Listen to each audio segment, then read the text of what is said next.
Yo, yo, yo, yo, yo! What's up, what's up, what's up? Give up the rack. And hello to my fellow revolutionaries. You know who you are. And welcome to today's live stream. It is Thursday, the 2nd of July. And I hope you're doing well today. It's starting a bit late today, but thanks for bearing with me. We're going to be having a look at some interesting stuff as we usually do. If you haven't been here for the last, few days now, we've been like tracking anti-immigration sentiment across the world. And we ended up in an unlikely place, I believe anyway. I made Claude smile. Yes, you get you get a gold star. Ha! Yeah, you get a gold star from Shoshana, actually. Hey, making the surveillance capitalist architecture work hard for its money. Hey, Pentagon hack. Take that. It's good to have you, Jag. Hope you're doing well. Anyone else who's listening today, you know who you are. If you can say hi, please do. If you're lurking, fair enough. So, as I was saying, we have been down an interesting anti-immigration rabbit hole this week, and we ended up in South Africa, out of all of the places, and watching the Africans duke it out. Hiya, Blaz, in the house early today. It's good to have you. Hope you're well. And yeah, we were following the South Africans duke it out with other Africans, and making sense of other people's anti-immigration drama outside of a Western bubble. And we're going to follow on the whole migration debate, the great migration debate today, but from the Spanish perspective. So this is the other, this is as opposite as you can get, the Spanish example. This black on black violence needs to stop. I'm glad you're looking out for the South Africans there, Han. I'm sure they would appreciate the assistance. So whenever you can get on a plane to go and help out, they'll have you with open arms, I'm sure. So we're going to go to Spain today. And this is as opposite to the great migration debate that you can have. They're literally just going to, it would seem, in Spain, we're going to look into it. We saw a bit of this a couple of months ago. We did look into it slightly, but it seems like the Spanish are just all right, all of you undocumented that are in Spain, if you are legitimate, you pass a standard of some sort, we are going to naturalize you. And so this is pretty much the opposite of what's happening everywhere, it would seem. And they are pro-migration all the way in Spain. And we're going to go see what that looks like. So, there are many variations to the current theme of migration at the moment plaguing the world. We'll see how the Spanish are dealing with it. We're also going to have a look at, we touched on this yesterday. We talked about when we were watching that Ben Jordan or whatever his name was. It's Yimby. It's Yimby migration policy. It's so good. Yes, in my backyard of Spain. España. Yeah, it's they want the migration, I guess. I don't know. We'll figure it out. But it's very antithetical to the current trend. So we'll have a look at that. And then we're going to go and have a look at something we touched on yesterday when we talked about the gold standard and the changing of the world's economy to fit the American dollar, and then the petrodollar system that came after the gold standard set by Bretton Woods, and then what's going to happen next, and the whole crypto thing. And we were talking about how Trump has made bank on cryptocurrencies. Well, because I guess more information has come out. New financial year records reports are being done. People are starting to talk about how much bank Trump has made out of cryptocurrencies personally and through his family company, whatever it's called, Liberty Financial or something like that. So the numbers are out, and it looks like Trump has made more than $1 billion on trading in cryptos. So we're going to check out some crypto stuff as well. And we're also going to have a look at data centers, the Australian story. So for the last year, we've been on and off looking at examples of how data centers are destroying communities and all that sort of stuff in the US, and legitimate concerns, it would seem, in the US. Now, are we taking on American culture wars here in Australia, and we're going to start superimposing the American experience onto Australia? with data centers. We'll find out.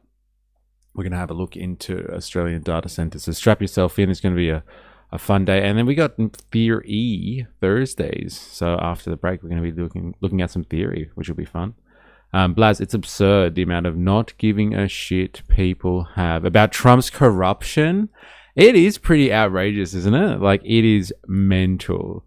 Like, he's doing some crazy stuff given, like, his position.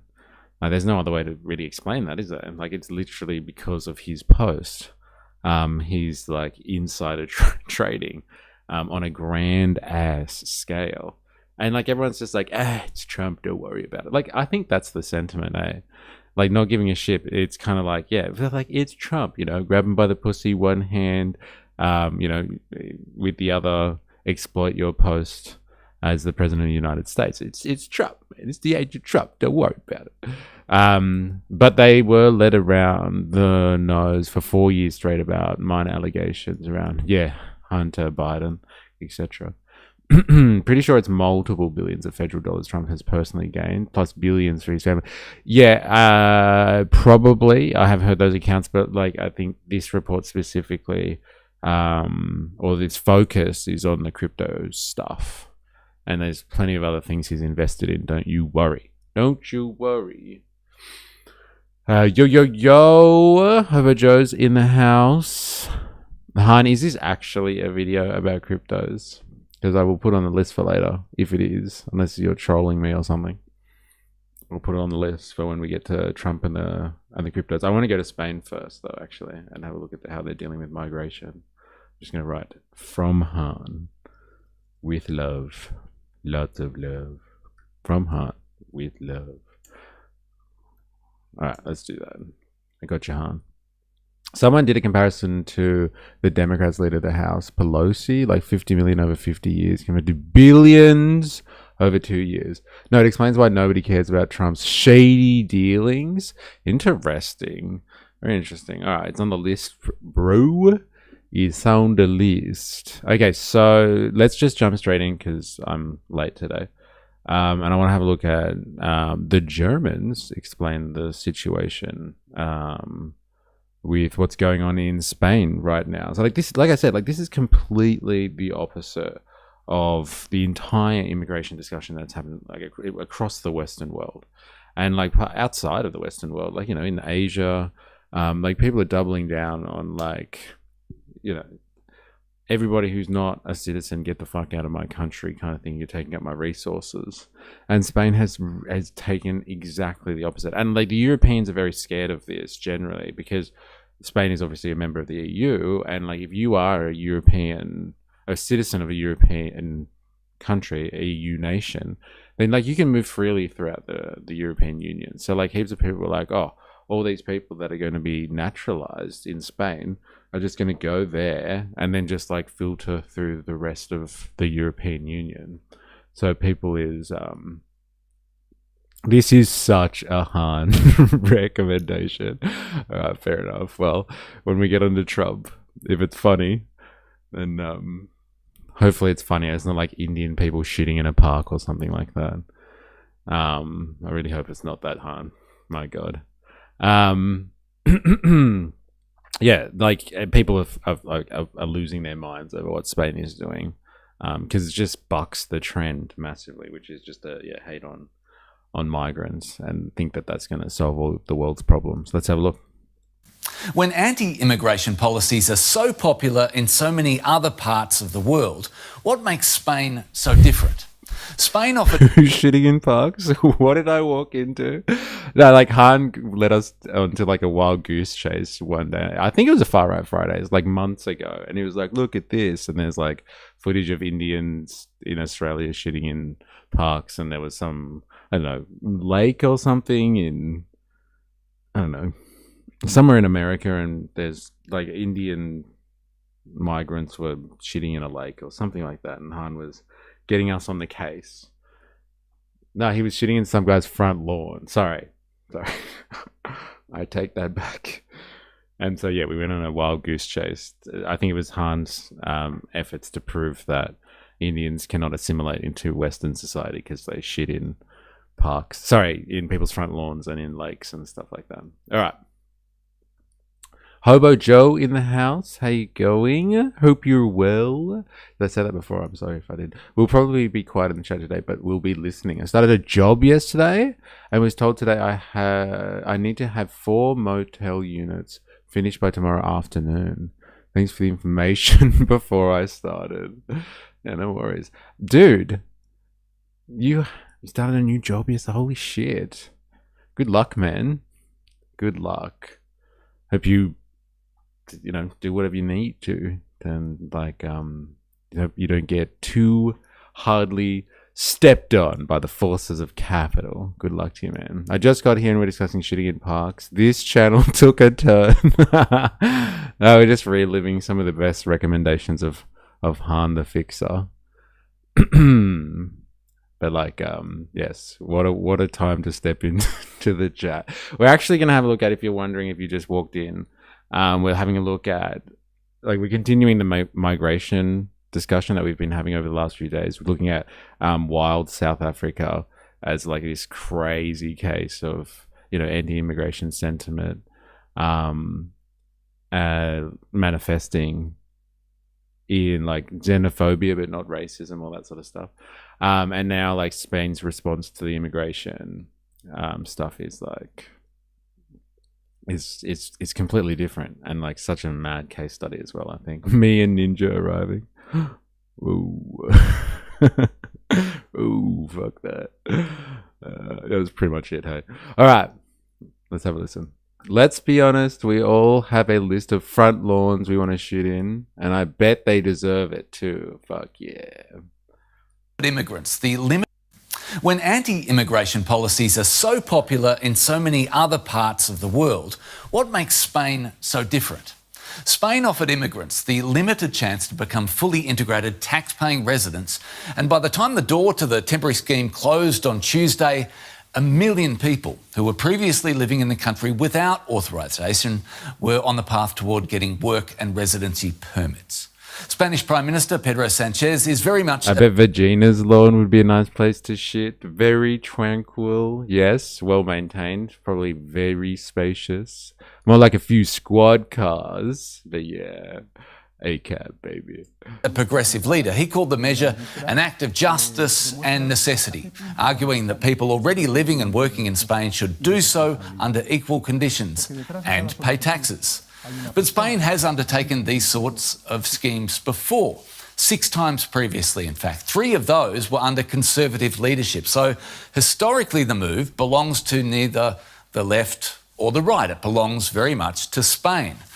And the policy, it must be said, starkly contrasts with deportation efforts taking place in other parts of the European Union and in the United States, of course. Importantly, at a time when far-right groups are going to great lengths to make the correlation between immigration and crime, this temporary scheme also was not open to anyone with a criminal conviction in Spain. The chance to get legalised status was open to anyone who had been living in the country for 5 months without a criminal record.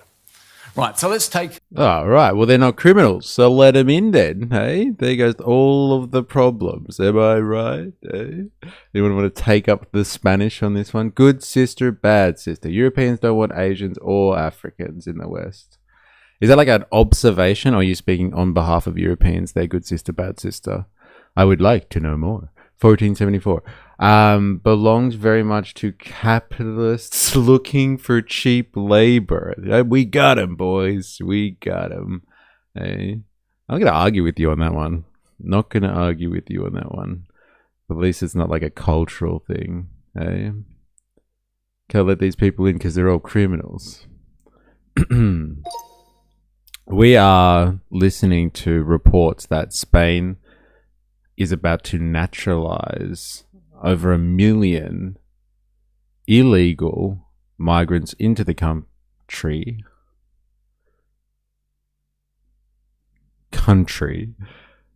that have been there for at least 5 months and have no criminal record.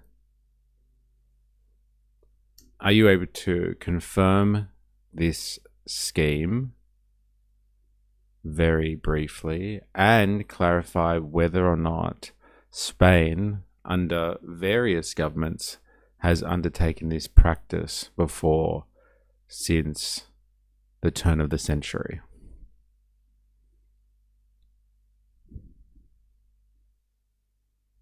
At least you're very upfront about it. Yeah, well, it's fucking true. And that's why borders are meaningless, because, capitalists seek labor and they'll do it any way they want. They really get to undermine the system. The rest of us think that there is some type of rules-based order. Not.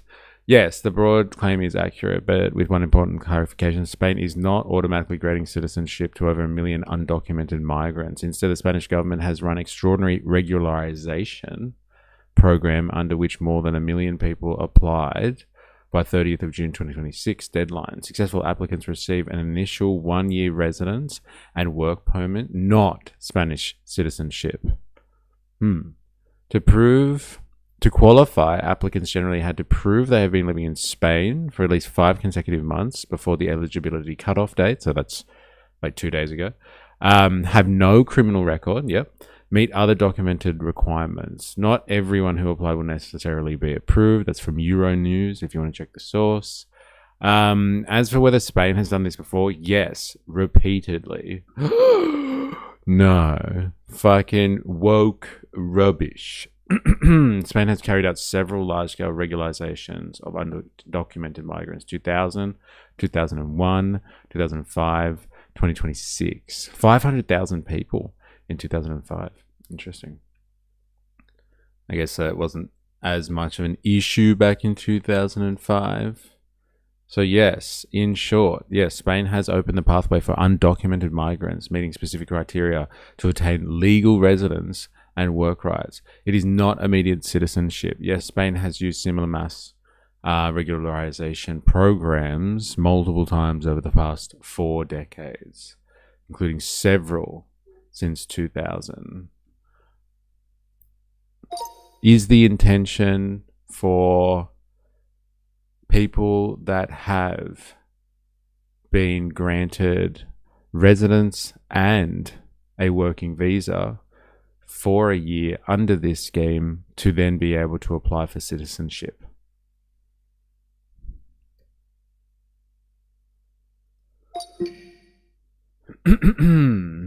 Good sister, bad sister. Ireland is on the brink of conflict due to due to communist human trafficking taking place across the West.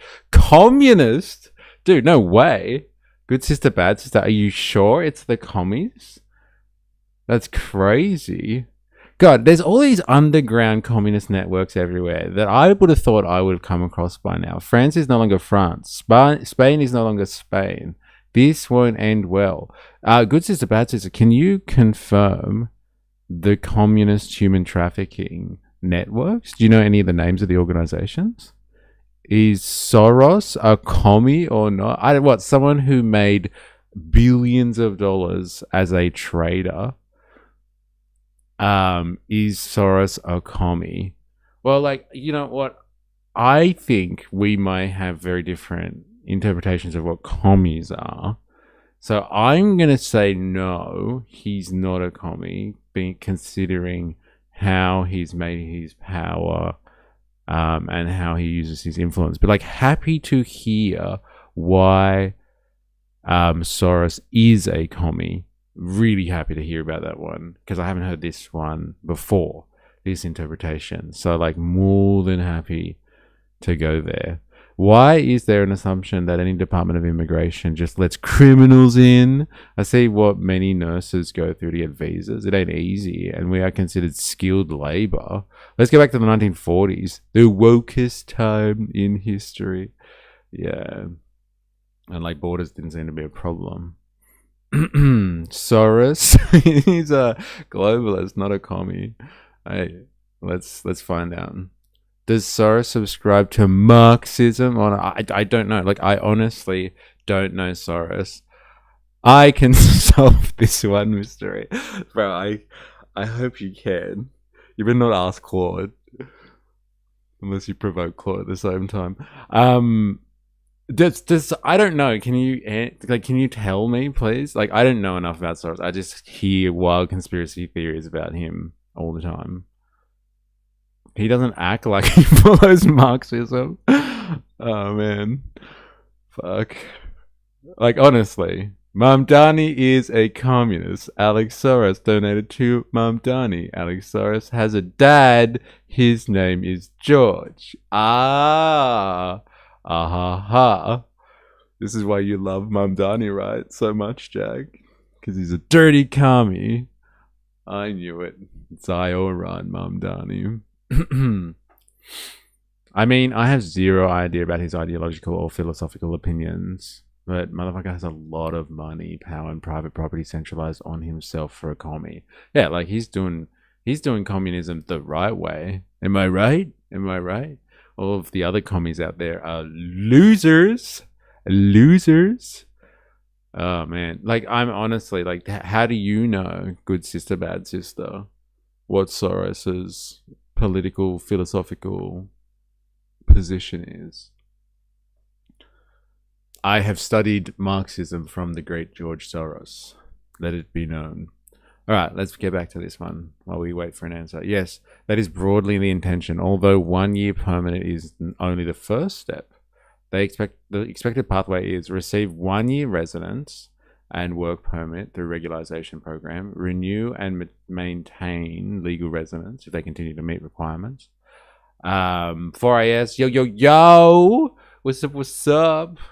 I've got a fucking question for you, 4IS. Now, this might seem a little bit random, but I was wondering if you have any thoughts about whether George Soros is a communist or not.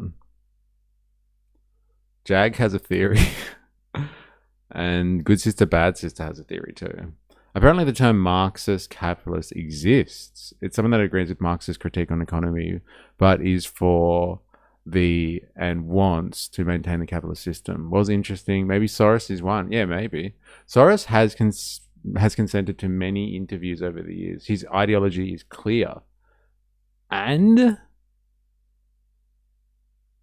what is it? Like, he's outright called himself a Marxist. Like, I'm not across what you're talking about, good sister, bad sister. You're gonna have to give me more to work with. Western Marxism, Rock Hill. Are you listening? Yeah, but what is Western Marxism? Like a watered down application of Marxism applied by Western academic types? Because, what else are they going to do? They're not actually going to organize. They'll just theorize. Dilemmas has entered the chat. Is that how you're going to enter from now on? Is that how it's going to be? Oh, wait, dilemmas. This conversation topic is so for you, bro. Have you heard about what Spain is doing? Spain has entered into a bargain with the devil, and they're going to end their existence as a nation. They've agreed to regularize 1 million, or they're processing 1 million illegal or undocumented workers. And so, like, they're bucking the trend. Like, everyone around the world is kind of like, and saying, like, anti-immigration is the go, and Spain's not doing that. They're going the other way. I thought this one would be interesting for you. Dude, what the fuck is that? That is the biggest link I've ever seen. Pages and pages, blaz. What if I told you can have high immigration, low crime, and improved quality of life at the same time? That's Pedro Sanchez, president of Spain, sloppily placed on top of Morpheus. So good. Sloppy, but we are loving it. I mean, one Google search. Come on. Because it's just a search. Sorry. Has Soros ever admitted Marxist ideologies in interviews? And what was the answer? Is it yes? Is it yes? Spandog, you're killing me. Really? Stopping immigration is bucking the trend? No. Allowing immigration is bucking the trend. Dilemmas. Stopping immigration is the norm. Did you not see what happened in South Africa? George Soros's philosophy is built on two core pillars: reflexivity, which explains how human thinking influences the events on which they participate, and the open society political framework advocating for democratic governance, human rights, and the protection of freedom free expression. The question is in the title, the little thumbnail thingy. Yeah, I get it. All right, fine. I'm just gonna look at. I just wanted to know what Google's answer was before clicking on it. Let's just find out, shall we? No, George Soros has never admitted to or identified with Marxist ideology. Dude, savage. I'm sorry to break it to you, but like, Gemini thinks you're wrong. Good sister, bad sister. His political economic philosophy is rooted in the concept of open society, a theory he adopted from his mentor, the philosopher Karl Popper. Throughout his public career, including essays like The Capitalist Threat, Soros has been highly critical of totalitarian ideology, specifically singling out Marxism, communism, and fascism for claiming to possess ultimate truth and requiring oppression to impose their vision on society. Thank you very much. Hey, can we really trust the AI in this one? You can improve your citizens' lives with socialist policies. I do not believe it. Capitalist, half-assing democratic socialism. That is why you fail. Oh, man. Marx is totally Yoda. So good. He never died. He just disappeared. Oh, man. The answer was no. LOL. Sorry. Got there. No interview has... he's ever admitted Marxist ideology. Yeah, if you accept the communist machine that is Google's Gemini, like, let's be honest, talk about commies. I saw the black South Africans protesting against immigration and it wasn't called racist. Interesting. Bro, that's what we've been talking about all week. Like, it's not a profound statement, bro. They weren't described as racist. They were described as xenophobic, though. And, like, I've said it, like, you know, there's heaps of lefties out there that are, like, really experiencing a paradoxical moment because they're just like, oh, but, like, you know, the only way to read anti-immigration sentiment is from a racist standpoint. It couldn't be other factors, could it? No, surely not. So yes, dilemmas. Yes. Interesting observation. Jack, from the book, rather than systematically attacking everything to do with Marxism and communism, the PSB recognized that it was preferable to foster the development of a form of Marxism that could serve as a tool for both criticizing communism and defending the so-called free world. That's from Rockhill, is it? Interesting. Good sister, bad sister, you only have to listen to Soros to know. I wouldn't trust AI. I've found it lacking a few times. It's commie stuff, especially Gemini. Globalism is kind of a precursor to communism, no? Eh? It is. It definitely is. It's like the socialists and the communists are definitely internationalists. So, like, globalism is the precursor. You're not wrong there. Voltaire, the tech overlords have spoken, and thee with all intelligence of mankind is not wrong. All hail AI overlords. Spandog, I mean, hey, if you got a link, feel free to share. We drop all our propaganda in Discord. Plug. Yeah, fair enough, actually. Why not? That is from Rockhill. Yeah. Bad sister, good sister, this one's for you. Glad to be part of the jerk circle today. The jerkle circ. It's good to have you, Con. Hope you're well. Welcome. We're, like, if you're wondering what the fuck is going on if you just joined us, we were talking about in Spain, they're bucking the trend of anti-immigration and they've gone full woke aggression. They've got full woke aggression. And they're allowing 1 million undocumented workers to apply to become like residents and continue their work in Spain and then potentially transition on to become citizens. The process is renew and maintain legal residence. After 5 years of continuous legal residence, they can apply for long term. After 10 years of legal residence, they can apply for Spanish citizenship. So like 1 million people potentially in 10 years will become Spanish citizens, and then they're going to wipe across the plains of Europe and destroy Western civilization in their wake. That's what we're considering today. Globalism, I think, right now is more favorable to the capitalists. Offshoring to skirt labor and environmental laws is huge. Yeah, but like globalism for them. Globalism for me, not for thee. But it's just a global system. Could be either. That's globalism at its core. International system to govern. What system you pick. Blaz, it's workers of the world unite, not workers of one particular country or bloc. Well, you better tell that to the South Africans, Blaz. They've been listening. The jerkle jostle. That's so good. And the alliteration. The jerkle jostle. It's nice to know that it's just a global constant. The anti-immigration. It's not just a global constant. Apparently not. Razor, yo! Razor's in the house. How you going? Hope you're well. The jerk circle feels better with the calluses of the working class on your head. Okay. I'll take your word for it. Oh, man. So good. I guess the people that I've been involved with jerk circles in the past haven't had calluses on their hands, I guess. More like dainty hands. Without the calluses, I guess. I'm going about this all wrong, Ninja Nurse. Destroying the English is a Spanish tradition, no? Conquistadors, etc. What lefties are melting down? KK online, how you going? Hope you're well. Oh shit, it's a battle of the empires again. Bro sounds like a Fox and Friends presenter. LNP Tories and Republicans are fascists. I don't understand why commies MIPs represent them as capitalists. You are hard to read. Good sister, bad sister. LNP, the liberal. Are you saying Liberal National Party? Is that what you're saying? The Tories and the Republicans are fascist? And like they shouldn't be called capitalists. They should be referred to as such.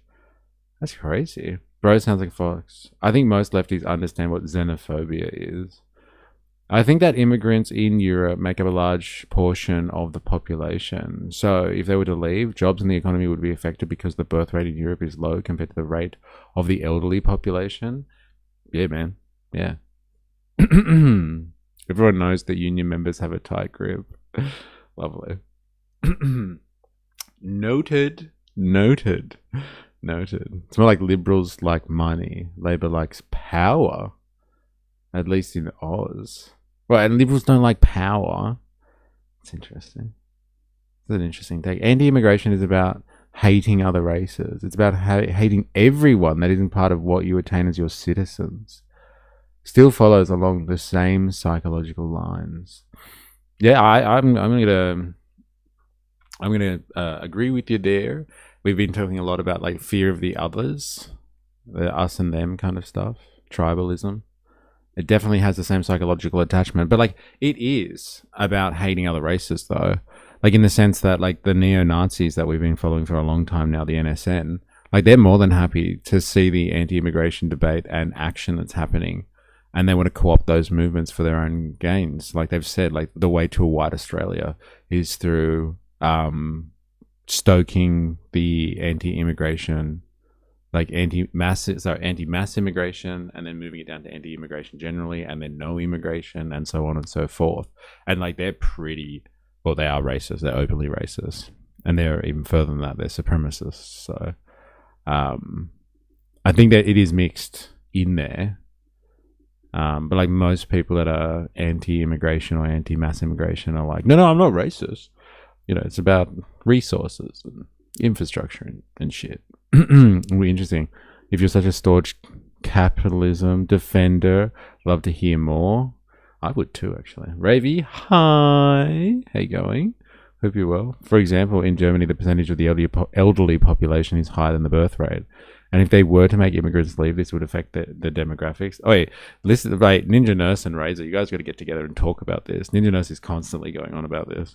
I was actually in a nursing home the other day, and like the amount of immigrant labor that's in there compared to like, you know, old Aussies that require attention. And I use Aussies to mean like, Anglos or something like that. Like, it's pretty stark. Who would be looking after them if it weren't for nurses and healthcare workers immigrating into the country, I guess. Liberalism is fascism, is syndicalism, is socialism, is leftism. LNP and Republicans are leftist. Whew. I can't follow that logic train, but I'll take your word for it. Sounds like you're treading the line between fascism and communism. Sounds like you're a capitalism proponent, ? But everyone wants to integrate into society, and immigrants don't come without a reason. It's simply because they lack the necessities of life in their own countries.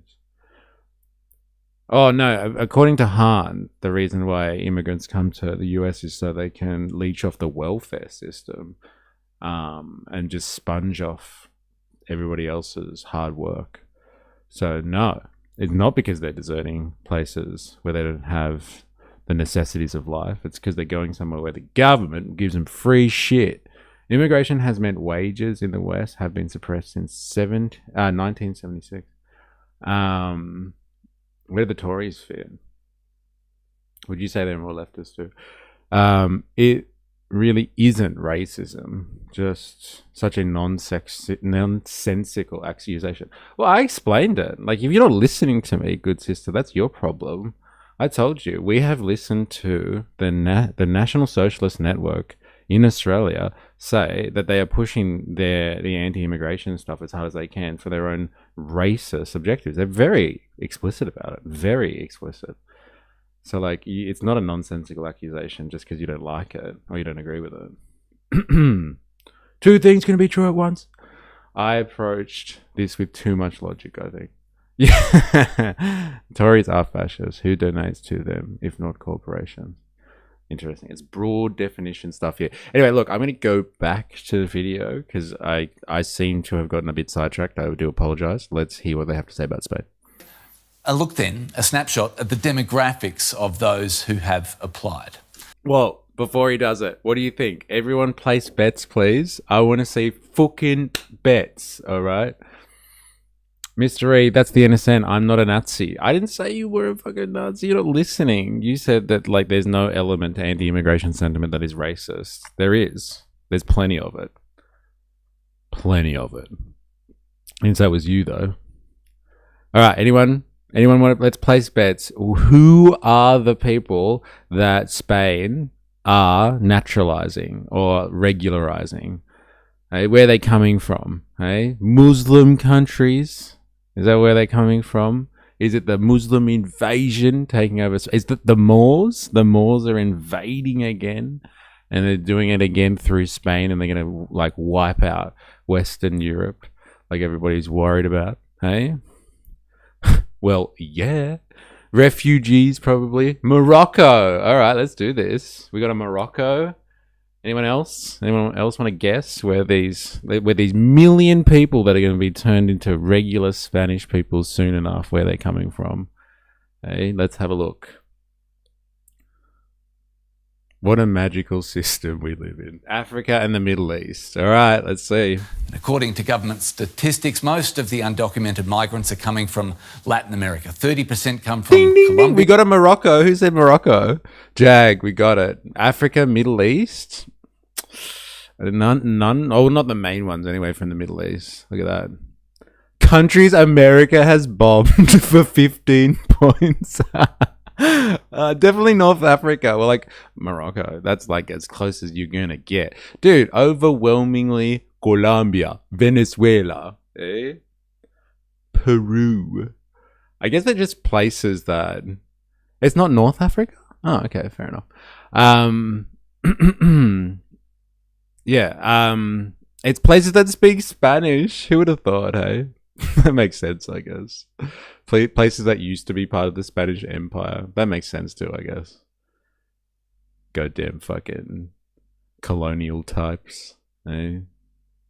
Oh shit, we got a Nazi in the chat. What's going on? I'm late to stream. I'm lost. They are fleeing communism. George Soros sent them from Colombia and Venezuela. Oh man, so good. I mean, I can't really agree when it comes to the Nazis. I do with the black shirts. Wow, very South American. Hot. I guess Spain was confused about re-immigration as well. Come on, it is confusing. Come on, bro. Oh man, so good. Moroccans usually speak Arabic, French, and Spanish. All right, and they speak Amazigh. All right, nice. All right, there we go. That is not where I would have thought. I would have been like, oh, they're all coming from. Where do they all come from? Where do people complain about? Syria. Yeah, they're all Syrian refugees. What else do they complain about? Iraqi refugees, I guess. I don't know. You know, the usual suspects. Sounds like they're going to a socialist place from a socialist place. No? Anyone? That's where I'm losing the logic. Like, I can follow the Marxism to Hitler, not all the way from VUF. All right, let's do this. 14% from neighbouring Morocco and Northern Africa, 10% from Venezuela, and 9% from Peru. So Nina's is calling it. Jag, you got comment of the day, bro. There it is. that sets up the topic. Nicole Briz has spent many years covering Spain and Latin America for DW News, so it's great to see you as always, Nicole. Thanks for adding your voice here. The door closed to this limited time offer from the Spanish Dilemmas. government. Yes. Spain has a more based immigration system than Oz. At least they enforce a common tongue. LOL. Oh, man. Today, what response was the government expecting, and how did that compare to what the response was that they actually got? Well, officially, the government was expecting less people to apply, around 500,000. That was what was being communicated before the scheme started, and also when it was starting to being a reality. Nevertheless, we're looking at over 1 million applicants, mostly from Latin America, who have applied for the legalization of their documents. Many of these applications are still being processed, so we don't know the final number of those being accepted. It will be something that I guess we will find out in the upcoming weeks as papers are being looked at. And Prime Minister Pedro Sanchez already took to the public and said that it was unexpected, that he, however, considered that acknowledging and recognizing that these people are already there and that they also need to have rights and should pay into the tax system was important. He also pointed out that Spain by 2050, otherwise... They just wanted them to have rights so they can tax them. Hey, if we naturalize them or regularize them, we can tax them properly. Hey, there we go. So they fall through the cracks. That's the real issue here. They just want to tax people. Isn't that what people usually say about Australia? We just let people in because it makes our GDP go ding, ding, ding, ding, ding. Makes the line go up. And what was the other claim that people were making yesterday? Spandonk and Bansal Bandit was saying that it increases interest rates, I think. As more people take out loans, pushing up the interest rate. I'm sure our banking cartel enjoys that. Razor, their language was affected by French colonialism before colonization. Their Arabic language is not mixed with French. If you don't know about it, thank you very much. Could be looking at a very low GDP, a 19% lower GDP, which could translate into the bankruptcy of many businesses. So he already hints there that this is something they want to avoid. Nevertheless, we don't know how 2050 will look like, but this is one of these measures that he hopes will avoid this problem economically. Right, so you touched on it, the specific reason, if there was one, the government made this offer. On what grounds did they make the offer? Outside of moral grounds and the justice element that Sanchez mentioned, what need specifically was the government most addressing here? Enforcing a national common tongue sounds like a good way to spread STIs. Now you've said it. I cannot unthink it. Well, I mean, I'm happy to think and discuss, if you like, there's a lot of similarities between communism and fascism when you look at it strictly from the merging of the state and the private sectors. Is that you and sister talking there? Probably. Absolutely. Blaz, I might be in a better mood though. Net positive, I reckon. What if we had a national common tongue? Nicole.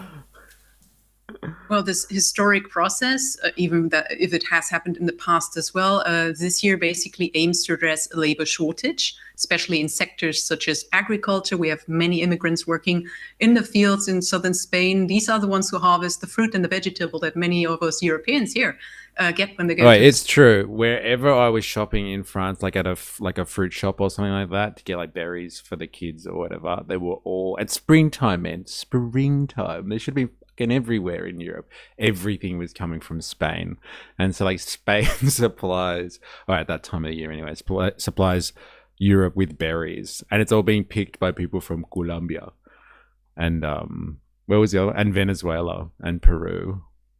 Hey, who was talking about this is all just the world is just one big migration of labor circulating around. Someone called it before. Here it is. This is why we need to let all those Venezuelans in so they can pick berries for the Europeans. I knew it. Supermarket, by the way. So it's a crucial industry to Spain, but also sectors such as construction or care work for the elderly or tourism. Many immigrants are occupying jobs in this industry. And in theory, those who have applied for the legalization have already previously worked in these sectors, just not legally, informally, in the shadows.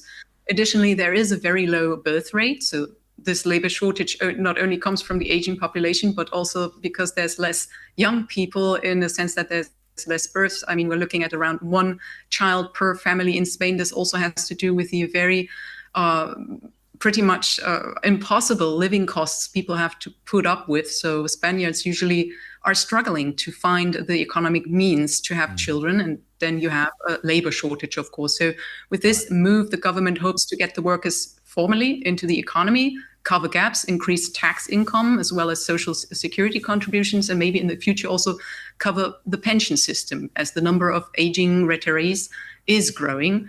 And well, not to keep these people in the shadows, also for security and labor exploitation reasons. So there's less wiggle room to exploit them. I asked the question off the top, what makes Spain so different here, Nicole, when what's happening in Spain seems so completely out of context with the politics of just about every other country. I need to ask you, why does this work in Spain? You talked about the message. Anyone want to take a crack at this one before our expert over here from Spain does? Anyone want to take a crack at why Spain is pro-migration and the rest of the world is anti-immigration? The time has come to naturalize. Good litmus test. Given Spain is having the same economic conditions as us, the rest of the world is amateur migration. That's because you think fascism and Nazism is right-wing. The far right is Christian truth and anything but authoritarian. How is communism fascist? Interesting. All right, fair enough.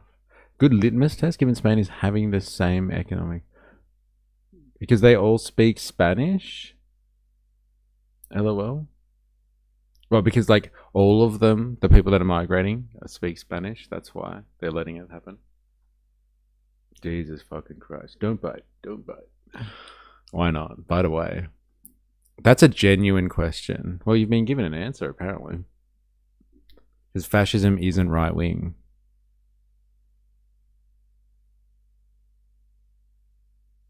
Well, it's questionable whether it's right-wing. It's dialectical. There has to be some pro-immigration countries to balance the world out. Yeah, not everyone can be anti-immigration. It's got to go. The Labor's got to go somewhere. Come on. Morocco doesn't speak Spanish, I don't think, according to Google AI. Fascism is syndicalism. Syndicalism. Alright, well, let's hear what she has to say about it. They're selling. Why does it work in Spain when it seems so unpalatable in other places? Well, in the past, at least, Spain has always been a pretty welcoming country. There's a sense of community that might be bigger than in other countries. At least that is what I'm feeling when I'm there.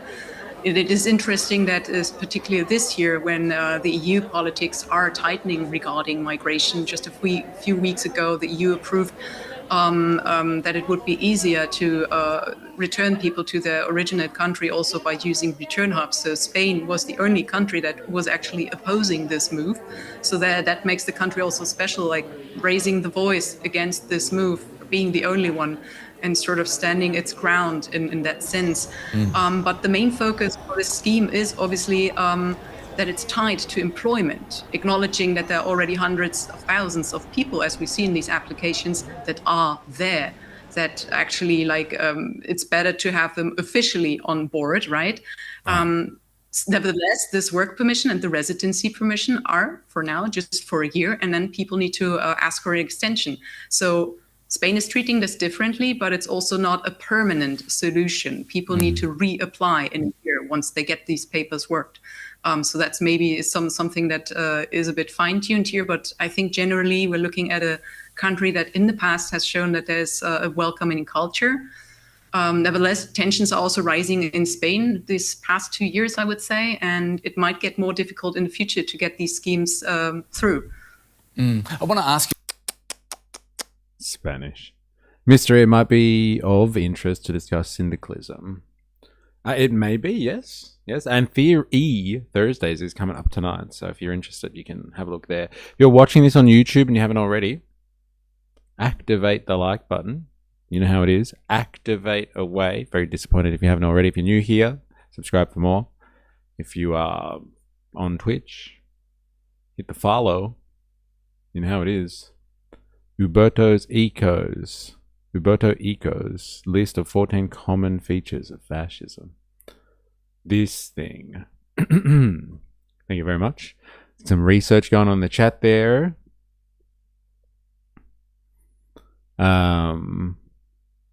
Dilemmas. People need right-wing capitalism to create the network that allows them to complain about right-wing capitalism with each other. Yes. Thank God for those people, right? What would we have to complain about? Hey, dilemmas. What a lame channel this would be. Some people reckon it's when taxes happen. People keep conflating too many isms together.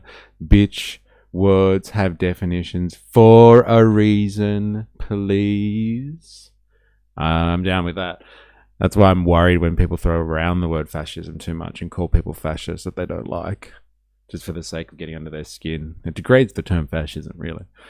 So it's a bit of a broad term for wider population. Like that academic wonk version, Eurofascism. Bunch of precursors to find there. Thank you very much. If you like to eat fruit, veggies, or meat, then you agree with immigration. Try sourcing your products without it. Good luck, eh? Very good.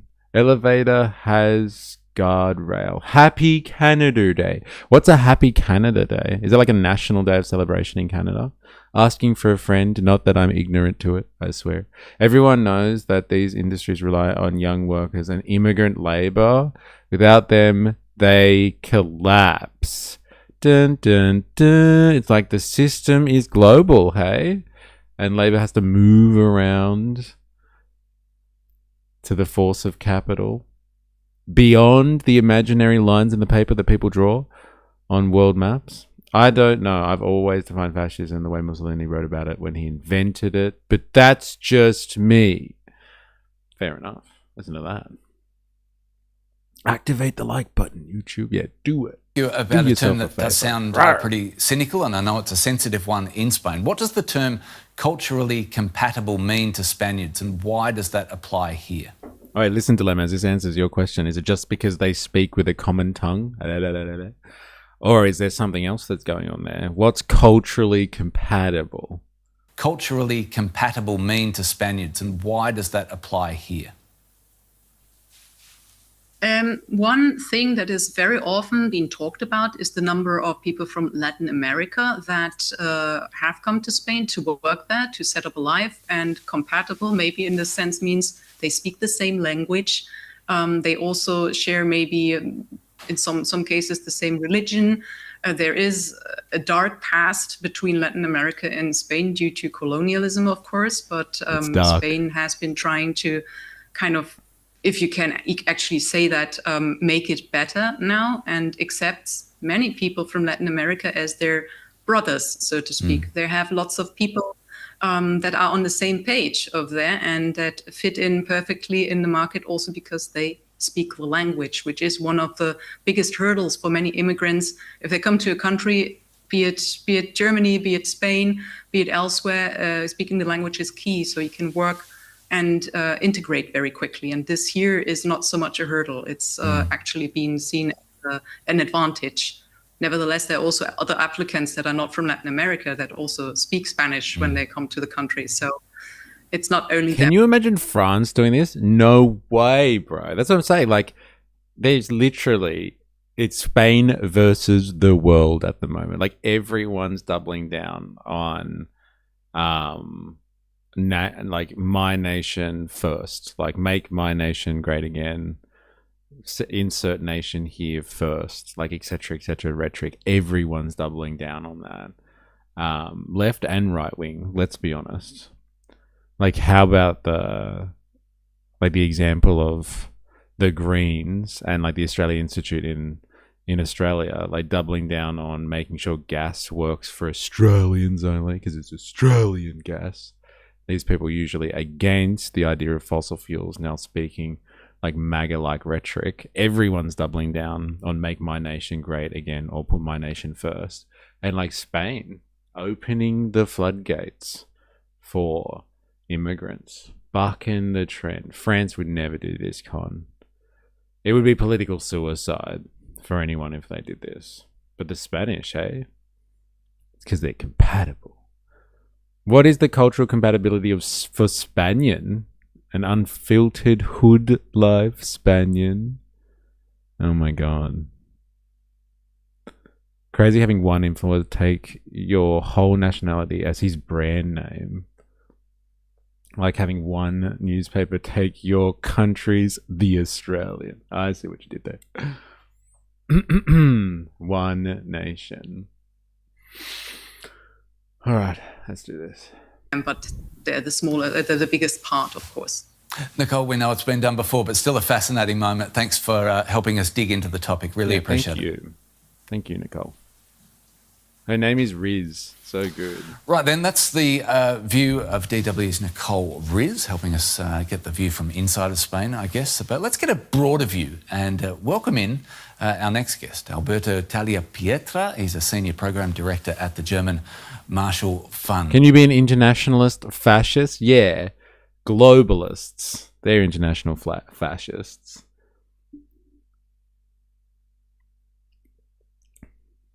They'd be globalists. Yeah, anyone who supports globalists, I reckon. Roll those R's. Alberto, great to see you. I want to start with your visceral response to what you see in Spain, for starters. As a professional in this field, how do you follow what's happening in Spain? How does that make you feel? Thank you very much for having me. Well, I think it is, of course, a very interesting things that are happening there, because we can very easily argue that it's quite an unicum right now in Europe, particularly if we consider the general trend in the European Union, in many member states, when it comes to the matter of migration and its management. I don't think this is just an act out of kindness, in the sense that this measure is very much rooted into pragmatism. There is a very pragmatic and data-sustained measures that say that the population in Western Europe is growing, and for these countries, for European countries, in order to keep growing and keep their economic sectors active, they need more people, new people to fill into the economic sectors. Right. This is not just a unicum to Spain, but I think we are not just talking about an ideological measure, but it's a very pragmatic one based on data and numbers. Alberto, I need to ask the follow-up. Does it matter if it's an act of kindness or not? If the outcome is good? Seems reasonable. Make sure everyone speaks the same language to encourage integration. We should be so like, dude, like, honestly, you know that like people actually have to speak English at a certain level in order to get in. Like, it is actually a thing in Australia. Like, my partner recently went through it. Like, she had to speak English. Like, are you suggesting that people get through? I like the floodgates are open for people that don't speak English getting into Australia. In Australia, in order to gain citizenship, do you have to speak English?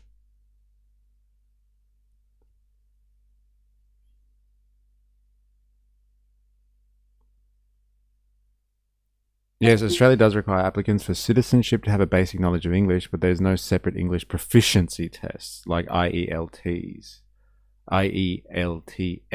for most applicants. Instead, for most applicants aged 18 to 59, the requirement is assessed through the Australian citizenship test, which is conducted entirely in English. By passing the test, applicants demonstrate that they have a basic knowledge of English, understanding of Australian citizenship, and understand Australian values. 20 multiple choice questions, pass mark of at least 15 out of 20, 75%. All 5 Australian value questions must be answered correctly. Oh, I remember the Australian value ones, actually. That was interesting. I was like, you better understand what cricket is. Do you know what the my friends were teasing her as well, just being like, do you know what the Ashes are? If you don't know what the Ashes are, you'll fail the test for sure. I don't know, man. I think you do have to speak English. What are you talking about, Dilemmas? Are you talking about like refugees? Maybe it's refugees you're talking about. Do refugees, in order to seek asylum in Australia, need to speak English?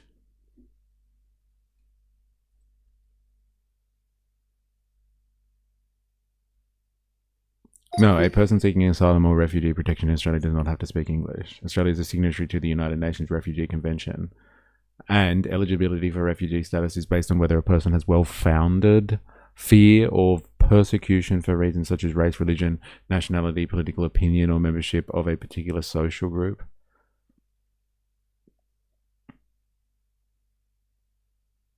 Or are you just being a smart-ass, Dilemmas? Maybe you're just being a smart-ass and I missed it. All right. Back to it. Look at the debate going on about fascism in the chat. This is crazy. Old mate yesterday literally said you don't need to speak English to be a citizen. Who said that? Old mate yesterday.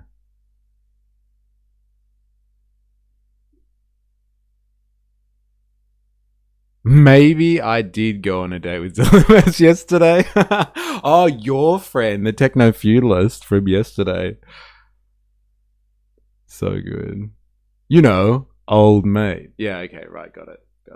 You found him. Very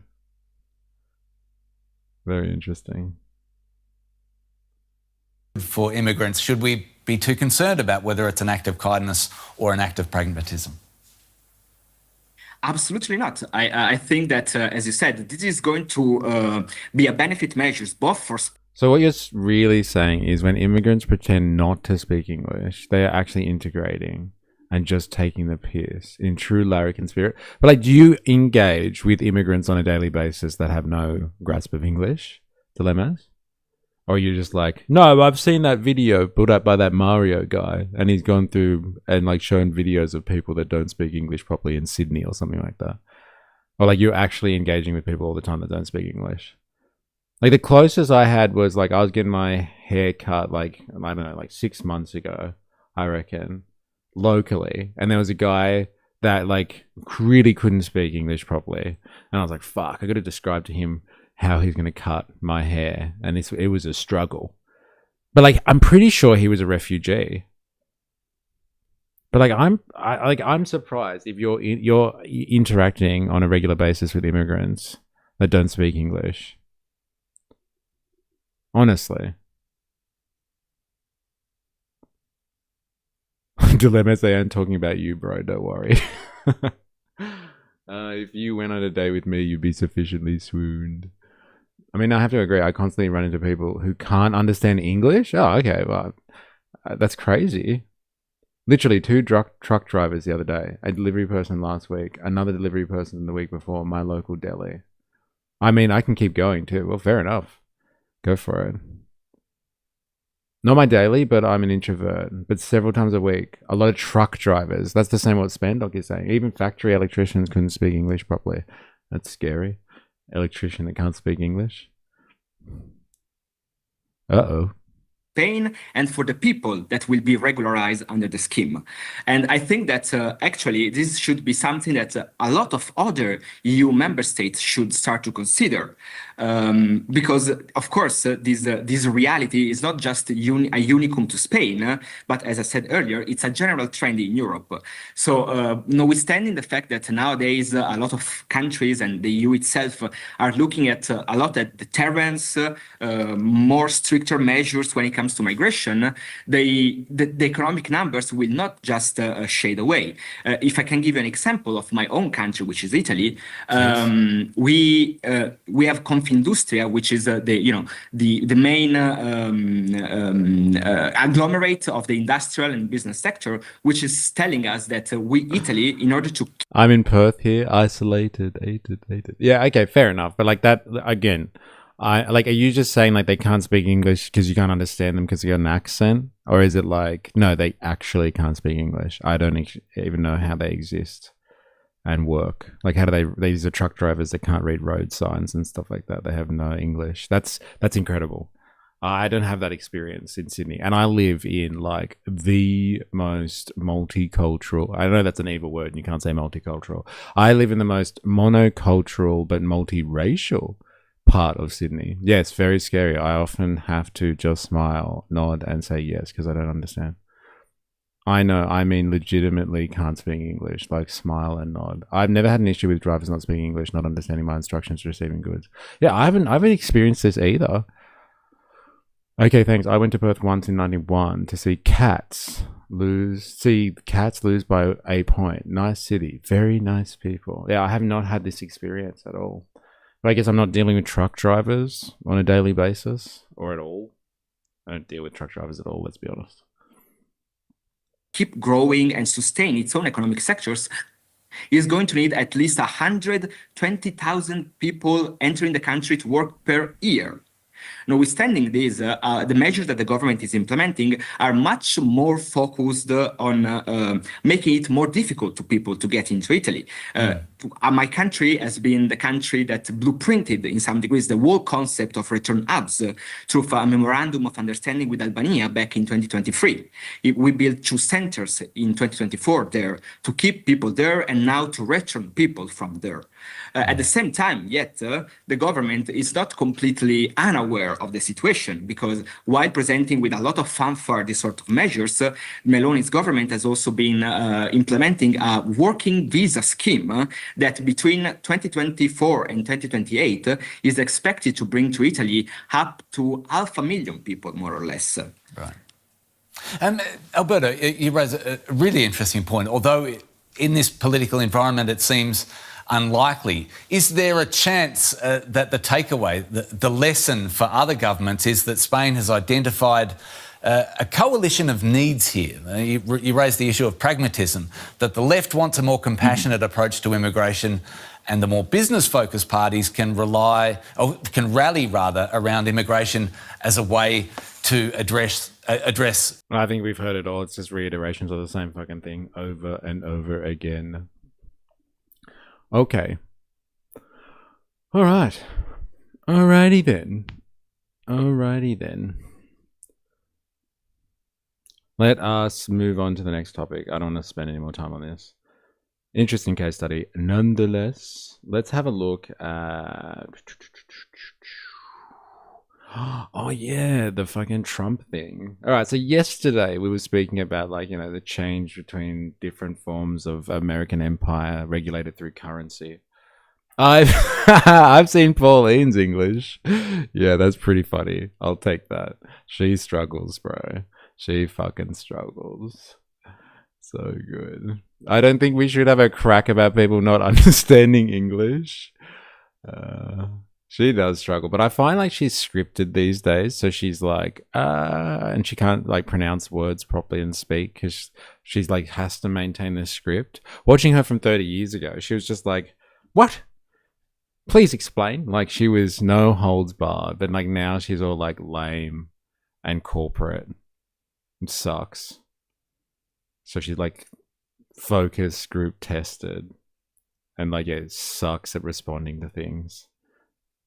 Yeah, she doesn't have it appears like she doesn't have a hold over English very well. I don't think we should be having... No, I read that. Especially dilemmas. I was waiting for someone to correct me earlier when I said me and Ninja instead of Ninja and I. All right. There's no English teachers in here. Or she's old. Yeah, I guess. All right. Let's get onto this one. So yeah, yesterday we were speaking about the transition of the American empire through different forms of currency control. So the Bretton Woods gold standard system post-war, then when they couldn't provide the gold standard anymore, or they didn't want to, then they went on to the petrodollar system and coerced Saudi Arabia to instill that system for them, continuing their empire without the gold standard. And like now the question is, crypto. Is that the next way, like digital currencies? The libertarian dream of not having currency controlled by the state and like private players just owning that world. And we also like talked a bit about like how Trump has like really capitalized on the whole crypto thing. And like incredible timing, because people are like quantifying or speculating on how much he's actually made like a day after we spoke about it. So let's have a little investigation into how much Trump is making off like Trump coin. Fuck yeah. And like rorting that system. Truck drivers can't get their license without knowing road signs. It's literally part of the test. Yeah, well, that's what I was saying before. Like, this is crazy that they're running into people that have no command over the English language at all and are driving around. That's absolutely incredible. Speaking bad English and speaking no English are not the same. Gotta ask, as a Gold Coastian, how do you feel about the man, the myth, the legend, Kata himself? Oof. An accent that's hard to hear doesn't make someone's English bad. That's why I asked before. Is it just like you don't like the accent, or you can't understand an accent, or you think they've got no English? Coffee's got to track Trump's Bitcoin shenanigans. Interesting. Which is 99% of the issue I find with people wanting to have a sook. That's why I asked the question.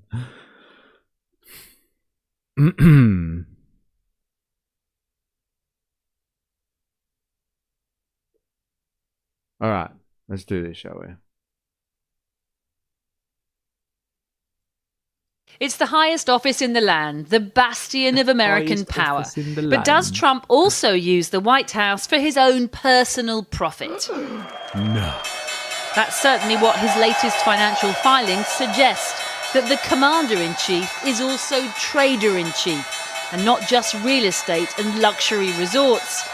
Hello, Bitcoiners. Trump has quietly amassed an empire of digital assets too, a booming crypto income stream, coins, wallets, currencies, though he insisted today he wasn't responsible for those investment decisions. Well, I've made a lot of money before I became president, and they invest my money, and I don't talk to them. I don't even speak to them. But there's no doubt crypto became by far the biggest earner for Trump in 2025. His cryptocurrency, Trump Coin, launched just days before his inauguration, netted him nearly $640 million, while his stake in the family crypto business, World Liberty Financial, brought in another near $800 million, of which about $200 million came from an investment by the UAE, again just days before he officially took office. That comes to a whopping $1.4 billion. But adding in profits from his other business ventures, the president made a colossal $2.2 billion from private investments last year. Before Blaz, you were like, yeah, but he's done like so much more than just like over $1 billion from cryptos. So this is what they put the price tag on. He's made $2.2 billion since taking the fucking hot seat. Crazy. Colossal $2.2 billion from private investments last year. And that's a near 254% increase in the first year of his presidency. Like I got my monitoring back from Telstra just then. You know how like the stream went down yesterday? And like we found no issues. Yeah, of course you found no fucking issues. Hey, the stream went down yesterday. There's nothing to see here. Hey, you bastards. We finished monitoring your NBN service and found no issues. Bastards. Of course they found nothing. Hope this doesn't keep happening. Melania launched her own meme coin, and his sons are also part owners of the family crypto empire. This is just the beginning. We have investigated ourselves and found no wrongdoing. They hosted a party in Palm Beach to showcase the Bitcoin business back in February, alongside dozens of crypto firms, all whispering in Trump's ear, no doubt, about the ideal regulatory environment to allow their industry to boom. Which brings us to the crux of the matter. Yes, cryptocurrencies have plummeted in value, but the sitting president of the United States is making massive profits from an industry that he is also setting the rules for, including introducing new legislation to encourage more investors into the sector. A US president is largely exempt from federal conflict of interest law, but presidents are supposed to avoid even the appearance of conflicts. Are you Just imagine if serious? Keir Starmer... Whoa. Did you all know this? Is that literally a thing? American presidents are exempt from conflict of interests? What fucking world do the Americans live in? That's not right. That can't be right. Surely not. I have just heard a journalist say that American presidents are generally exempt from conflict of interest matters federally. Are you able to confirm or deny this outrageous claim?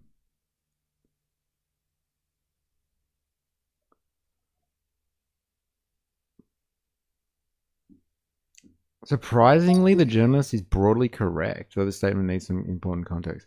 The principal federal criminal conflict of interest law applies to most executive branch officers and employees. However, the Office of Government Ethics has long interpreted the statute as not applying to the president or the vice president, because applying it could unduly interfere with their constitutional duties. This exemption has been recognized for decades. Wow, that's amazing. This does not mean the president is above the law. I am not above the law. Ask when did this happen. Don't call me Shirley. Like, surely not. They're fighting about making it not ethical for them to operate with stocks. They're fully able to molest the money. The M word. Dude, what the fuck? That doesn't mean the president is above the law.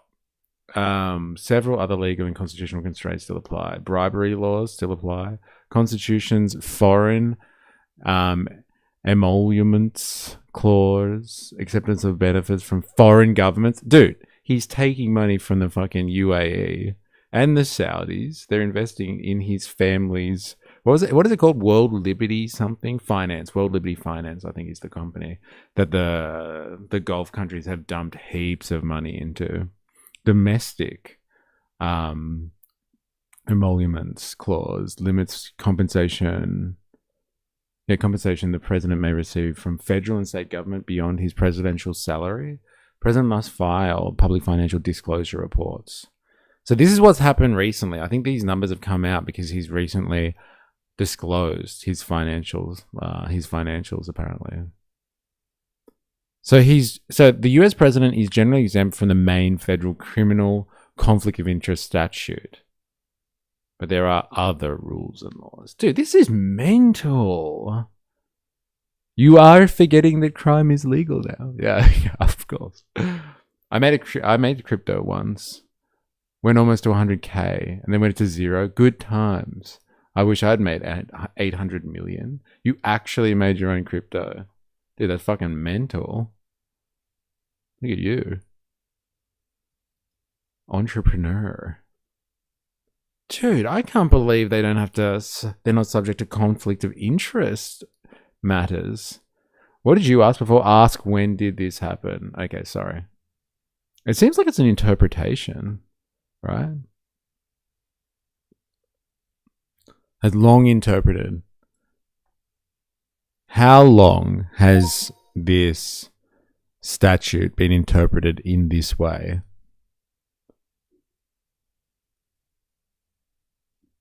Bro, NBN has been cooked lately. Shit barely runs. Yeah, tell me about it. Fuck me. Yes, the interpretation is more than 50 years old.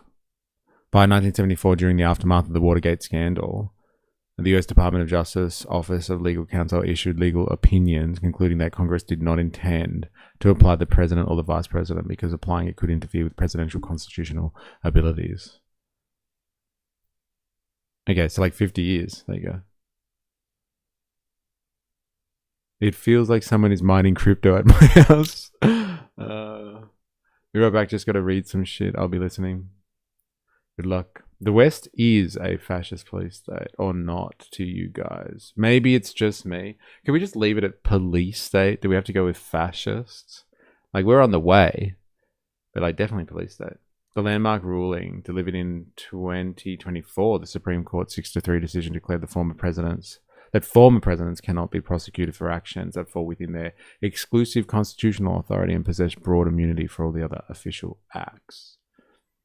That's where TDS stems from. Trump is technically playing with the rules as they are written. Yeah, but I'm just surprised that any president is not subject to conflict of interest, like scrutiny. That's wild, man. That is wild. Wild stuff. Like, you can use your executive power to do so many interesting things. Not even a conflict of interest form needs to be like submitted before you play with the stock market to make hundreds of millions of dollars. Made not millions, but billions of pounds from private investments in industries that he was also responsible for regulating. It would create a huge political storm. He would never get away with it. But somehow President Trump does.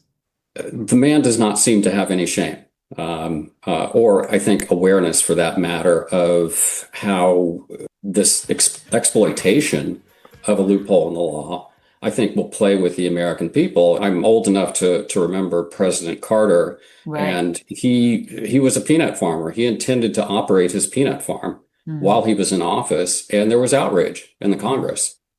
So he essentially got out of the business. So that's peanuts. Dude, that's so good, man. Americans back in the day, you can't be president and be a peanut farmer. Get him. Like today, Trump made $1 billion on crypto. Good on him, eh? At least someone's doing well in this economy. This is not the billions that Trump has made off of crypto. So Trump didn't what's-his-name president have to give up his farm? Apparently. There it is. Loves Matt. I'm on the road right now, but once I park, me and the squad are rolling deep into your next stream. DD me on Discord. Okay, got it. How about you return when you're ready, and we'll have a chat. Good to know. His crypto empire is run at arm's length, and all his money has really come from the stock markets. That's what the president said today, as he emerged from his brand new plane, gifted, no questions asked, from Qatar. Well, I've been speaking to Norman Eisen, who was special counsel to President Obama for ethics. He was also the leading lawyer for the impeachment of President Trump and is the founder of Democracy Defenders. That's why freaking out about Pauline is funny. We don't have executive orders. She can't go Trumpian even if she wanted to. Like, she doesn't even have to, bro. She's got Gina. Her conflict of interest is very clear. She has Virginia Reinhardt giving her a plane so she can rock around the country in it. Like, calling her up on stage. Did you see it? She was like, quickly, come up here, Pauline. And Pauline had to run up on stage to get the orange bulldozer. Like a dog. She was like, quickly, Pauline, chop, chop. Come on, up here, faster, faster. Go, go. Like, we don't have to wait. We know what's going on already. Have a good stream, y'all. Have to catch up on the theory later. Con. I think we'll be doing it in like an hour and a bit. So if you're like scrolling through the stream later, we'll probably start in like an hour and a half or so. Thanks for hanging. I asked what he thinks of Donald Trump making so much from crypto. I would describe it as the most shocking exploitation of the American presidency in our history, and indeed is monumental, even by the standards of the dictatorships that President Trump so admires. He's taken advantage of the presidency to make billions for himself and his cronies and his family while hammering the American people in the pocketbook. They are feeling the pain. Is this a real analysis, or are you just going to whinge for like fucking 5 minutes? I want to actually know how he made the money. Like, come on, bro. Seriously. Let's go to the French. They might explain it. If Pauline has no real power like a president, Gina's influence doesn't really go anywhere. But it's not about influence. You're like changing the point. We're talking about conflict of interest at the moment. And like Pauline's conflict of interest is very apparent. Like whether she can, like Gina's going to make bank out of it. Like again, I think that's completely up for debate and should be debated. Like we've seen already. She did that address to the Minerals, not the Minerals Council, the Energy Conference or something like that, and she basically laid out her plan for mining gas in Australia, and it was like pretty much like, oh yeah, we can nationalize 30% of it, so we'll front the cost from the government of setting up and establishing new gas mining, and like it'll be overseen by a board of people from the gas industry with no real government oversight. So like she can do stuff for sure that helps her her capitalist friends in mining without executive orders. Like she could be able to, like she's already expressed and shown plans for it. But like, yeah, it's a conflict for sure. Essentially pleading, but I'm assuming it will get fucked off by a judge considering he's already pissed off at all the filing formats being ignored. Oops, ignore my last comment. Wrong stream. Wrong stream.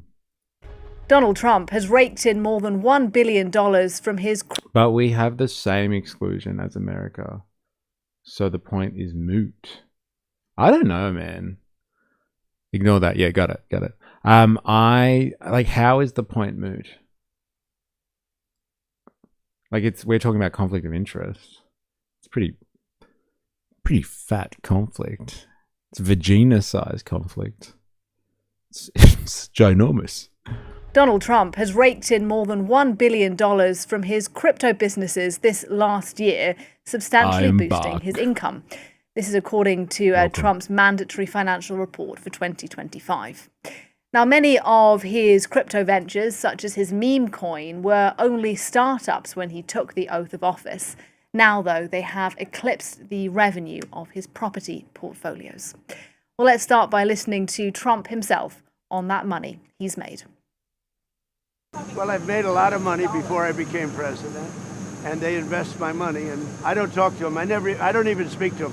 So I have many people, I don't know what they call it, closed accounts or something. You put your money in, and that's it. I don't talk to them. You know why I'm profiting? Because the stock market's going up. Everybody's So profiting. you know how like that myth that like people that are happy with the free market or like libertarians and all that sort of stuff, they're always just like, no, capitalists deserve everything, or the rich or billionaires deserve everything because they take the risks.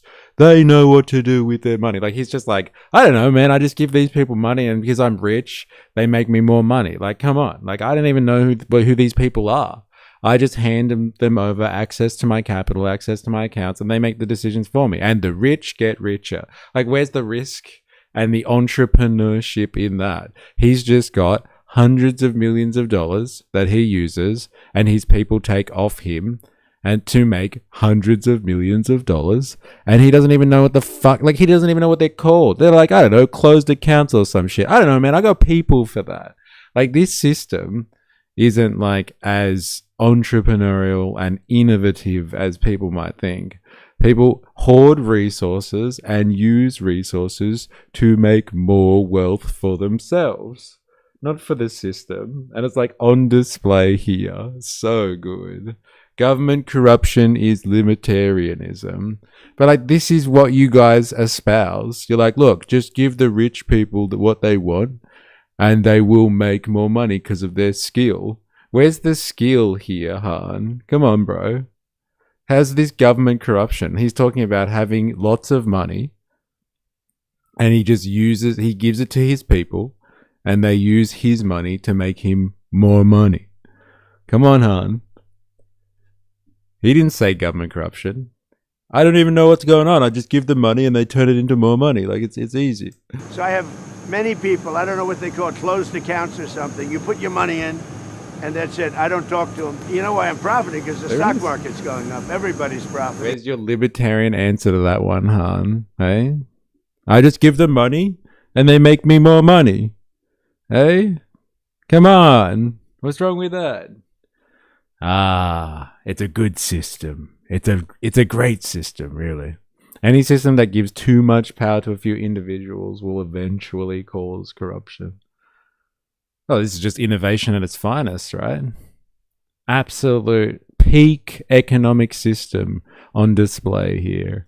So we're all profiting. I'm profiting because I have a lot of money and a lot of cash. And I just have a lot of money. I give it to institutions. I don't know if they know what they're doing or not, but... it doesn't even matter if they know what they're doing. A vast array of things. France 24's Angela Diffley has been crunching the numbers for us, going through this report, and she's with me now. Angela, give us a sense then. How has Trump made this much money? Yeah, so $1.4 billion from crypto. We can break it down a bit. I think we have a chart there with some of the details. $635 million in royalties from the Trump meme coin. Worth mentioning that quite a lot of investors lost money on that, not Donald Trump. $500 million from selling tokens from World Liberty Financial Cryptocurrency. And that is a company which was founded by Trump's two sons, Donald and... The good sister fellow reminds me of Ron. I don't know, though. Like, there seems to be some politics going on there. I mean, if I remember before, Ron was more like theological. He's conveniently leaving out the part where he has direct access to all policy decisions and can manipulate the stock market with a single tweet. That's a fair point, I guess.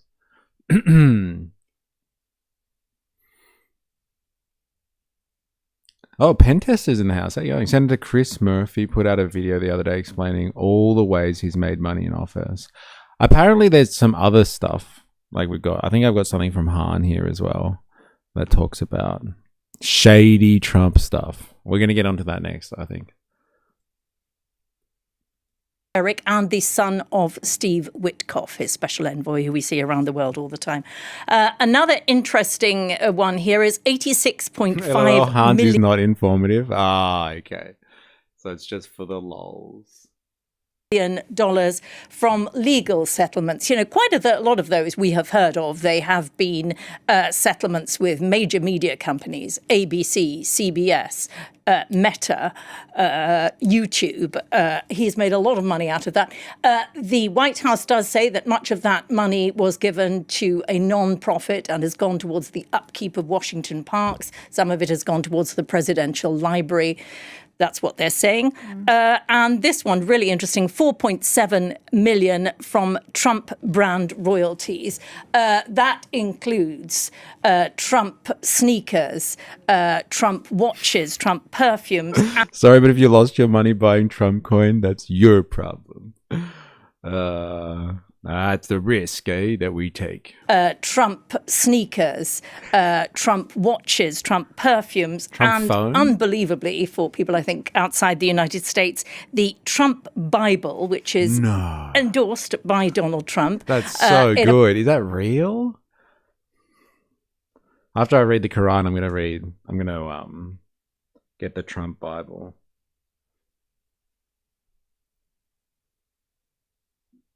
Oh, wow, it is real. It's an actual thing. I thought this was just liberal smear campaign stuff. Donald J. Trump, 40... Is it from his 45th presidency, apparently, of the United States of America? The day God intervened No way. Wow. God bless the USA. The day God intervened. Fuck yeah. With his name on it, which is questionable. Oh man. Remember that discussion and discourse is progression. Be nice, y'all. Man. Crazy. Blasphemy. No, it's not blasphemy. Come on now. Oh, it's really. Same with Trump bottled water. I think they were trying to pass a law that all schools in Oklahoma had to have it in their classrooms. Fuck yeah. I want to live in Oklahoma. I want to be in this world. They probably have better internet over there than in Australia. I'll probably do better streaming from there. LOL, Jesus was a great Messiah. The best Messiah. Nobody could perform miracles as good as him. Yes. And first, he performed his miracles on the stock market. I want a bedazzled Trump Bible. Fuck yeah. I hope Trump's Bible has a centerfold. Yes. And it has to be fucking Bubba in a blue dress. And Trump sucking him off. Apparently says in it, "Make America Pray Again." It's littered with US flags, very, very, very, very much geared to please the MAGA base and this idea of Christian America. It says, "God bless the USA."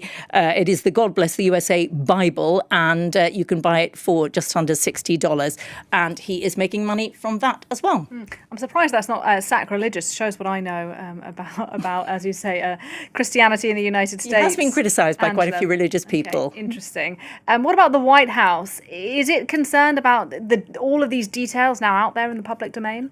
Well, you know, Trump points out, he says, you know, these companies, particularly the World Liberty Financial cryptocurrency, he says, you know, these are controlled by my sons. I have no idea what's going on. This, as his sons are standing behind him, he was questioned as he was getting on the new Qatari gift Air Force One jet, the sons standing behind him as he said, you know, I don't speak to them about this, you know, really.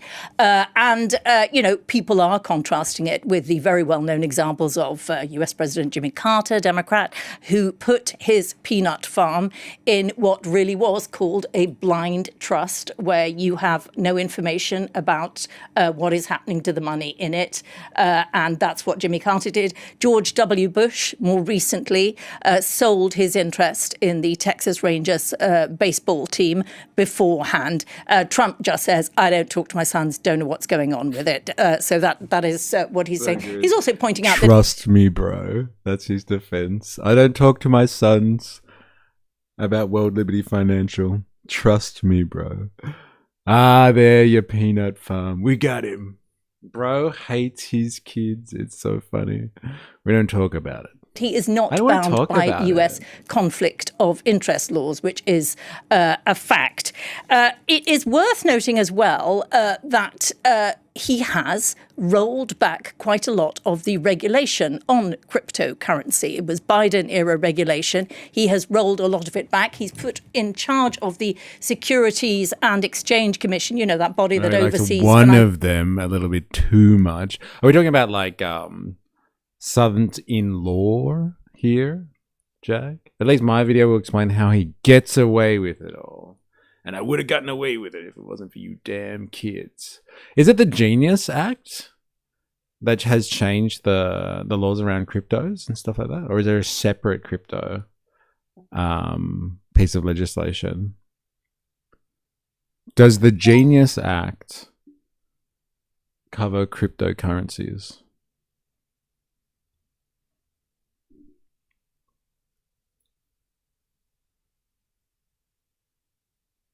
The Genius Act regulates the payment of stable coins. Cryptocurrency is designed to maintain the stable value pegged to the US dollar. Dude, I would be so upset if I was American. I know how much people love, you know, everything's backed by the American taxpayer. And like the currencies, like fucking stable coins being backed by the US taxpayer again. The world held together by the US, the promise of the US taxpayer to foot the bill. He would bang Ivanka if he could. Oh, right. We're not talking about sons here. We're talking about just his general offspring. He would bang Ivanka if he could. I like how you put the provision. Knowing everything we've learned about like Epstein and the Epstein class, you've put the provision there of if he could. If he could. Come on, bro. Haven't we not learnt enough about what these people get up to? Might be a rite of passage. The Genius Act regulates stable coins. Cryptocurrencies designed to maintain stable value and used for the payment of settlement. It establishes who can issue them, what assets must back them, and disclosure requirements, anti-money laundering rules, and federal state oversight. Example of cryptocurrencies that would fall within the Act include the USD coin and Tether. By contrast, Genius Act does not regulate cryptocurrencies generally. It does not establish comprehensive legal framework for Bitcoin, Ether, or most cryptocurrencies. If your question relates to Trump's crypto interests, the connection that his family's company, World Liberty Financial, has been involved in dollar-pegged stablecoin, that has led to debate over whether Genius Act could indirectly benefit business associated with the president, even though the Act is written as a regulatory framework for the stablecoin industry rather than legislation directly at any specific company. Interesting. All right. Dealings in the United States that is there to spot fraud and misdealings. He put Paul Atkins in charge of that. Paul Atkins is a well-known crypto fan, and that again is being cited as a possible conflict of interest. And it's worth mentioning, you know, the whole point for many people of cryptocurrency is that it's untraceable. It is, if you like, a global economy, a person-to-person global economy that is just assume anyone that deals with Trump is involved transactionally, yeah, including family, right? Very, very unregulated. That is part of its allure for very many people. So that, again, is raising many eyebrows. You know, Trump is utterly unapologetic about it. We heard there, you know, I'm good at making money. I'm good at business. We all want to make money. You know, you're doing well out of the stock market. That's thanks to me. As the midterms approach, it is sure that the Democrats will try to look at the very least, at the optics of this. Whether or not there can be a conflict of interest proven, the perception of a conflict of interest is in itself damaging. And the Democrats... That's literally just my sea monkeys mystery. Okay, fine. Like, what the fuck is going on over here? Got it. I believe you. If you tell me there's sea monkeys, whatever, I believe you. Will certainly try to point to what looks like a very unsavory juxtaposition of, you know, the United States and Donald Trump's business dealings. This, as very many Americans are suffering an affordability crisis, really struggling to pay their bills. Yeah, we've heard it all before. Everyone's struggling and he's making bank. It's the way. It's the way. I see 1984 as inevitable. How about you, Mystery? I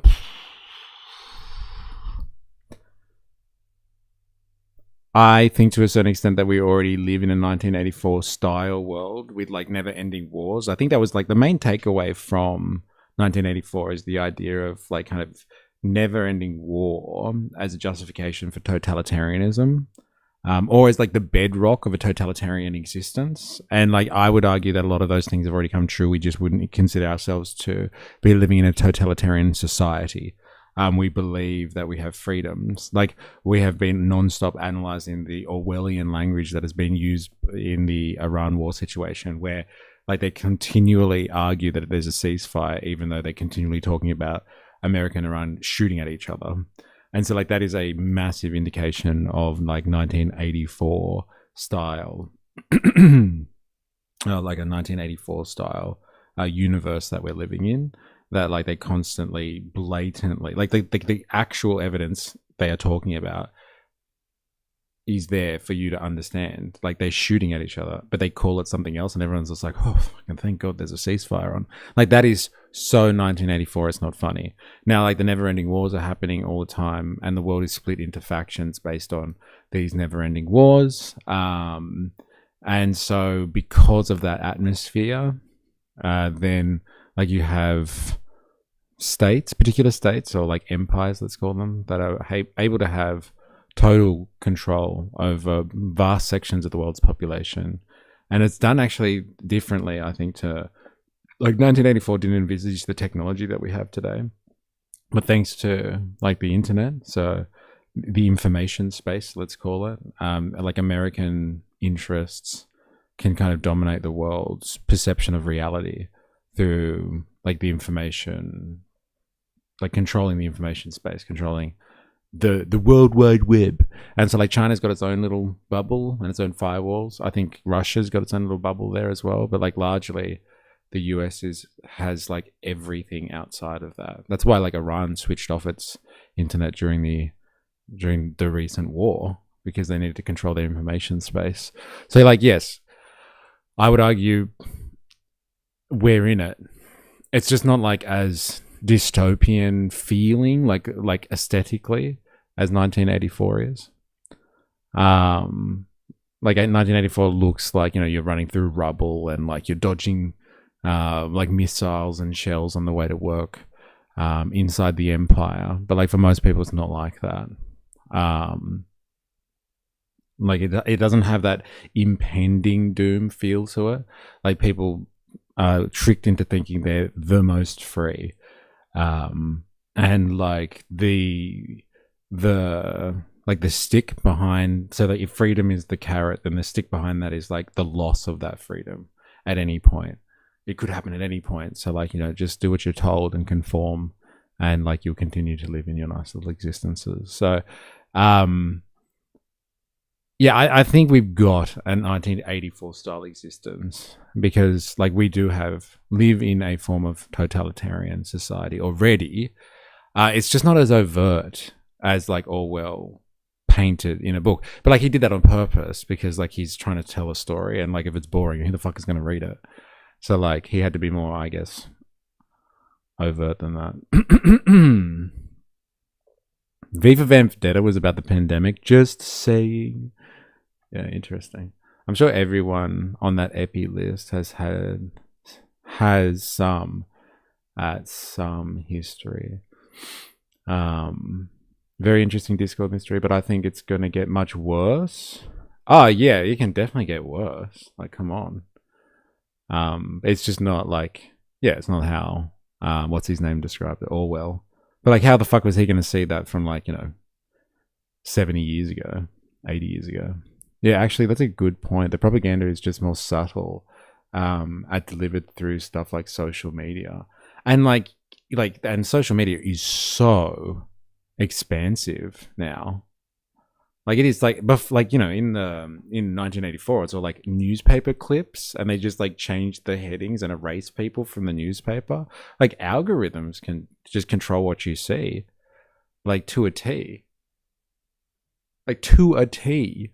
You don't even need to have some like army of people taking it away at like news headlines and stuff. Social media literally is an ecosystem where you can erase history. You just like block channels,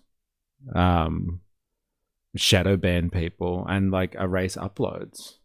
And like if like it never happened on social media, it never happened. Like it's mental stuff, man. Soylent Green is people. Somebody said Soylent Green. Somebody said it. It happens every day almost. Things are about to get worse before they get better, but the way we are moving so rapidly, I think it will just accelerate hope, at least. Ah, you're an accelerationist. Very interesting. All right. All roads lead to Silent Grey. Yeah, for you guys. The less fun version of eating someone out. Oh my god. Back to your sea monkeys, you. Yeah, and honestly, one thing that really scares me about AI is how easily data can be manipulated, and everyone just trusts what AI says about stats. Yes. Yeah, there's a lot of faith in that. But how permanent are the sources for those stats? Most Formula One races are accelerationists. Yeah, fair enough. I'll take your word for it. All right. We're gonna switch gears now. We're gonna get to another topic. Now, I think this one, like, I'm surprised at this. I'm very surprised at this that it's actually come here. But like for like what, the last year and a half? Where's our stream historian? For like, yeah, the last year at least, right? Oh fuck, we forgot your video. Sorry, Han. Give me a second. We're not switching gears. Everyone, hold on. Hold back your gears. We are watching Han's video. I hope it's funny, Han. Need some comic relief. Oh, I think I've seen this guy before. I've no more fucks to give.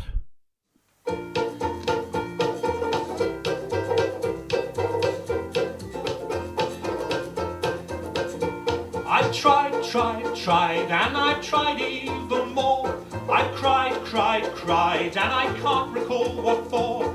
I pressed, I pushed, I yelled and begged in hopes of some success. But the inevitable fact is that it never will impress. I've no more fucks to give, my fucks have runneth dry. I've tried to go fuck shopping, but there's no fucks left to buy. I've no more fucks to give, the more fucks I've tried to get. I'm over my fuck budget and I'm now in fucking debt.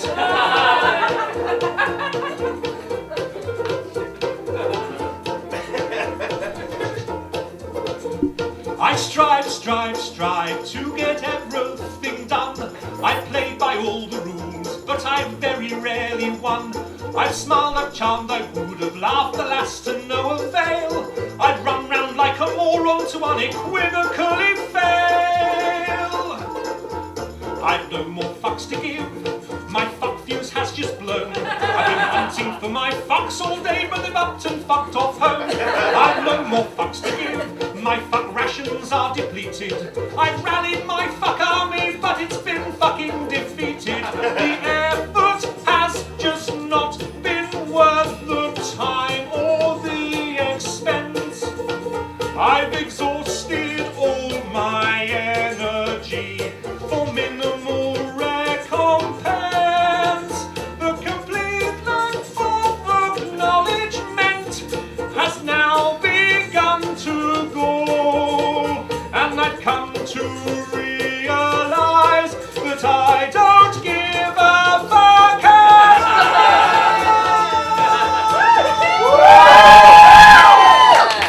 I've no more fucks to give, my fucks are blown away. My fucks are now so fucked off they refuse to fucking stay. I've no more fucks to give, my fucks have gone insane. They've come back round and passed me while they're fucking off again. I've no more fucks to give, my fucks have all dissolved. I plan many projects but my fucks won't be involved. I've no more fucks to give, my fucks have all been spent. They fucked off from the building and I don't know where they went. I've no more fucks to give, I've no more fucks to give. I've no more fucks, I've no more fucks, I've no more fucks to give. Thank you very much.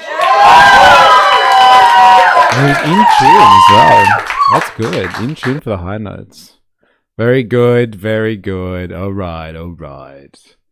Hey, got no more fucks to give. That's your take on the whole Trump coin situation, Han. That's your addition to the conversation. Your contribution, eh? Ninja Nurse gifting Team 1 subs. Eh? To Rune Surge. I don't even know who Rune Surge is. We had a Rune Surge on here before. Thank you very much. Secret Butterfield enjoyer, eh?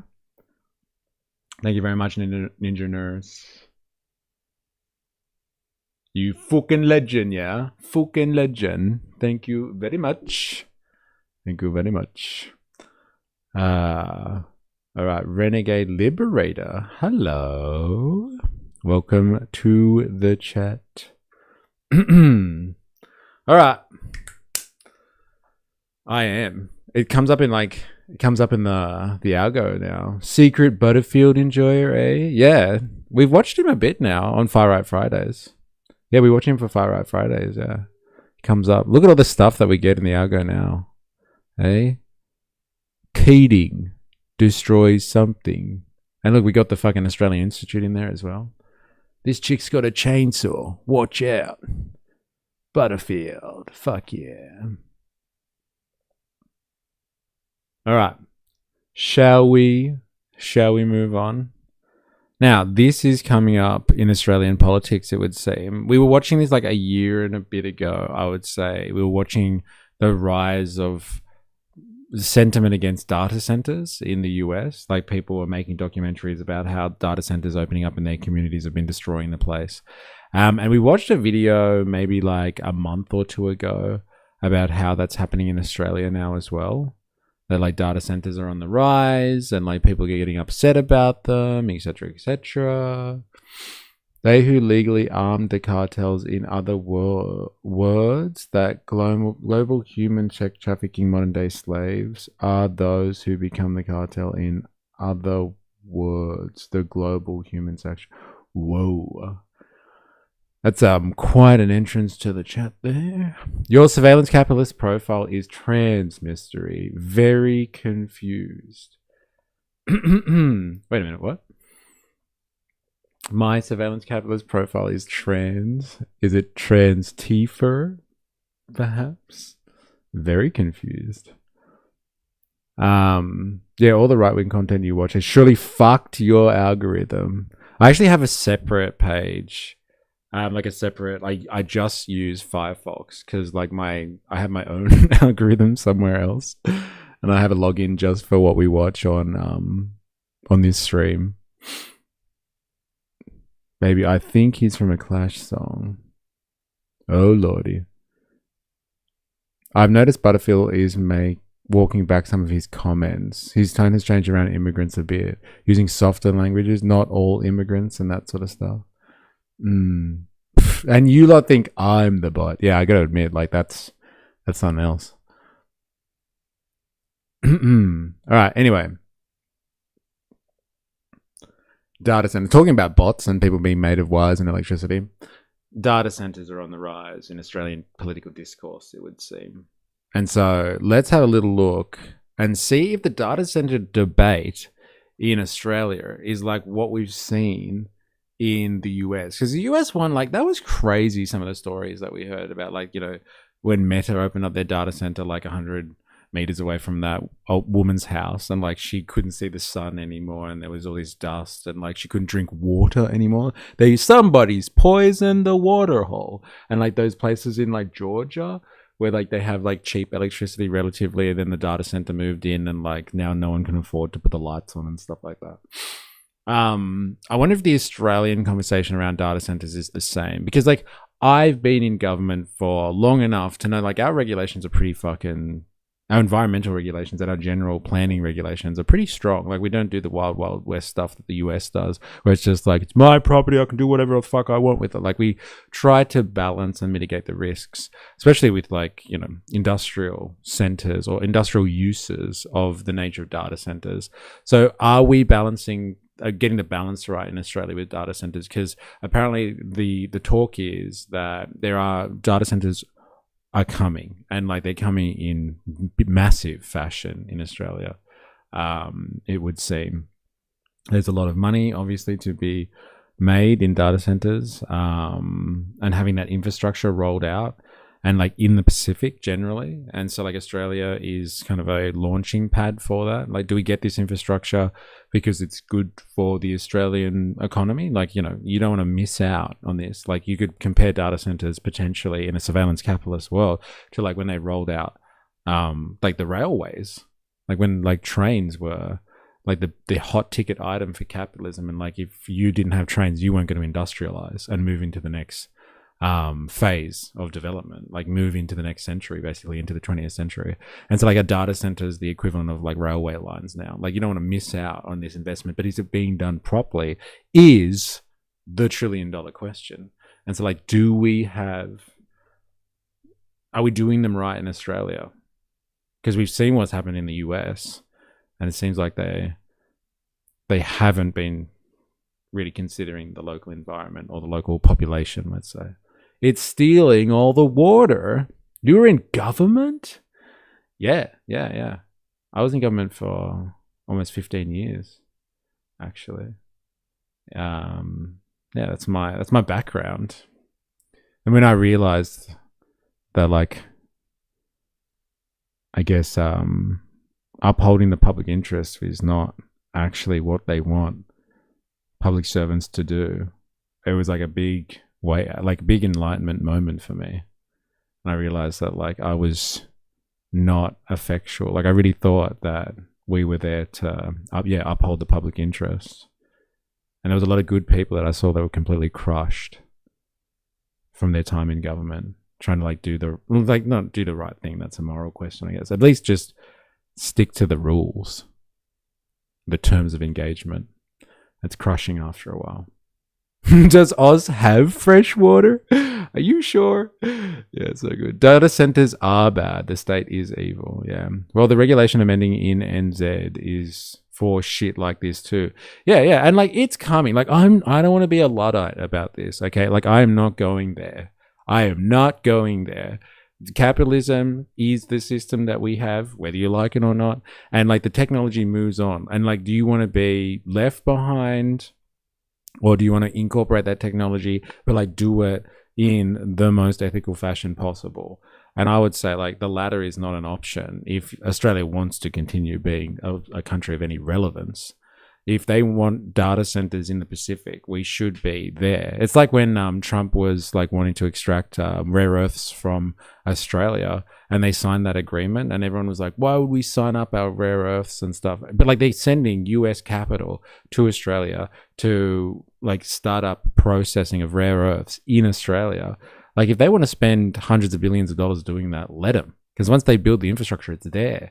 And like, who knows what happens in the future? If the American empire crumbles, they've built the infrastructure here and they paid for it. If they build the data centers here and they pay for it, then like, and then the American empire crumbles or something, the infrastructure is still here. And like, we can benefit off that as a population. The $1 trillion question is, and this can be done right, I was in government for long enough, is, can you balance the environmental impacts? Who the fuck knows? What Luddite? What's a Luddite? And well, to support data centers, prob Luddite who protested against machinery. The Luddites that were like, when capitalism was taking off and was like manufacturing was becoming a big thing, like the power loom. So you had all these people that were like into textiles, right? And they would like use a loom to make like material, like cloth, basically. And then somebody invented the power loom, and like, it could do the job of like 18 people with one person just like going back and forth on a loom. And so Luddites were these people in like, when industrial capitalism was forming, that used to go around like, smashing technology and being like, no, fuck you. We need, the workers should just make material in the same way. And we know what happened to them. They got phased out. Like, machines make cotton products, or they make material now. So like, don't stand in the way, but like, if you can, like, regulate the technology as best as possible, especially the environmental impacts of it, and like, to not get left behind. Like, this doesn't matter to I would say Americans, but Australia is like a place that needs to attract technology and not be left behind. And Australia has geared its economy around like services as well. So data and services go hand in hand, or connectivity, access to the World Wide Web go hand in hand. But like, are we doing it the American way, which is like complete disregard for the environment and the local population? I hope not. I really hope not. I hope that if this wave is coming, Australia does this well, very well. But I have very like small hopes. No, I have huge hopes, but like, I'm not optimistic about it. Data centers don't have to be 100% AI centers either. Cloud storage, internet websites. Oh yeah. But apparently that's the story though, that like, they're building data centers in Australia to help train and run AI models, which is interesting. Also, AI doesn't have to be Anthropic, XAI, OpenAI, etc. Australia is relevant. So good. Yes. Yeah, Australia is relevant. Benzo Bendon, how you going? The demon spawn of Clive Palmer and Gina Reinhardt in NZ saying it too. Yeah, it's coming, man. And like NZ's a prime location as well. It's a stable place. And like, it's a good economy, stable, like all that sort of stuff. So they want to invest. And so like, this stuff is coming regardless. I just hope they do it the right way. How sustainable and ethical can we make it becomes the question. Remember when America built the oil infrastructure in Venezuela? We've seen how that worked out. But like dilemmas, I thought what happened was they built the oil infrastructure and then those evil communists took over and they fucked it. If the evil commies didn't come in and try and nationalize their oil, then it would have been fine. UAE was getting a lot of investment. Oops, Iran attacked by Israel/US. This is why I reckon we nationalize a data center company with a proven track record. That's interesting. And do it before. Yeah, do it like up front. How long till we are Venezuela? Yeah, 5 to 10 years, tops. And then just send most data center stuff through to them from now on, so we benefit from the ongoing rent of those data centers. Don't let Microsoft, Amazon, Google, and own their own data centers. Be the rent seeker you want to see in the world. See, I think there's like some corporation, from what we understand, that deals, like an Australian company that develops this stuff and then rents it out to foreign nationals. I'm pretty sure that's how it goes. Our Shane Jones keeps calling everyone that's against the doc bill Luddites. That's interesting. Yeah. Like button deserves a caress. Little kiss. There it is. Yeah, if you're watching this and you're on YouTube and you haven't already, activate the like button. If you're new here, subscribe for more. If you're on Twitch, follow for more. Here's an invitation to our Discord. Here it is. This is where we share our propaganda. Go for it. I wonder if data centers are protected from EMPs. If this is the acronym that I think you are talking about, how would they be protected? Superloop would also be nice. Then we'd have our own ISP again. Yeah, good luck with that. And here, while we're at it, here is the Patreon. Don't be scared. It's not going to bite. What I'm suggesting is you become, and what I do always is you become a free member on Patreon, so I can put you on an email list. You don't get notifications through the algorithm. Here's the link. Become a free member. Do yourself a fucking favor. So I can have you on an email list, please. They don't build Faraday cages around data centers. Or batteries, for that matter. I did my part. Yes, you did. Good on you. Good on you. All right. I'll shut up. Let's see what the Australian conversation around data centers is. This is South Australian, isn't it? I'm pretty sure. This one's for you, Delivers. This is Bundy, 2.5 hours northeast of Adelaide. Home to hundreds of sheep, but no people. It could soon be transformed into an AI infrastructure hub. It'll be one of the biggest in the Asia-Pacific region ever built. These companies, these new AI companies, are so hungry for additional data center capacity. They're just going to keep investing and it's going to grow and grow. From the country to the city, AI data centre developments are in the house. How you going? Dill, this is your cue for an EMP attack or something. Watch out. You'll get the terrorist label. You gotta watch out. Accelerating. Industry figures show there are already 162 operating across the nation. So every time you do a query on ChatGPT, a bunch of computer chips and machines whir away somewhere using a bit of energy to make all the calculations and to give you the answer. And that's what goes on in a From the country to the city, let the data centers be free. So wait, what's your opinion on this?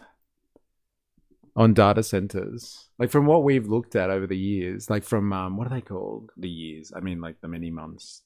Last year, probably. From all like, Perfect Union, more Perfect Union, fuck data centers. Ah, okay. So you don't see them as like an inevitable rise? I don't think we have a control over them, to be honest. I don't think we have any control over it. Like, yeah, fuck them. But like, they are coming. They are coming. They are coming. I hope they are regulated well, especially in Australia. Like, yeah. We don't have a lot of access to good drinking water, or fresh water anyway. I hope they're doing well. We don't need. They are already here. Yes. Yeah, okay.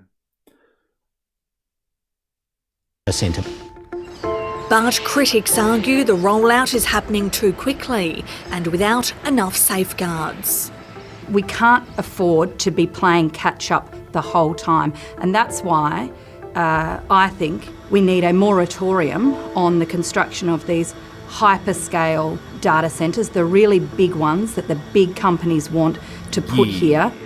All of these proposals have to be delivered in the national interest and in a way that generates real benefit for local communities.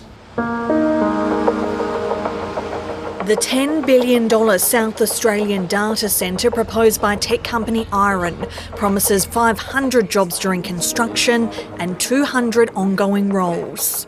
500 during construction and 200 ongoing roles? Yeah, come on. There's going to be like 2 gardeners and a couple of maintenance guys.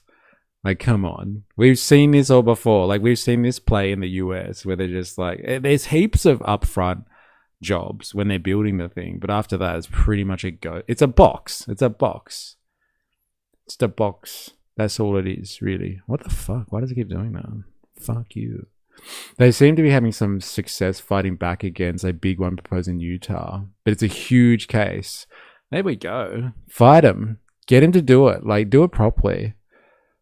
They're going to do it. Do it properly. Like, again, I'm not against new technologies. Like, I really have high hopes for artificial intelligence to be used properly. Technology to be used properly to, like, liberate the human race from wage labor or something like that. And so, like, this type of technology is needed. But, like, it doesn't have to decimate local populations and the environment to do it. Data centers use heaps of power mostly. We are working on massively increasing our power generation capacity. We have guidelines pushing for additional renewables and battery construction. Yeah, there's trade-offs. What the fuck not? People in parts of America are furious that this is already in their community. The state cares not. It's the Australian way. Roll out massive projects without considering the long-term side effects. Well, again, I fucking hope not.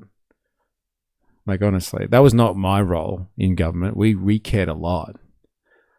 Now, the developers, though, who were from the capitalist class, they did whatever they could to undermine our processes so they didn't have to fork out cash. But we had the standards. We were just chopped at the knees all the time for somebody's fucking profit. It's needed, but within our current system, it would inherently grow and push its limit regardless of the actual need. Yeah, fair enough. No, I see that. I see that. So build it and then nationalize the fuck out of it. Venezuelan style. That worked out well for Venezuela, right?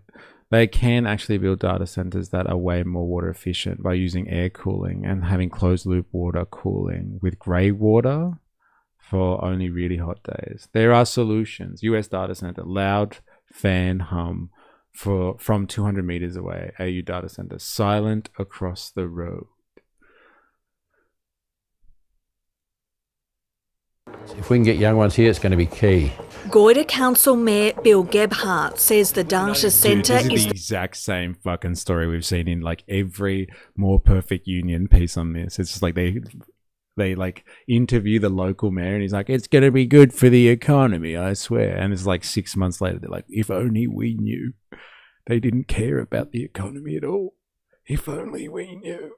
The shot in the arm his region needs. We need some form of growth to keep us going, and we need some young ones to be coming continually to the centres. Our average age is 57, I've noticed. The school's battling at the moment. Everything's battling with numbers, and the senior school is really finding it tough. So if we can get numbers in the community to keep these things open, it's going to be a game changer for us. The town of Burra relies on tourism, but it's seasonal. What do you think of the data centre proposal? Having some consistent business in town will be really beneficial for us. While the project will help put food on the table for regional workers, the technology is itself a hungry beast. The data centre will need up to 800 megawatts of electricity, the equivalent of powering around 800,000 Australian homes. It's sitting on the fence at the moment because there's a lot of questions to be answered. Federal Minister Tim Ayres is confident the national electricity grid will cope with the energy-hungry AI boom and prices won't rise. Currently, data centres use about 2% of Australia's electricity. As we head past 2030, about 12% of Australia's electricity is the forecast demand. That is an enormous opportunity to use that investment to drive additional electricity generation, new transmission, and to use these centres to support demand management in the grid. The other issue is water. Well, these things generate masses of heat, so we have to have some sort of cooling system. Now, the cheaper version of that is an evaporative cooling system, which is based on a big industrial air conditioners that basically rely on evaporation to get that cooling effect, but they'll use lots of water. With below average rainfall expected in parts of the Murray-Darling Basin, irrigators in South Australia's Riverland are facing a 20% cut to their annual allocation. Citrus supplier and juice maker Jeff Nispel says his business could have to spend hundreds of thousands of dollars to buy water to make up the shortfall. In that market situation where every grower is out mad scrambling to try and buy water, water will cost at least $1,000. In addition to power costing us more to pump, fertiliser costing us more to pump, wages have gone up, everything's going up. Jeff says he's not opposed to data centres, but wants to know how much Murray River water the proposed Bundy Centre will use. Geordie did a piece on international companies taking so much water that it destroyed small towns downstream. Yeah, I think that's in a different part of Australia, though. I think. I haven't watched it. I did speak to him about it. I don't know if it's here in this part of the world. I have a feeling it's in like northern New South Wales, I believe.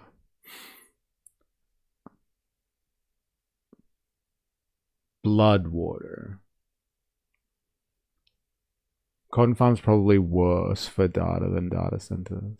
Well, sorry, worse for water than data centers. Yeah, cotton. Yeah, my God. Western New South Wales. Okay.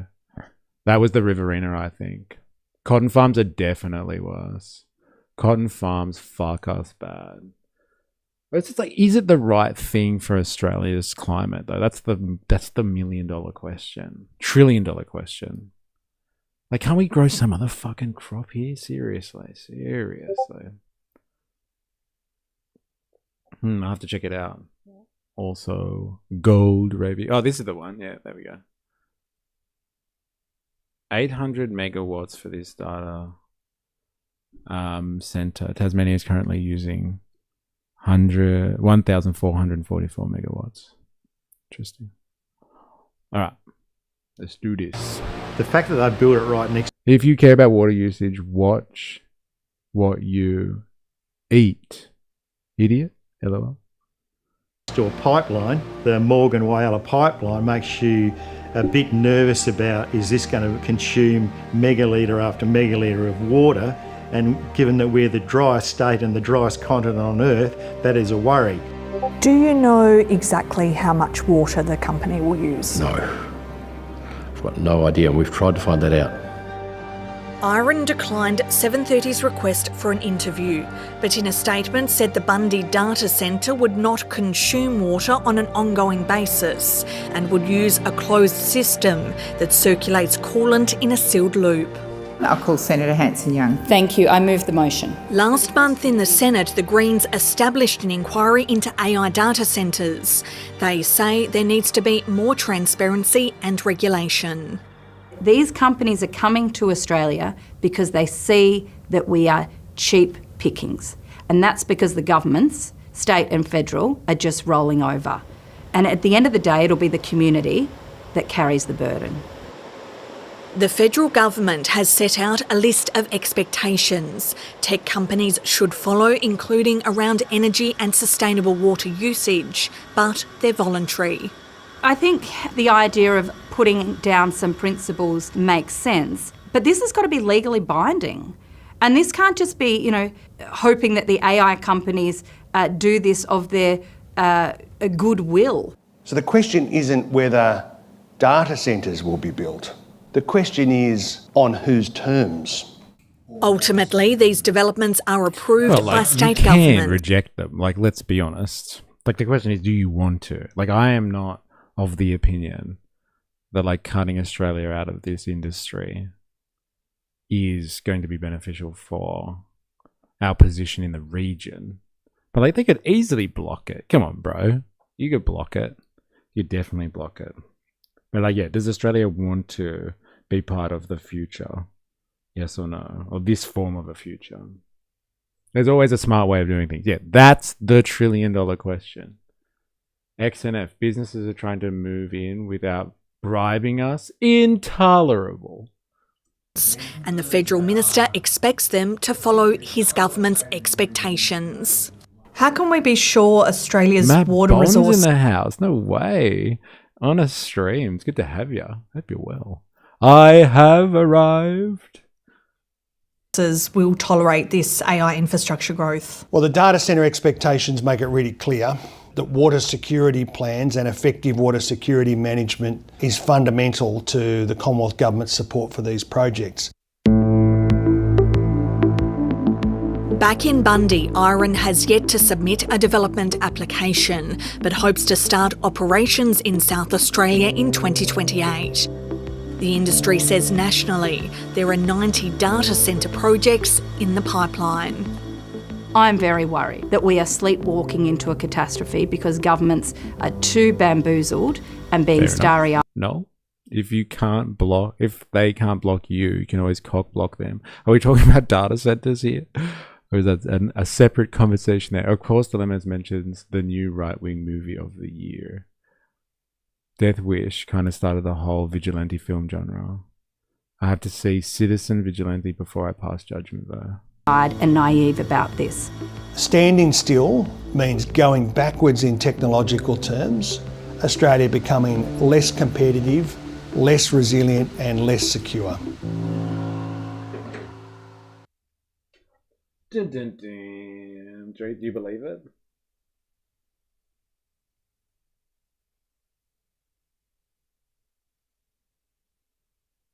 Do we believe it? All right. Is there another one that they had here? I think they had another piece on this. Let's have another listen. Let's have another listen.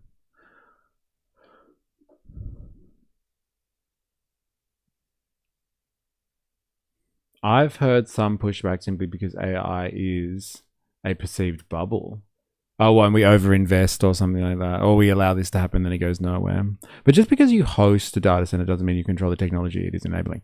No, I agree. I've already covered that. I agree. But it's like the rare earth mineral thing. If the Americans want to come here and spend hundreds of millions of dollars starting up rare earth mineral processing in Australia because they want to compete with the Chinese who have made it so much cheaper that no one would ever spend that money in Australia to do this, and then the Americans walk away from it at some point, then the infrastructure is here. Someone spent all of that capital making that happen, and then we can just move in. And take advantage of it. Data centers here. If they build these massive fuck off projects here, where Australia just doesn't have the capital to fund this, Australian companies don't have the capital to fund this. They build this infrastructure, and if something happens, once it's built, it's built. You can use it. But yeah, we wouldn't control it. Obviously, whoever pays for this will have full operation over these means of production. But they are means of production nonetheless. I know it's hope and a prayer stuff, but they are the means of production. Can they be expropriated at some point, if you catch my drift? If you catch my drift. Turn it into public housing. Yeah, everybody gets a slot. And look, it's warm in here too. Have to worry about heating. That's fair. It's long game stuff, but like means of production is means of production at the end of the day. Once it's built here, it's not like I said, like I've said before, you can't just put it on a fucking ship and then take it back to, I don't know, Silicon Valley or something like that, or wherever they reside. They can't just pack it up and take it away. They don't invest capital if they can't get more value in return as quickly as possible.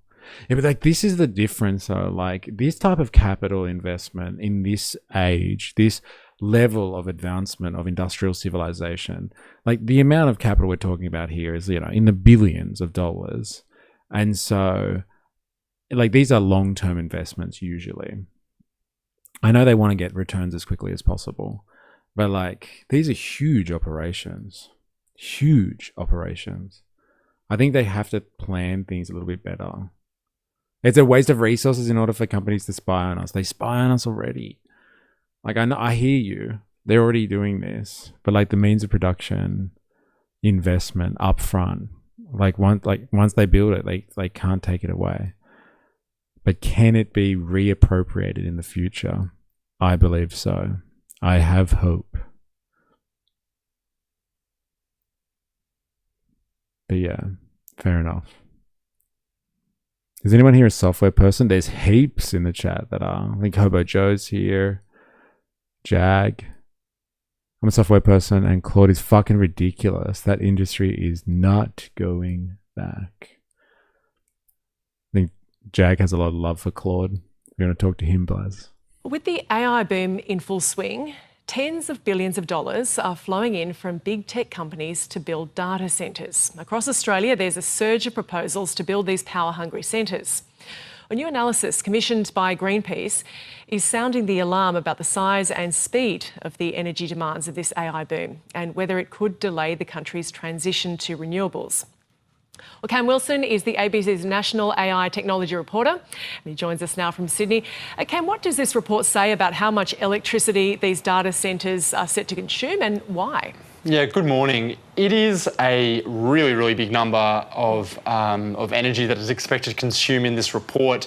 This Greenpeace report actually pulls from pretty official government data about their projections about how much new energy will be needed over the next 15 years to power the data centres.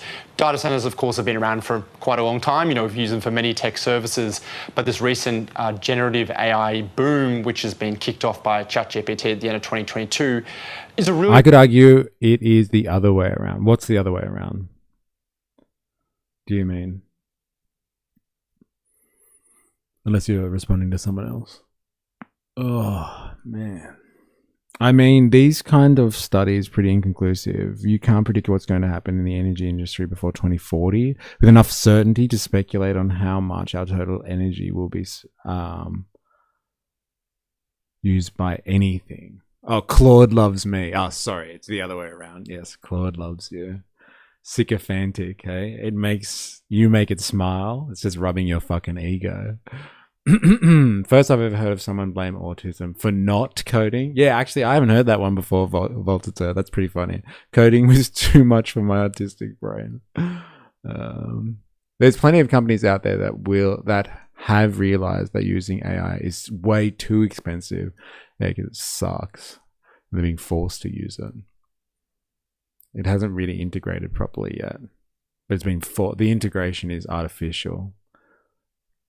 Data centers will slow the renewable transition. The heck? They're going to necessitate shitloads of new renewable builds. A lot more energy demanding, and so as a result, to power these products that are being used by tens of millions of Australians, we're seeing this demand for data centres to service that processing and computing power. So the projection is in the kind of highest growth scenario, according to this data, is 13% of Australia's total energy consumption by 2040 could be just going to data centres. For context, that is about 2% now, or at least in 2024-25, so a massive increase. And what's more, the fact that it is a large amount, it's also really come out of nowhere. We saw projections change in just 1 year to increase 6 times. So really, you know, for energy grids and the providers who work on quite long, time frames, this is an immediate stress to them now, and they really have to figure out about how to handle this new demand. Yes, so Cam, these concerns are coming from Greenpeace. Now, this is an environmental activist group, likely has little love for these big tech companies. But what are other experts and also energy providers saying about this? Are they also concerned? Yeah, look, you know, this analysis was pulled together. This is why you got to stop immigration. You won't have enough energy for everyone. So you can't have migrants and data centers. All right? All right. We're going to need more whales. It's technically renewable energy though, isn't it? Whale oil. Like, come on. As long as they keep reproducing, then it's renewable. Just got to do it at an applicable rate. Lap Jeff, it's good to have you. Hope you're well. By Greenpeace, but it was off the very official data from the energy market operator. And what Greenpeace added was it was saying, hey, we're putting this together and we can actually point out that the new electricity needed for data centers could be more than what we needed to electrify our homes and cars over the next period. And now, while they've kind of pulled that kind of analysis and comparison together, they are not alone in making these projections. I spoke to the group representing the data center providers in Australia, who you can imagine would be probably a little bit, more conservative about that. And they said, while we actually can't, projections out past 2030 are really kind of hard to know and depends a lot on government policy, they didn't really dispel it out of hand. And they said, our projections align with those official projections. And here you have Greenpeace trying to stop whaling. See, told you.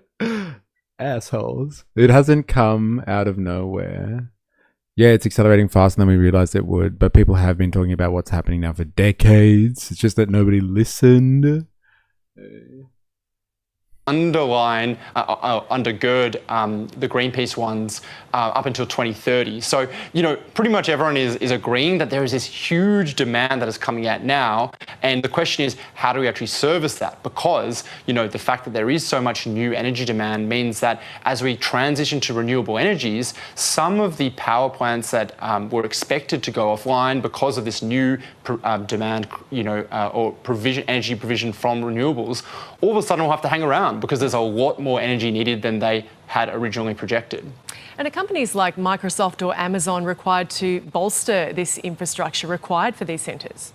Yeah, so at the moment, it is not specifically required. Many of these big tech companies have started to sign MOUs with the government saying that we plan to do this.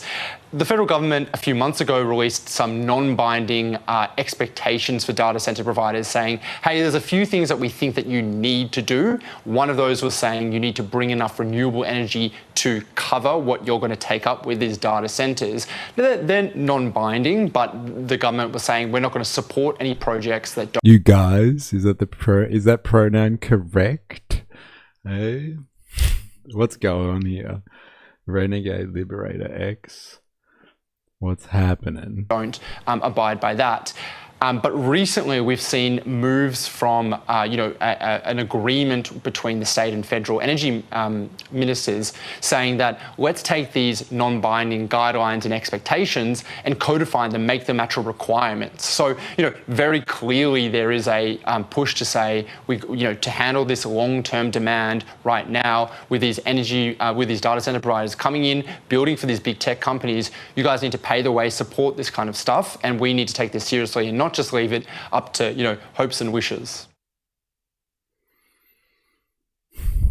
It's just the same, okay, fine, but make sure you do it properly. Okay? All right, now let us get to the real meat of this issue. I know everyone's hanging out for this one. I know some of you have probably watched this already. But I don't frequent this channel. I haven't looked at this guy for ages. But here it is. Australia is about to get fucked by big tech, and here's why. I'm assuming this is about data centers. I haven't actually proof watched this one at all. Oh, no, it is. Every time the world's biggest corporations look at Australia, we lose our gas, our minerals, and now our land and water for their AI data centers. The bloke meant to get us a good deal, Andrew Charlton, is a product of the revolving door, mate spinning between lobbying, consulting, and government, swinging it wide open for big tech every time. Here's how Charlton sells us out. Dun, dun, dun. I know you guys have been waiting for a little bit of punters. It's been a while since we've done it. Not since the great gas debate. Oh, fuck. I've never seen that before. Ravy, baby. Final warning. Respond to my question. Renegade, you fucking pushing buttons, bro. I've never even seen Ravy get angry like that before. Final warning, asshole. You better respond. She ain't fucking around. Why are Australia always losers? Hey, ready when you are, ChatGPT. Alright, let's do this. Let's see what our punters take on this problem. 92,000 views. Oh, it's been out like a week, maybe? Is Ravy a mod on YouTube? Yeah. She's pissed off. Right, she's really pissed off now. Let's do this. Oi, punters. Somewhere near you right now, they're building a box. No windows, hums 24/7, chews power by the suburb, drinks water by the Olympic swimming pool. And not one person who lives near them ever asked for it. I'm talking about data centers. That's right, I'm talking That about... explains a lot. No wonder why I'm not banned yet. Dude, you predate Ravy. You're OG, Han. You've been around for a long time. Data centers, the engine of the AI boom, and they are landing here in Australia. Some are already here, and there are a hell of a lot more on the way. And here's the thing, the biggest corporations in history of all of the world have taken a good long look at Australia, and they like what they see.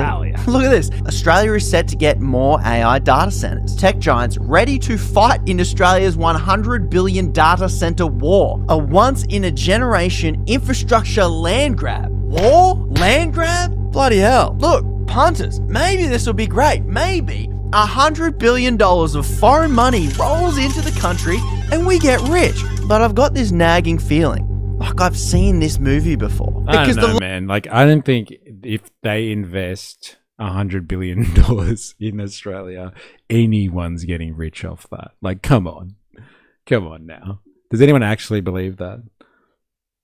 Will we get rich from it? Come on. Not a fucking chance. Rich, but I've got this nagging feeling, like I've seen this movie before. Because the last time the biggest corporations on earth looked at Australia and liked what they saw, it was our gas. And we handed most of it to them for free. And you and me are still paying the price. So punters, what happens next with data centers could go one of two ways. It could make us rich, or it could cost us billions. And the only thing standing between us and another gas-sized screw job are the politicians we've put in charge of dealing with big tech. So can the people we elected stand up to the most powerful corporations in history and get us a good deal? Well, I did some digging, and I did not like what I found.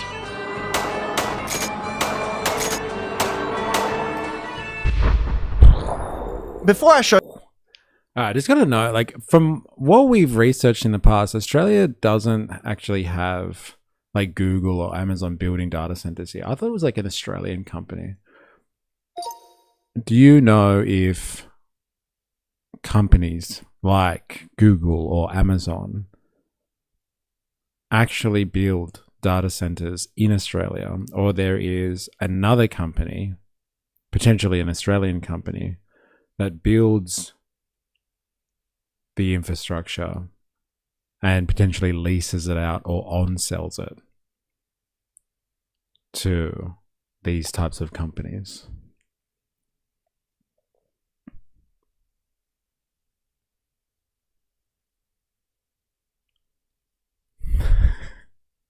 Can I have a gas-sized screw job? I saw his reel on this. Does look pretty bad. I don't know.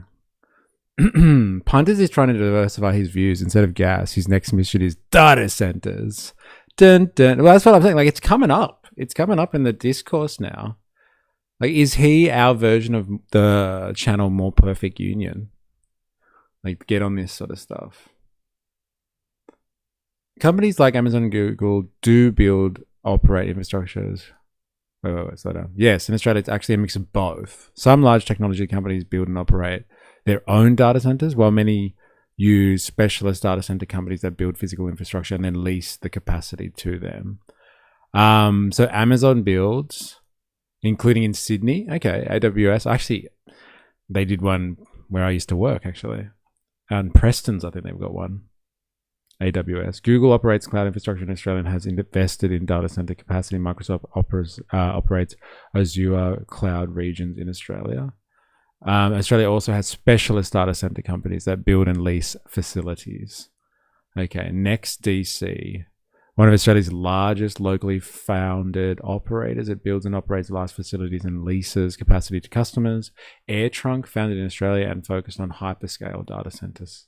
It has built very large facilities used by major technological customers. Macquarie data centers. Is there anything that fucking Macquarie doesn't do? Banking and data centers? You can't be that evil, honestly. Come on now. Interesting. Good old Conrad. He's a definition of the guy you work with who is nice, but you know something is off. Every time I hear AWS, I think of alcohol withdrawal scale. Huh. Interesting. Mr. E, mod me here. Okay, why? Are you going to ban Han just for the shits and giggles? So we can all have a laugh?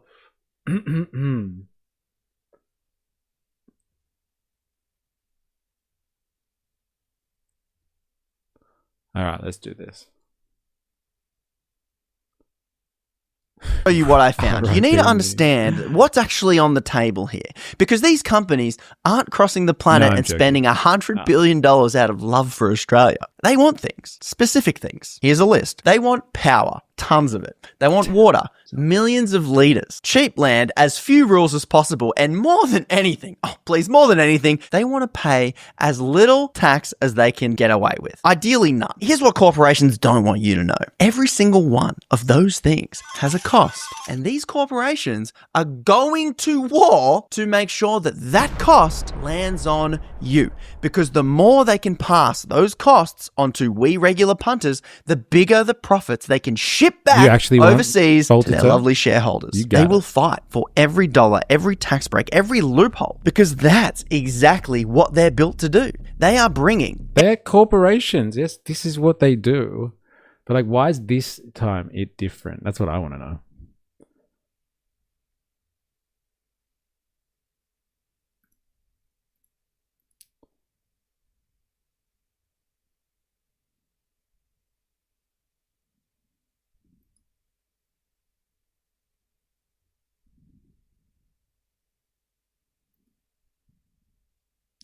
Give me a second. All right, back to it. Everything they've got to the table. So we better hope we've got someone on our side who's up to the challenge. Someone who'll fight as hard for us as these corporations are fighting for their overseas shareholders. You know who we got in our corner? Meet this bloke. Labor MP Andrew Charlton. He comes with a bit of hype. Look at this. Star Cabinet Minister. Labor prodigy. He's tipped to be the future treasurer. Oh, and side note, he is low product. He comes, holders. You know who we got in our corner? Meet this bloke. Labor MP Andrew Charlton. He comes with a bit of hype. Look at this. Star Cabinet Minister. Labor prodigy. He's tipped to be the future treasurer. Oh, and side note, he is loaded. So this is the bloke who'll be on our side when big tech comes knocking. So, how's he doing so far? Well, here's a clip of him on Sky News being asked about cryptocurrency. I think people out there should be very, very careful of cryptocurrencies. Ultimately, this is a big gamble. Now, same bloke 3 years later. Cryptocurrency is no longer just an emerging technology. It's an asset that is valued by millions of Australians. It represents a new frontier in finance, enabling innovation, efficiency and opportunity in ways we could not have imagined. Dude, it is a party in Twitch today. It's fucking going off. Start talking about the returning to the Twitch files and it's going off, bro. just a decade ago. Wow, quite the turnaround. Either crypto changed or Andrew did. And I really wanted to know which. Turns out he was an economist and a pretty successful one at that. He both things are true. built his own consulting firm called Alpha Beta. Now, it's basically a bunch of economists and data nerds that government and big corporations pay money to in order to write reports. Remember that. In 2020, one of Australia's biggest consultancy firms on the planet, Accenture, buys Alpha Beta and pays Charlton a reported $35 million, which I guess he turned into this very nice house. Well played. So by the time you see him in that clip on Sky News in 2021, trashing crypto, he's fresh off that $35 million payout. Let's watch the rest of that clip now. What is the long-term value of Bitcoin? The answer to that question is very hard to determine. It's actually not even a very good store of value. It's quite hard to transact with. It's quite expensive to create. It's not very stable in terms of the way it stores value. It goes up and down all the time. And last year, it took more energy to create Bitcoin than it did to power the whole of Argentina. It's highly volatile, and surely we can't be introducing a new global currency so energy. He just looks like Matthew McConaughey. That's all I see. He's he does, doesn't he? There's something about him. You got to trust that face. Volatile, and surely we can't be introducing a new global currency so energy intensive it could destroy the planet. Well, he did not hold back. I counted 11 separate reasons to stay well away from crypto, which is what makes what happened next so weird. Because about a year later, all of that vanishes. In 2022, Charlton's now a top dog at Accenture, the firm that bought his firm, and his name turns up on a crypto report. But this time, it's not rubbishing crypto. It's a full-blown endorsement. This paper doesn't mention anything about his previous revelations with crypto. It could What's the report? Safe measured transitions to DAs. Safe. Measured transitions to DAs can make Australia's lives easier, better and safer. Digital assets in Australia. This paper doesn't mention anything about his previous revelations with crypto. It could destroy the planet. Oh, hang on. Does say one thing on the environment here. Says crypto's becoming greener. Okay, so the next question is, who paid for this report? Is it just me, or is it a little bit creepy how the second you think about something, your phone is already showing you an ad for it? Like, you didn't search for it. You didn't type it. It just knows. Well, that's because everything you do online gets watched, packaged up, and flogged off to whoever is buying, which is why every website now seems to want your face or your ID or your phone number just to let you in. So most punters like me, we go, yeah, nah, I'll just use a VPN. But here is what they don't tell you. Most VPNs can still see who you are and what you browse. That's right. This is an ad. What's going to solve this? It's right. It's Obscura VPN. Obscura is a VPN that... Oh, man, we got added? Damn. I didn't see that coming. You bastard.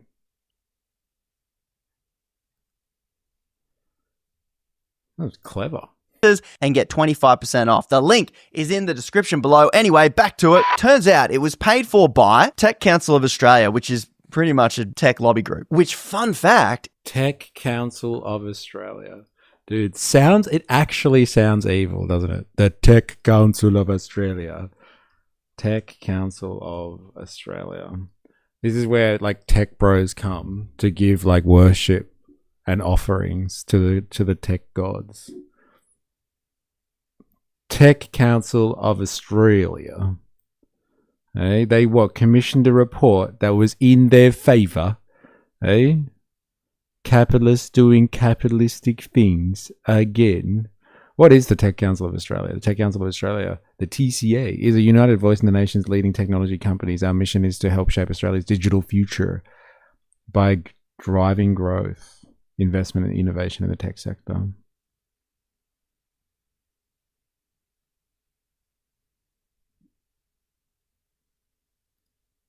For the greater good. Yeah, I know, right? The Tech Council has spoken for the greater good. We snubbed the nose at the Chinese when they pushed to build centers here. No-go zone. Let's partner with technology that's more expensive and going nowhere. Smart. Yeah, we'll team up with the Americans, not the Chinese. We work with government, businesses, and the community to shape Australia's digital future But what do they do? I bet you they just write reports. They're like a think tank, right?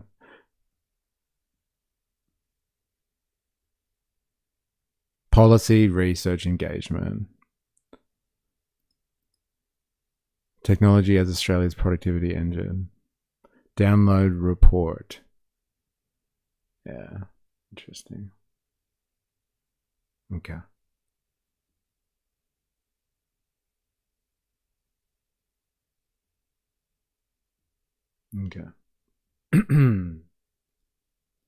Is being run by his old business, pretty much. Anyway, back to it. Turns out it was paid for by Tech Council of Australia, which is pretty much a tech lobby group, which, fun fact, is being run by his old business partner, Kate Pounder. Remember that name? Our boy. Best name ever.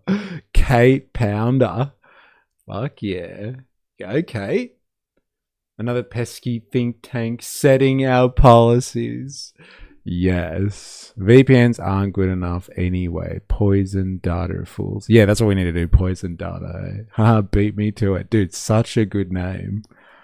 By his old business partner, Kate Pounder. Remember that name. Our boy, Andrew Charlton, has gone from crypto's biggest critic to co-writing the tech lobby's crypto puff piece on behalf of the tech lobby run by his old business partner. Tracking? Because after all this, Charlton levels up. In 2022, he becomes a politician and quickly picks up a side gig as co-chair of Parliamentary Friends of Blockchain, which is a little club inside Parliament where the crypto industry and politics... Is this guy our JD Vance? Could you imagine?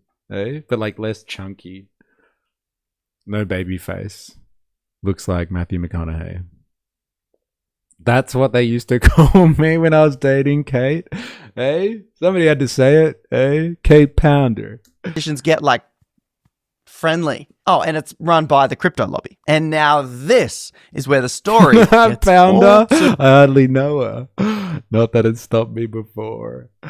All right, back to it. Too familiar. During his re-election campaign, a crypto exchange called SwiftX, one of the companies mentioned in the report he wrote, gives the election campaign of Andrew Charlton personally $50,000. And 1 month later, Charlton is made assistant treasurer for the digital economy. I mean, wow. What are the odds? Crypto bros at SwiftX just happened to donate directly to the future assistant treasurer of the digital economy. What a coincidence. Now, it turns out that $50,000 donation from the crypto bros accidentally exposed how political donations in this country really work. My mate, Kirsten Drysdale, who helped me put this video together, goes through the whole saga on her channel, The Internet Reviewed, so go check it out. Great side quest there. Anyway, back to the money. SwiftX were not the only ones throwing cash at our politicians. Both Lib and Labor copped donations from Coinbase, Immutable, WeMoney. The full crypto bro mafia poured nearly $500,000 into the two major parties in the lead up to this election. The Fin Review called it game time for crypto influence operation. Influence operation is right, because that same crypto lobby came up with the genius plan to charge crypto companies $65,000 a head for structured access to our politicians, with Andrew Charlton named as one of their parliamentary champions. Crypto bros, remember, the trick to buying access in Australia is generally like, I don't know, don't say it out loud. Tip for you.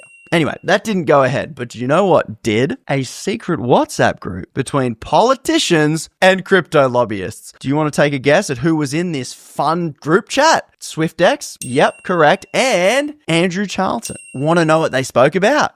Well, you can't, because the messages were set to self-destruct. But here is one message that the Fin Review found. Positive statement from Jim. More statements and events coming in January. We'll shortly share details. Love, Andrew.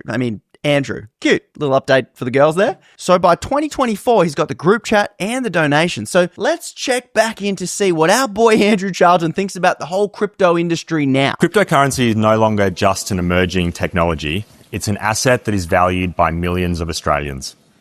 It represents a new frontier in finance, enabling innovation, efficiency and opportunity in in ways we could not have imagined just a decade ago. Well, there you go. I mean, wow. At this point, I'm just impressed that he hasn't launched his own meme coin. Which brings us to now, 2026. And Andrew Charlton has just helped introduce a brand new law into Parliament to regulate crypto and other digital assets. And guess what report that bill mentioned? Tech Council. His own. A bloke who once called crypto a planet-destroying game.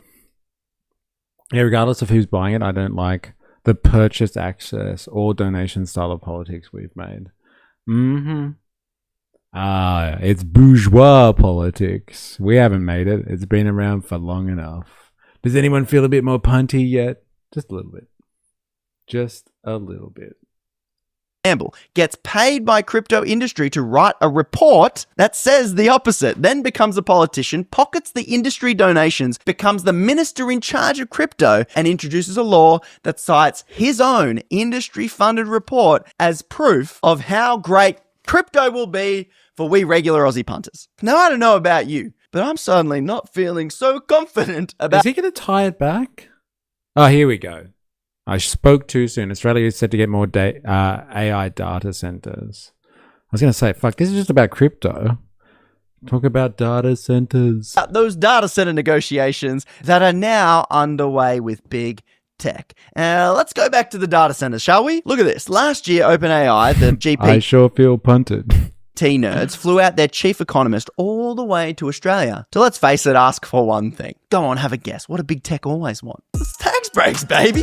And to help their here's why we shouldn't pay tax pitch to our government, OpenAI hired a consulting firm. This one is called Mandala and was co-founded by a bloke named Adam Triggs, which, I don't know, means nothing until you discover he used to work at Alpha Beta. That's right, with current tech minister, our boy Andrew Charlton. Oh, it gets better. Before Adam Triggs was a consultant, he also used to work in politics, advising another big dog Labor minister, this one named Andrew Lee. Maybe you've heard of it. The Deputy Speaker, do we really want people investing in Bitcoin? Do we really want people to be speculating rather than backing Australian companies? Oh, and then there's this other Mandala bloke, Tom McMahon, who also used to work at, you guessed it, Alpha Beta, who, oh my goodness, also happened to be Andrew Lee's chief of staff. Sorry, I'm confused. Was that before or after he also worked at the Tech Council with Kate Pounder?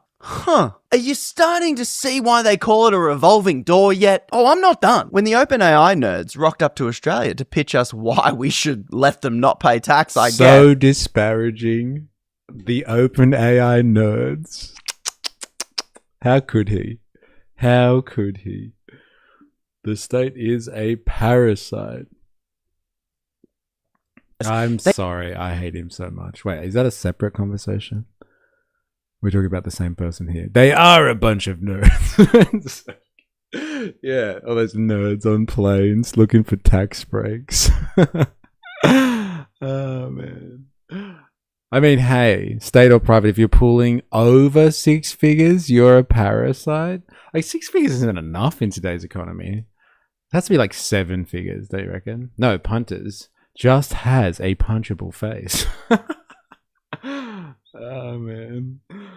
It's true. I just don't like hearing the word punters over and over again. Like, if it's relevant, fine. But if it's part of like some psychological warfare and branding exercise, I'm not for it. They needed someone to show them around, you know, to arrange some meetings. And that someone was Andrew Charlton's ex-colleague and current tech lobbyist, Kate Pounder, who, through some magical coincidence, managed to score a private meeting between OpenAI and tech lawmakers Andrew Charlton and Andrew Lee. Wow. I mean, personally, I just hope they had enough time to talk AI, because it sounds like they probably had a lot to catch up on from working together all the time. Punters, after hearing all of those connections, how confident are you that Australia's gonna get a good deal out of those data centers? Because when our side of the table... Like, what's a good deal out of data centers? Like, I guess like a good deal out of gas, right, is that like it's a resource, gets extracted from the earth, and like because it's a resource, like under our national sovereignty, we should control the resource. Like, is a data center the same as like extracting gas out of the ground? Like, how do you make money out of a data center? Like, do we have to own the data centers and then lease them out to people? Is he talking about like nationalizing data centers? And so like they pay leases off us? Data storage costs money, but like, so then we have to own the data centers then. So we have to build and own the data centers to lease them out to tech bros. Because it's not the same as like gas. Like, how do we make bank out of data centers? Like by making them pay tax here if they do business here? I don't know. I don't mind punters, even if I don't exactly agree with everything he says. I know three punters in a podcast is really growing on me. Is swapping seats with their side of the table. We don't stand a chance. Wait, 6 figures is more than enough in most of the world. Yeah, fair enough, but not in this economy. Now all punters has to do is realize that if the government taxed these corporations properly, doesn't mean they would. Wait, what was the end part of what you said there? Doesn't mean they would spend extra money wisely. Yeah, okay. He doesn't even know what he means. He just thinks tax the profits and doesn't go deeper. So don't tax them because the government will use the money wrong? Question mark. Also fair. Here we are unintentional parasites. Forced labor. Yeah, like how does it work? Like I get like the gas thing makes sense, right? It's like it's our gas. But like the only thing is like these data centers will take up our land, right? So it's our land. So like they need to pay land taxes on it, I guess. Or maybe they'll use our resources. They're going to use our electricity and our water. So they have to pay like licensing for the water and like the electricity, I guess.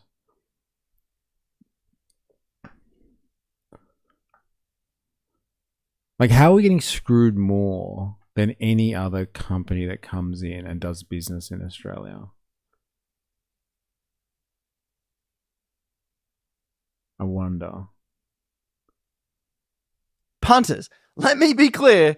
This is how we got screwed by big gas. It's how we keep getting screwed by gambling, by mining, by damn near every foreign corporation that's ever looked at Australia and liked what they saw. Because punters, this is what they like. This cozy little system. When big tech wants something in this country, they don't have to bribe anyone. They don't have to break a single law.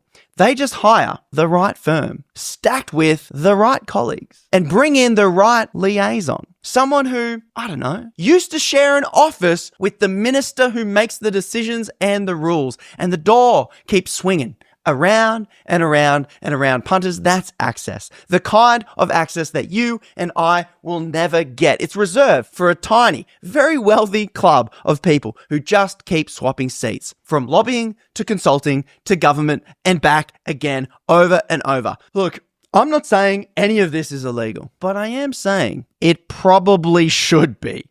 And that's painfully obvious to everyone except the politicians taking part in it. So until we weld shut this merry-go-round between corporations, lobbyists and governments, Australia, you and me, regular punters like us, we are going to keep getting absolutely shafted. And God, what did I walk back into? Like, I'm actually not sure. Like, apart from like the obvious gripe, which is fair enough, like the revolving door between government and consultants and the private sector, and they're all friends and all that sort of stuff. Like, just like explaining how bourgeois society works, like that sucks. But like, I'm still I'm not understanding how we're getting shafted more than any other business that does, like any other foreign capital that comes into this country. Like, they all shaft us, and they all do this. Like, the gas one is particular because it was gas like held under our sovereignty, which we could have been like, no, you want this gas, then you pay top dollar for it. And we could have negotiated that, like, in any way we saw fit, because it was our gas. But like, here it's just like, I think he's upset about corporate taxing, maybe. I guess. Like, we should tax corporations more. Like, I'm down for that. I can tax the bastards. Go for it. But if he's upset about the revolving door between politics and government, like, fucking hell, that'll take a revolution of the system, can I just add? People who we elect to get us a good deal are going to keep selling us out. If you, punters, pay attention to one thing in politics, please let it be this. And with that said, massive thanks to We the Punters over on Patreon. These are the punters that keep me making videos that I think are important. Yes, I really, really think this one is important.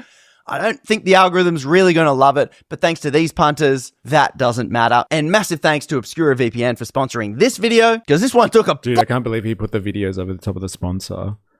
He made a move that, because I get upset about that. The techno-feudalist deal breaker. All right. Data centers are coming, and I guess they're going to have to pay more tax, maybe? Is his gripe? Like, I still think, like, the real question, or the $1 trillion question with these things is, like, are they actually going to fuck over local communities in the environment? Because that's what we have been witnessing. The grievances being in the United States. Like, they're doing them. They don't care. They're fucking building these data centers. It's happening in the US. But, like, do they have to destroy local communities in the environment to do that? Good question. Should we miss out on a ride here to get our hands on this form of means of production, this technology, I should say?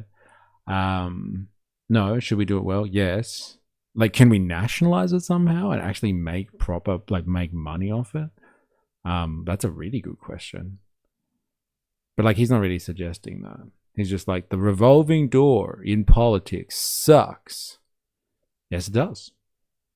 But I don't know if you can go after that system through complaining about data centers and cryptocurrencies. Like, that's a shakeup of the political system in and of itself.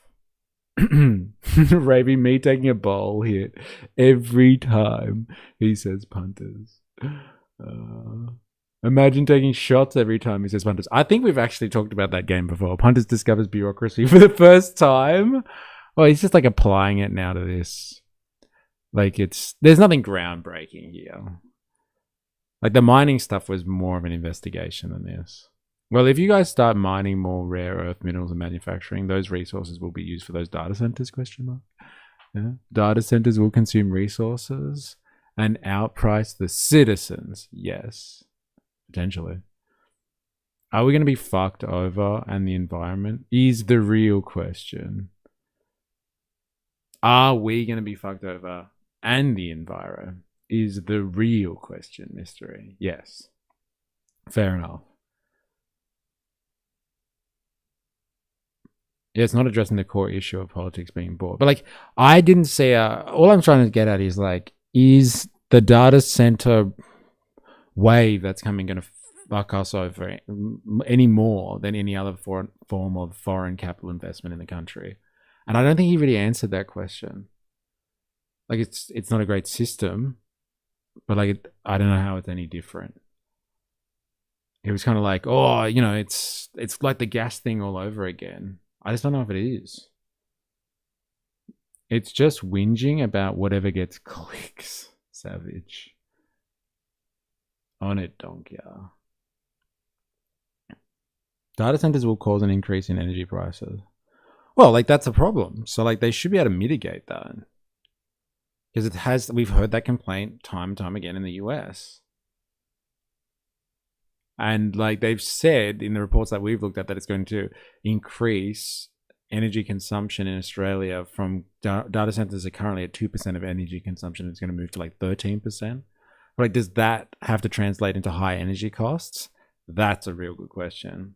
Do you think it will interfere with Chinese relations if you're committing to US tech orbit? 100%. That is the real question. Like, if we rejected data centers or, like, you know, Chinese interference through like Huawei, I think everyone got rejected from that in the West. Like Huawei was going to do the 5G rollout for everyone, and then the Americans were just like, no, and cut off everyone from Chinese 5G. And it's like, this is a part of that. Like Americans coming in and setting up data centers here integrates us into their information space and like cuts the Chinese out for sure, right? The strategic question is like the empirical one. What does this do for our position in the American empire? Yeah, I don't see it being worse particularly than anything else. It's not like a great new big evil giant industry that we haven't seen before like he makes it out. Like, yeah, is it worse than gas? Or is it the same as gas? Is it worse than any other foreign corporation trading here and like doing backdoor deals with parliamentarians and like trying to get it out of their tax? Like, watching Punter expecting answers is a fool's errand, but like he could have come up with something here. Come on. Look here, look how well fucking resourced he is. He could have done fucking some mad investigation on this. They need to increase energy supply to meet demand. And like we're doing that. We're investing a lot of money in upgrading the grid. It's happening. This country is a smorgasbord of corporations pilfering the country. Has been for a long time, and Labor can only do so much to cut out the cancer without pissing too many people off. Too bad green fanatics won't allow new energy production. Does it have to be the same or worse? Well, like I thought it was kind of like as bad as like the gas situation, but it doesn't seem to be. The gas one is obvious. Australia owns that resource. Like data centers don't exist in the environment, and then somebody just comes on and is like, I'll benefit from that. Like you have to build them, and then like you have to develop them basically. Did you know that corporations rip off everyday Australians? Yes, Punter, yes. Welcome to the reality of our country. Yeah, I'd like to put forward solutions. Yeah. Not wrong about trapping dumb people, Dom. The state is evil. All right. Interesting. Okay. Well, we've done an investigation. This conversation will continue as Australia hurdles towards more data centers and stuff like that, and people are going to be upset about this stuff. So we'll keep an eye out for this. For sure, we'll keep an eye out. We'll be back on this. We touched on this just a couple of months ago when I think ABC did an investigation on someone who was living across from a data center, and they were upset about what an eyesore it is and like how they're coming and all that sort of stuff. Well, if the resources that need to make them ends up coming from your country, then I can see it. It's like gas, but extra steps. Maybe it's because when I say Punter, I think no one that looks that privileged has ever had my best interests at heart. Maybe if he did a live stream from Centro Bankstown, Maya, he'd have more street cred. Bro, maybe I should do a stream from fucking Bankstown, bro. That's so good. From Maya. That's hilarious. Yeah, I haven't been to Bankstown in so long. Bankstown Centro. Sup, punters? How we doing? Fucking cold this false avatar. How you going? We're actually just about to go on break, so you've come at a bad time. But like, hold tight. We'll be back very soon. So yeah, if you're watching this on YouTube and you haven't already, make sure you activate the like button. We're gonna have a quick break. We'll be back with some more. It's Theory Thursdays. It's Theory Thursdays. So the last couple of hours pretty much going to be dedicated to theory. So strap yourselves in. We're going to learn about the system, man. Damn, me on break and about to smoke. I'll be back as fast as I can. Don't get me wrong. And these purple pingers looks like a guy that can get us weed at a party when you need it. Fucking oh. Yeah, maybe I'll try and interview purple pingers at some point. All right, we'll be back. Don't go anywhere.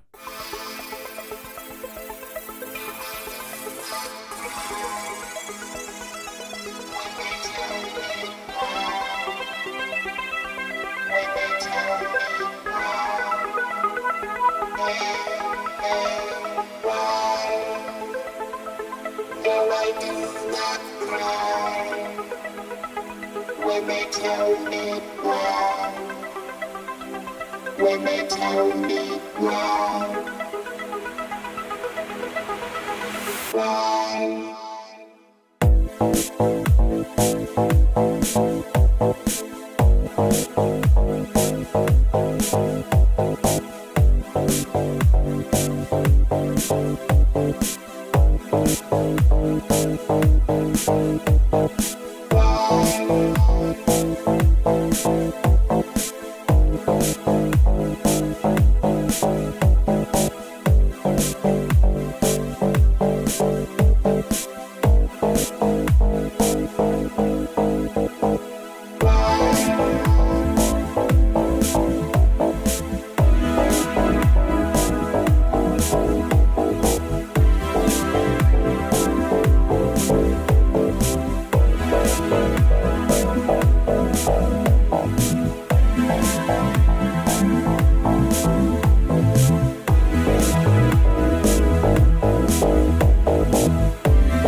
No, I do not cry when they tell me why.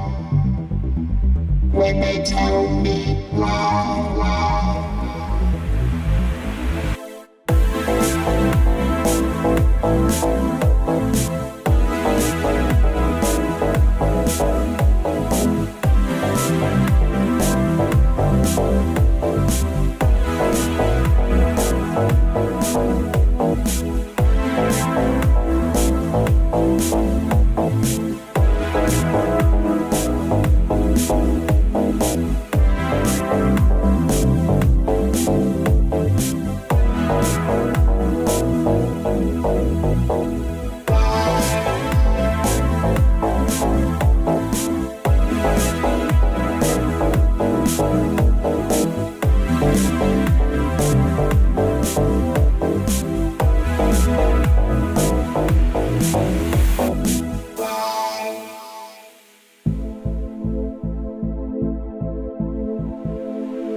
No, I do not cry when they tell me why. When they tell me why.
All right.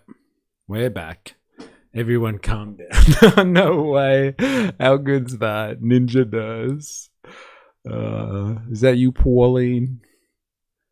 Yeah, I'd vote for that. Oh, dude, this guy's hilarious. Have you seen this one? This guy, his impression of Husey and Albo, it's not bad. His Husey is better than his Albo. Albo's hard to do, but his Husey is fucking hilarious. What are we doing here? Let's go. If you haven't watched this, let me be the first to share it with you.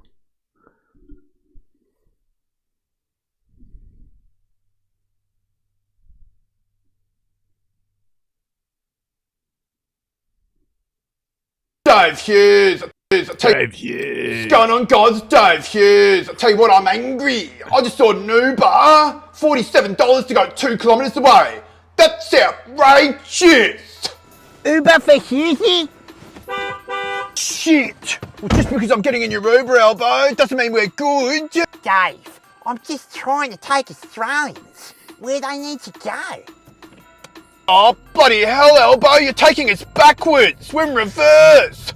Oh no, we're gonna crash. Crash? Hughesy, that's the whole point.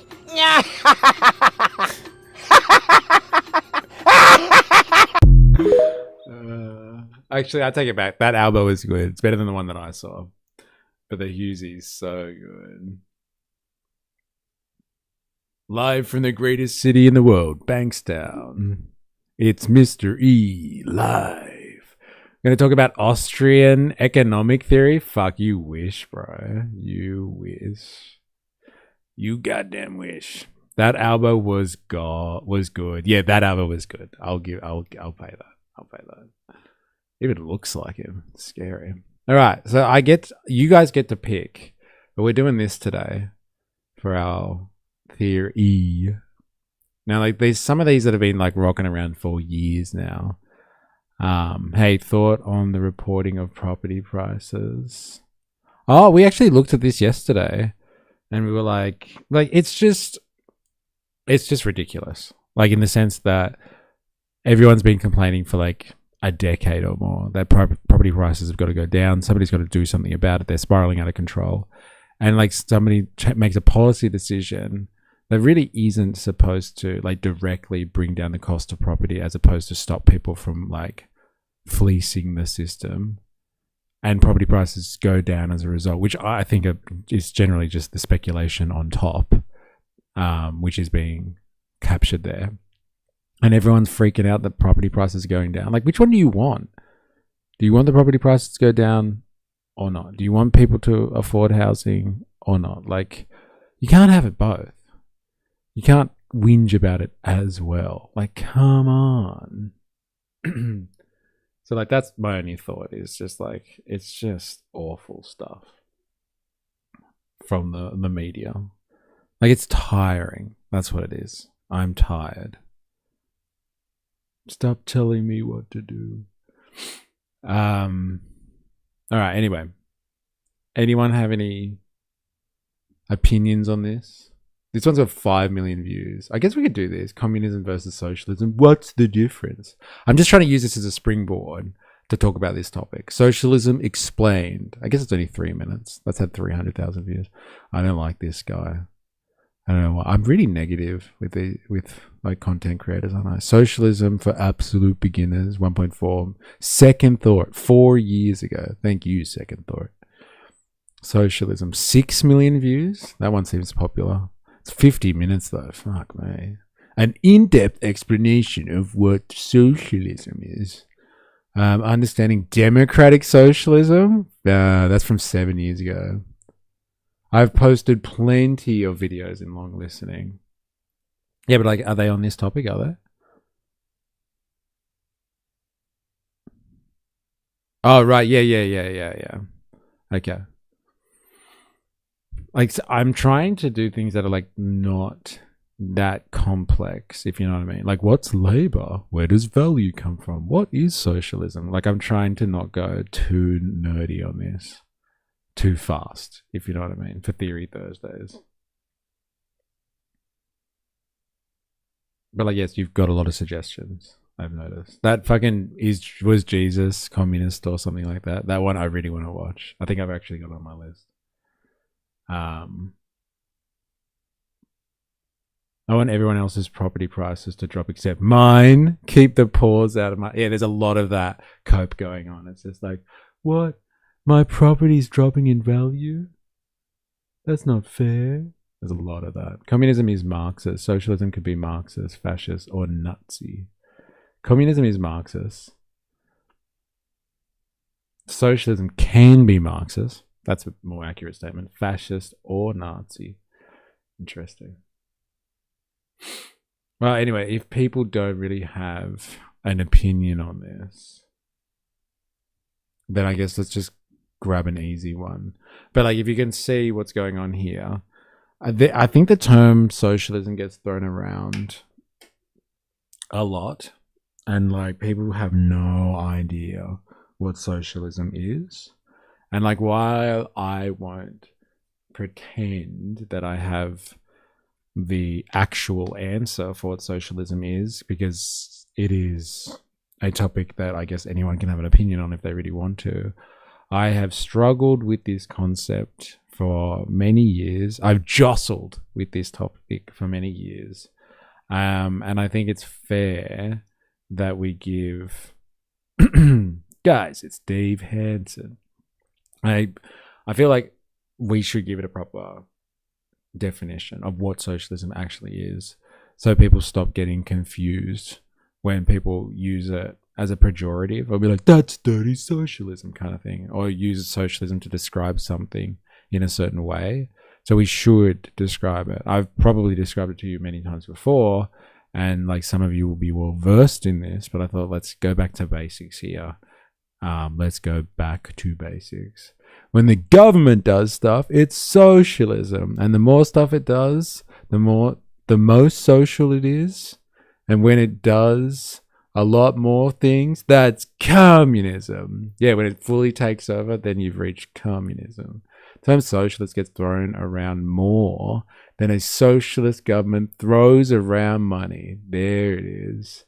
Free and fast buses. There it is. Urge to nationalize rising. All right, so let's just actually, I'll give you a quick brief, and then we'll see how good these guys are at explaining something. Like, this one's got 5 million fucking views. Like, goddamn, people like this one. Anyway, socialism. Let us go back to the start. No, let's not go that far. But we live in a world, an industrialized society now, okay? And so we have a way of producing shit that we've never had in society before at this scale. What I mean is we have procedures in an industrial world. We have ways of producing value and bringing labor together that we haven't really used before in human society, again, at this scale. And so what I mean by that is that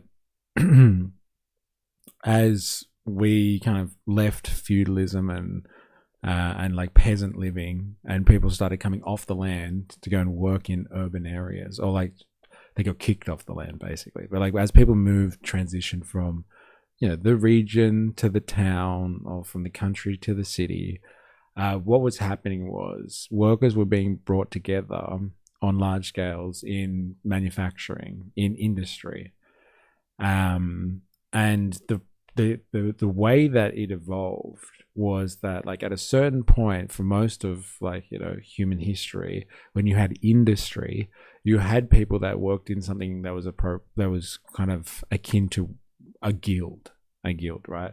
So you had a guild that made tables. All right, let's just use that for an example, or furniture or something like that. They did everything from woe to go. If there were nails in it that were required, if there was some type of paint or varnish or something that was used in the process, some type of glue, some type of special ornamentation, metal work, whatever, that guild or those people inside that organization made the whole product from start to finish. And so that's how you had industry for most of human history and civilization. You had people that specialized in making something, and they specialized really well in making. It was almost art, let's say.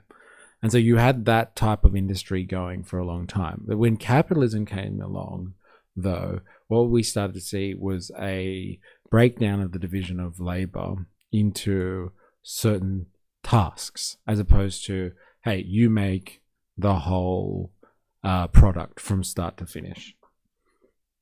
And you started to have a breakup of industry into like specialized areas. So like I was saying before, if your table had nails in it, if it had varnish, if it had like special ornamentation, your furniture, instead of it all being done under one roof, what you started to see was like one industry or one manufacturer would make the nails, one would do the woodwork, one would, I don't know, make the glue and the varnish, or like someone would do metallurgy and just do the metal work that goes on to the finished product. And then there would be a place under one roof where maybe all of that would come together and they would assemble the piece of furniture. Now, what you've got there is a significant change in industry that had never really not in Germany, etc., etc., etc. So you had people that started to specialize in certain things, and with that, you have a diversification of labor. You have like more and more people focusing on one part of the process now to bring together and make new products at scale. Because like if everybody under one roof is like doing all the tasks it takes to make some nice piece of furniture, then like it might be a really nice product because you have these skilled artisans almost making something, and it's like this beautiful, piece of art that comes out the other side. It's actually not very productive. It's not very efficient. Like it takes longer to work like that when you have all of these artisans running around doing all of the steps in a certain process. So what started to happen around the industrial era or under capitalism was people started to get like specialized in like doing one part of a process really, really well and focusing on one small product. And then that started a supply chain, and that's how products would be made like in a market system. And so like that actually has a term. That is called a level of socialized production. Because like what you start to notice in a system like that is like if like you want to make yourself a nice piece of furniture and the guy that makes the nails decides to, or the people that make the nails decide to eject themselves from that system, you realize, or like their factory burns down, you realize how fragile that system of production is, because now no one's making the nails, no one's going to be ever able to make these finished products ever again, and the whole system's fucked. And so like it's a form of socialized production. And so from this idea of socialized production and this idea that even in workplaces themselves, like no one like kind of just does the whole process in a workplace. Like if your company does the final thing and makes the final piece of furniture, it's not like everybody starts on their own piece of furniture and assembles the whole thing. People work in like a production line and have like a diversified role in that organization. Like whether you are actually working on the furniture or you're doing the accounts, or maybe you've got some other very esoteric role. This is a form of socialized labor when like there's a massive diversification of everyone's roles. Everyone works on little specific things, and everybody, basically everyone has to come together at some point to put that final product together ready for the marketplace. That is a socialized system of labor. And so like socialism really at its core is basically a recognition of the fragility of the current way in which we produce value in an industrial society. It is a broad scale recognition that like people that work, laborers, and make the value that somebody else takes away and profits off, they are an integral part of that process, because the entire supply chain, the entire system relies on effectively people working together. Like again, if one person unplugs themselves from that system, your whole organization could shut down. If one person unplugs themselves from the supply chain and doesn't make a certain product anymore, that whole system could be affected and could shut down. And so like socialism developed out of this recognition that not only work has created all the value, which is the usual thing you'll hear me say, but the other thing is, as we industrialized and people became more specific in the things that they could do and become experts in really specific things, they, for a young fellow mystery, thank you very much, people started to realize that like the power of our productive capacity in the industrial area actually comes from our cooperation. Like we all work on little things, and that huge supply chain or that huge organization is able to produce value because everybody's actually working together. You might not actually think of it like that. You don't actually think, oh, you know, when I work in an organization or if I work in a supply chain making like very small pieces of some production process or providing some esoteric or some small service, like being a software engineer or something like that, that I'm part of this big teamwork and this cooperation network. Like you don't actually think of it like that, but like unplug yourself or one or two of those people out of that system and like the supply chain could come crashing down. The whole business model could come crashing down. And so like socialism was this recognition of this idea of socialized production. Production before wasn't socialized in the same way. Yeah, people got together and worked together and shit like that.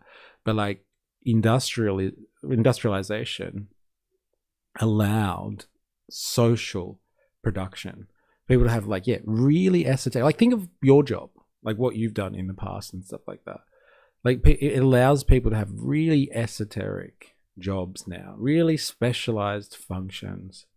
And like, it's the entire system that kind of works together to allow that to happen. And they call that socialized production. And so like socialism came from this idea. Is this the part of the stream where we glaze mystery? Yeah, you don't have to if you don't want to. Call me bullshit on any of it that you want, harm. Socialism was, again, this recognition of the fact that production is now an incredibly intricate socialized network. Socialized production is now being socialized. There's heaps of people involved and they all technically work together and rely on one another to function. And so like if the system is predicated on a socialization element, that it takes so many people almost working in tandem but definitely working together to make society, modern society, function, then socialism, like this style of socialized production, is its logical conclusion. That like if workers create the value and like we all rely on each other to make this system of industry work, this industrialization work, then you should allow the people that create the value and a part of that social system of work and labor and effort, you should allow them to control the economy. It shouldn't be managed by someone who was lucky enough to be born into the right family and had the capital to put the workers into employment.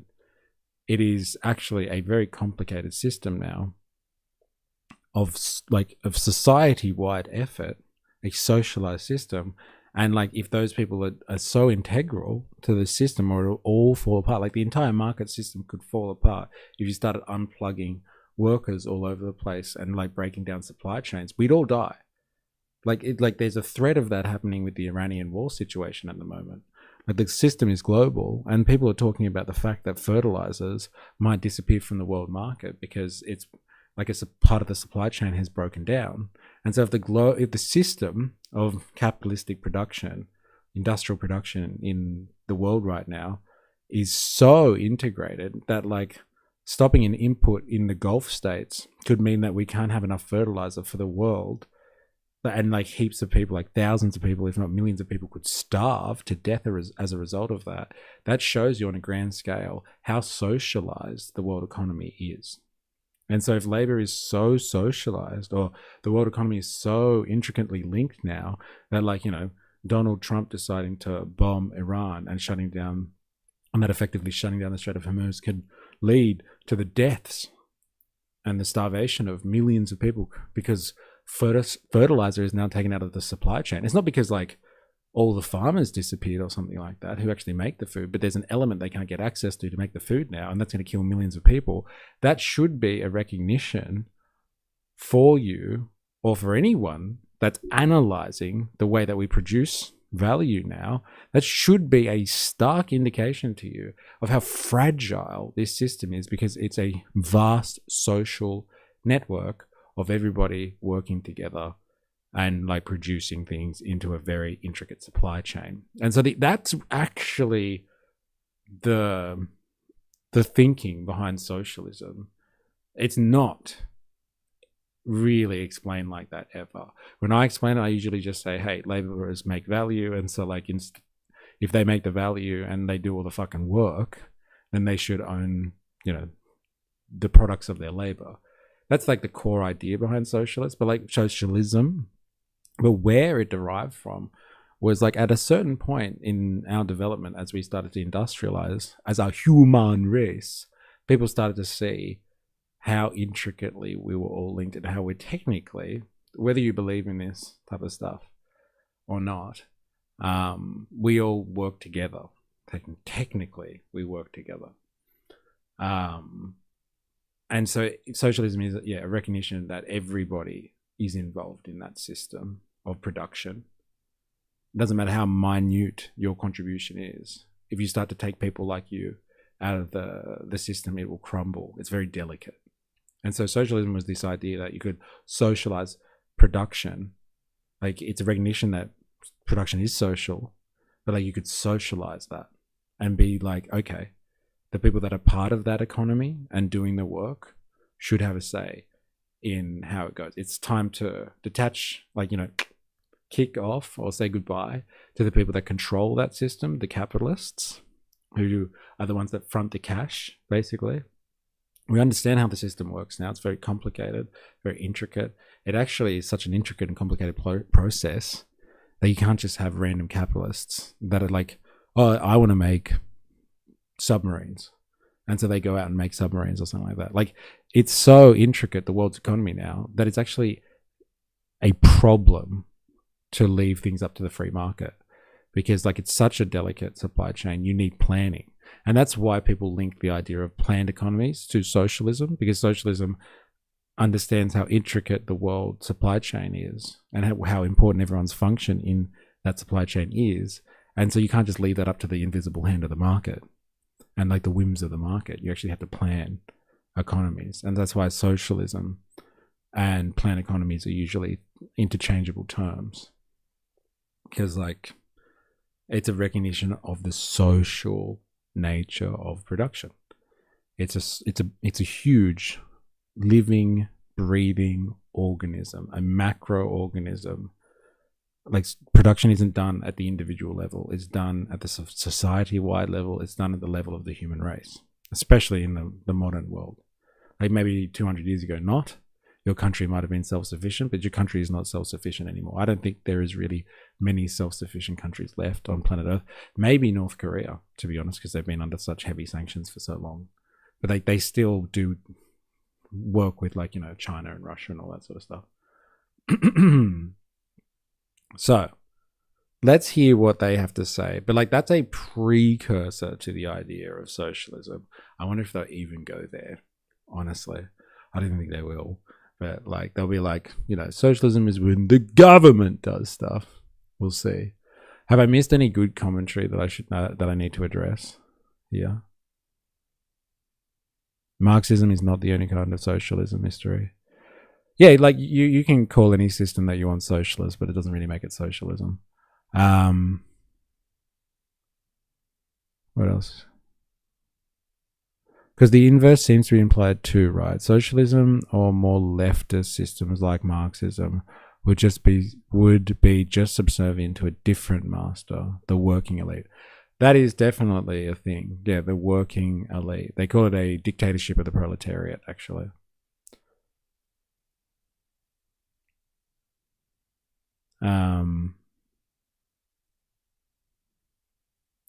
Just another system of centralizing power. You can argue in the hands of the workers it'd be better, but history has taught us centralized power is centralized power and total power corrupts. Yep, fair enough. Too much is given, much is expected. I guess we'll get onto the given stuff, right? Because socialism is just when the government gives you stuff. Socialism is like welfare and all that sort of bullshit. All right. Well, honestly, the current US economy is more fascist than free market these days. Still haven't really explained why fascism and capitalism aren't the same thing, but fair enough.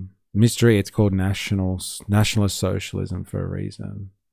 Yeah, I know, that's why I said you can put the word socialism into any economic model or system of governance you want, but like, does it make it really socialism?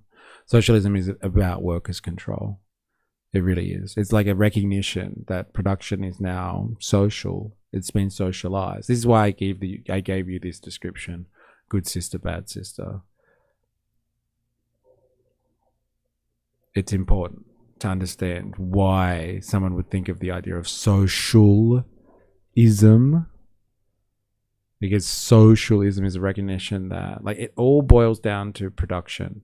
Okay, that's how people saw the world back then. It's surprising that we don't anymore, but at the time of this stuff was being talked about, in the Industrial Revolution especially, everybody just saw the world in terms of like, how do you produce enough shit for your society, your country, your people to survive? And that's how they were looking at the world, and they were recognizing the social nature of production in this industrial world. And so socialism is a logical train of thought coming out of a system that people were slowly recognizing as becoming a very intricate system of production, of supply chains and whatnot. Isn't this dictatorship of the proletariat a contradiction to communism? Ooh. I'm going to say yes, but like in the sense that the idea is that you don't get to communism without a dictatorship of the proletariat is the idea. A dictatorship of the proletariat is a recognition that you need a class on top to steer the ship towards communism. And the dictatorship of the proletariat is the only way to do that. And that's why you have like Leninists and stuff like that. So Lenin, like the Workers' Party or the Communist Party being in control, they're supposed to steer society, industrial society, towards communism. And like, you can't just leave it to the bourgeoisie. They'll never do that. So like at the moment, the way that the type of system that we have under capitalism is a dictatorship of the bourgeoisie. So dictatorship of like what Punters was complaining about before, like corporations and the revolving door between government and the corporate sector. That's their dictatorship. Their political system is set up to allow them to do stuff like that so they control the economy.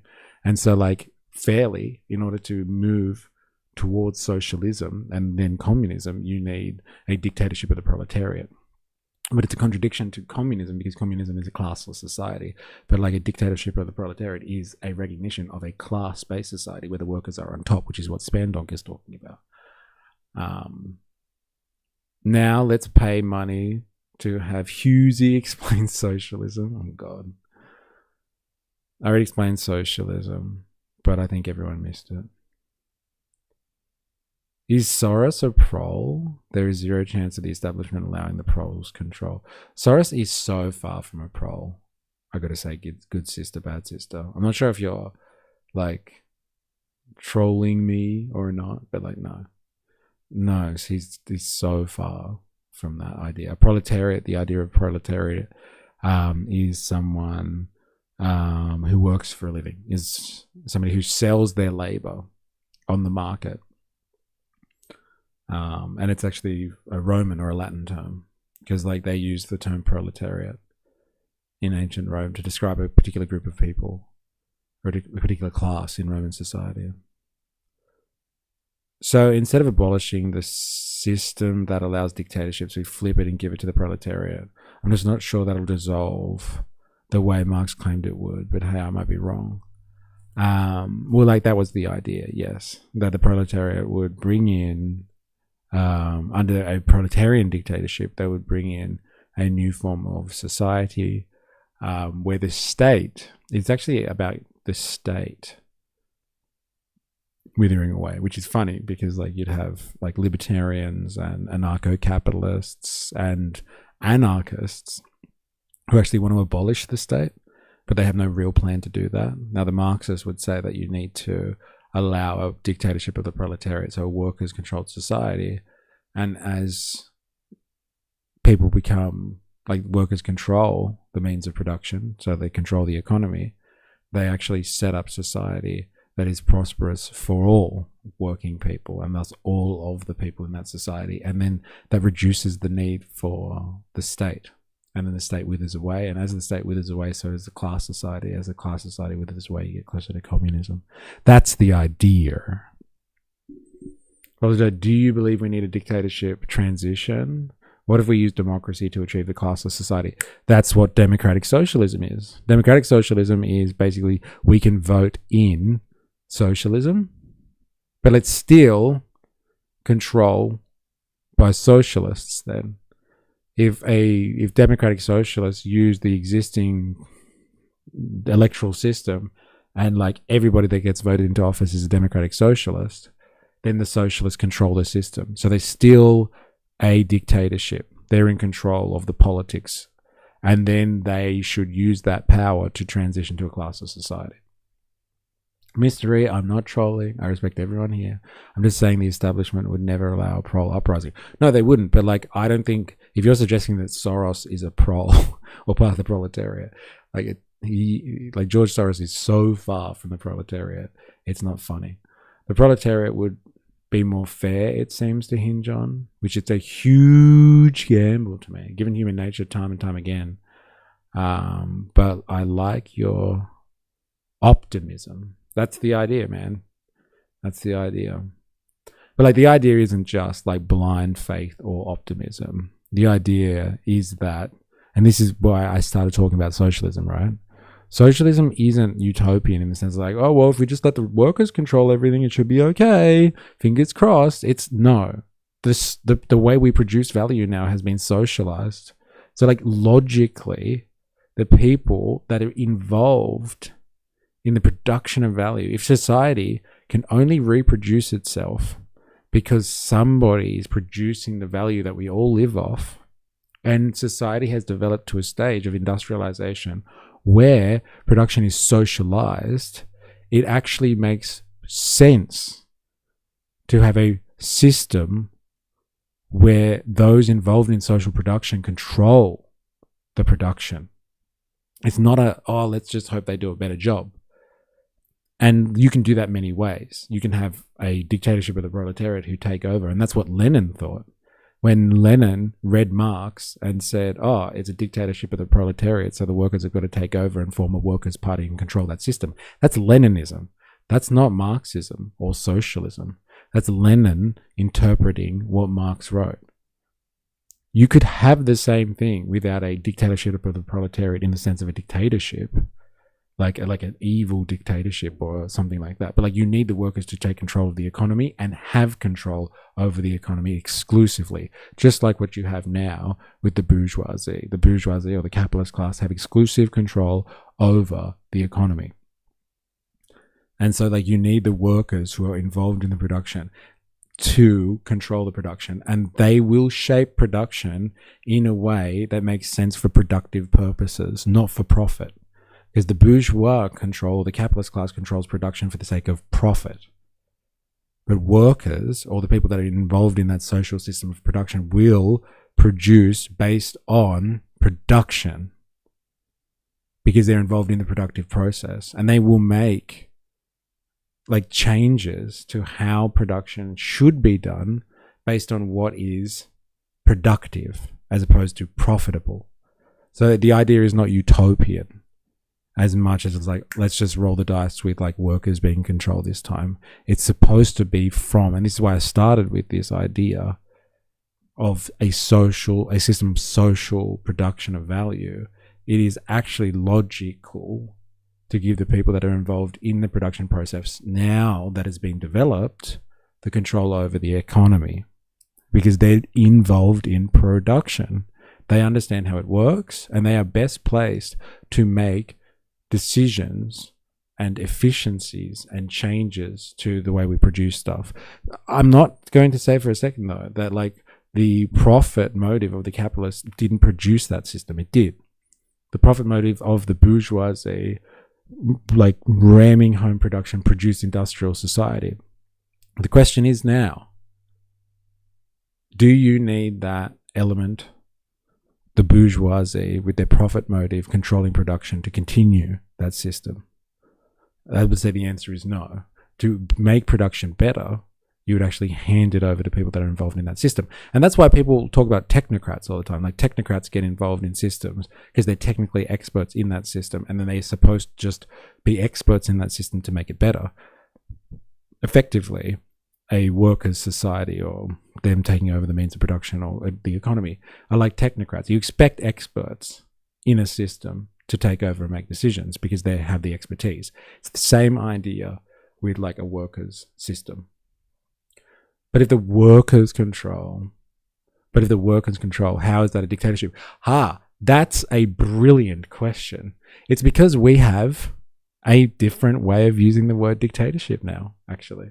Dictatorship has become this evil thing, I think, because of Hollywood movies. And like when Hollywood, and like think of the way that like when the Americans or Western media talk about Iran, they say regime. They say the word regime. They don't say the Iranian government. They say the Iranian regime.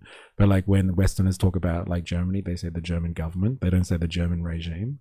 Dictatorship is just a word that has lost meaning. 100, 200 years ago when they were using the dictatorship, it wasn't a bad word. It just meant one group controlling a system. That's what a dictatorship was. So like, is that like dictatorship for us is like a scary idea. But like it wasn't a scary idea back then. Profit is feedback. Without profit, you have no idea if you're being productive. That's not true. It's not true at all. Like profit is good feedback in a fledgling system, and like industrial society needed the profit feedback. That's what I'm saying. Profit feedback for a while in order to establish industrial society. But industrial society is established now. There is no reason to think that workers who are experts in production need the profit motive to make the right decisions about being productive.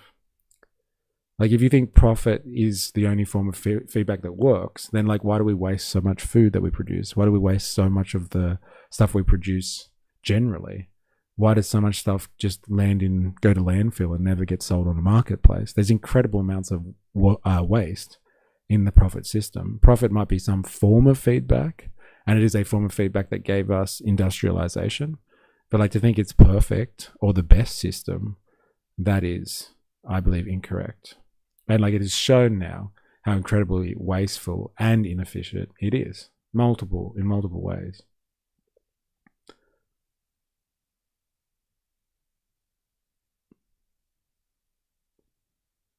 I like to think we're collectively better than corruption. This is where I compare socialism more to participatory democracy. I feel socialism and participatory democracy at least attempt to address this issue of proper representation of the people. We've seen so many faults. It makes sense. Just on a final point, it depends how we define profit though, right? Under worker-led system, profit would be free time. Whatever holds value would be tipped on its head, and new ways to take advantage of it would arise. Yeah, okay, like it could have its own problems, and it probably will have its own problems. But like, no, I don't think it's just about free time either. Like that's a massive part of it. It's about like workers would probably develop a system where they tend towards increasing productivity to such an extent that they get free time. Yes. Like that's why I celebrate the weekend as much as I do. If you've noticed, I celebrate the weekend because that's when workers were like, look, we can be productive and have a bit of freedom. We don't have to work 7 days a week, 16 hours a day. Fuck you. And so yes, workers would probably tend towards, if they set up a society, ensuring that they get more productive so they have more free time. But like that's a hypothetical. It's a likely hypothetical because that's what workers tend to do. there is a lot of discussion at the moment about like 4-day working weeks, and like, why can we have a 4-day working week? It's only because we've become more productive. Our technology has increased. Han, the Soviets were a perfect example of this. Yes, they never threw food away or had enough food for that matter. Whereas in America, we made profit and threw away food. Which system is superior? Well, that's a pure judgment call there. Making food and throwing it away, is that better than never having food? Yeah, that's purely subjective. Like, obviously you want food, but to say the Soviets never had food is like a gross exaggeration just to prove your own point, but fair enough. But again, like, this is what I'm saying, and like, this is what people fail to discuss, is that at this point in industrialization, we have the technology. So like, don't think about it Soviet versus us. We had the superior system. You have the system, Han. All right, America has the system. So then why are you sticking with a system where you throw food away? If you have such amazing productive capacity, stop throwing food away then. But like, you won't get there with capitalism because it's profitable to throw food away. If you could answer that question, instead of like basically creating not a straw man because the Soviet Union existed, but like, you're just picking a society that was like literally developing. Like, we're talking about an example from like 50 years ago. Ask yourself the question: you now have the technological capacity where you can throw away food. Do you continue to do that? That sounds like an inefficient way of producing. And a socialized system of production would remedy that, because it wouldn't want to waste time producing shit for no reason, just for the profit's sake. It would shore up those inefficiencies. But like, it helps your argument to compare it to the Soviet Union. So I understand why you do that. I don't judge you for that. But like, if you cared enough, you would consider that. I wonder how disability would fit in. You'd need a very progressive, it to be very progressive to keep it ethical. If it is work-based, again, hypothetical. If it is work-based, well, like, you only have value in society if you can work. Like, that's an interesting point. But like, we have a similar conundrum at the moment, is like, you can only be valuable in society if you work. If you don't make money, you die. That's why we have social safety nets. So like, similar problem already, but like, this system, we know that that's a problem. You don't make money, you die. That's I guess that's why we have the social safety net, so people don't just die because they can't get a job or something. Let us see what these people have to say about it, and then we can critique it as we go. Let's see if they get even close to it. Welcome to Illustrate to Educate.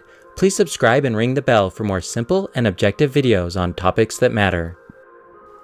In this video, we're going to look at a simple explanation of socialism, as well as arguments for and against socialism.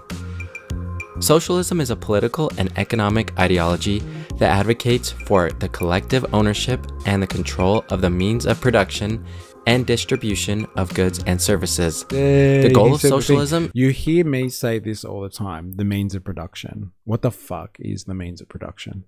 Very good question. I'm glad you asked. How I framed everything so far when we talk is about producing value.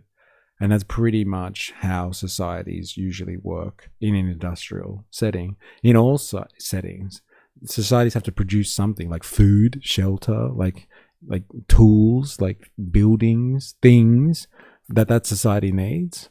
And like, all of those things are, if they're involved in producing value somehow, they are means of production. So it's usually like buildings, factories, commercial buildings, shops, whatever. They're part of the means of production. Resources, so like natural resources, oil, coal, wood, like, those are means of production. They're means of producing things. Workplaces, I think I've already covered that. Tools, machinery, trucks. These are all things that are part of the production process.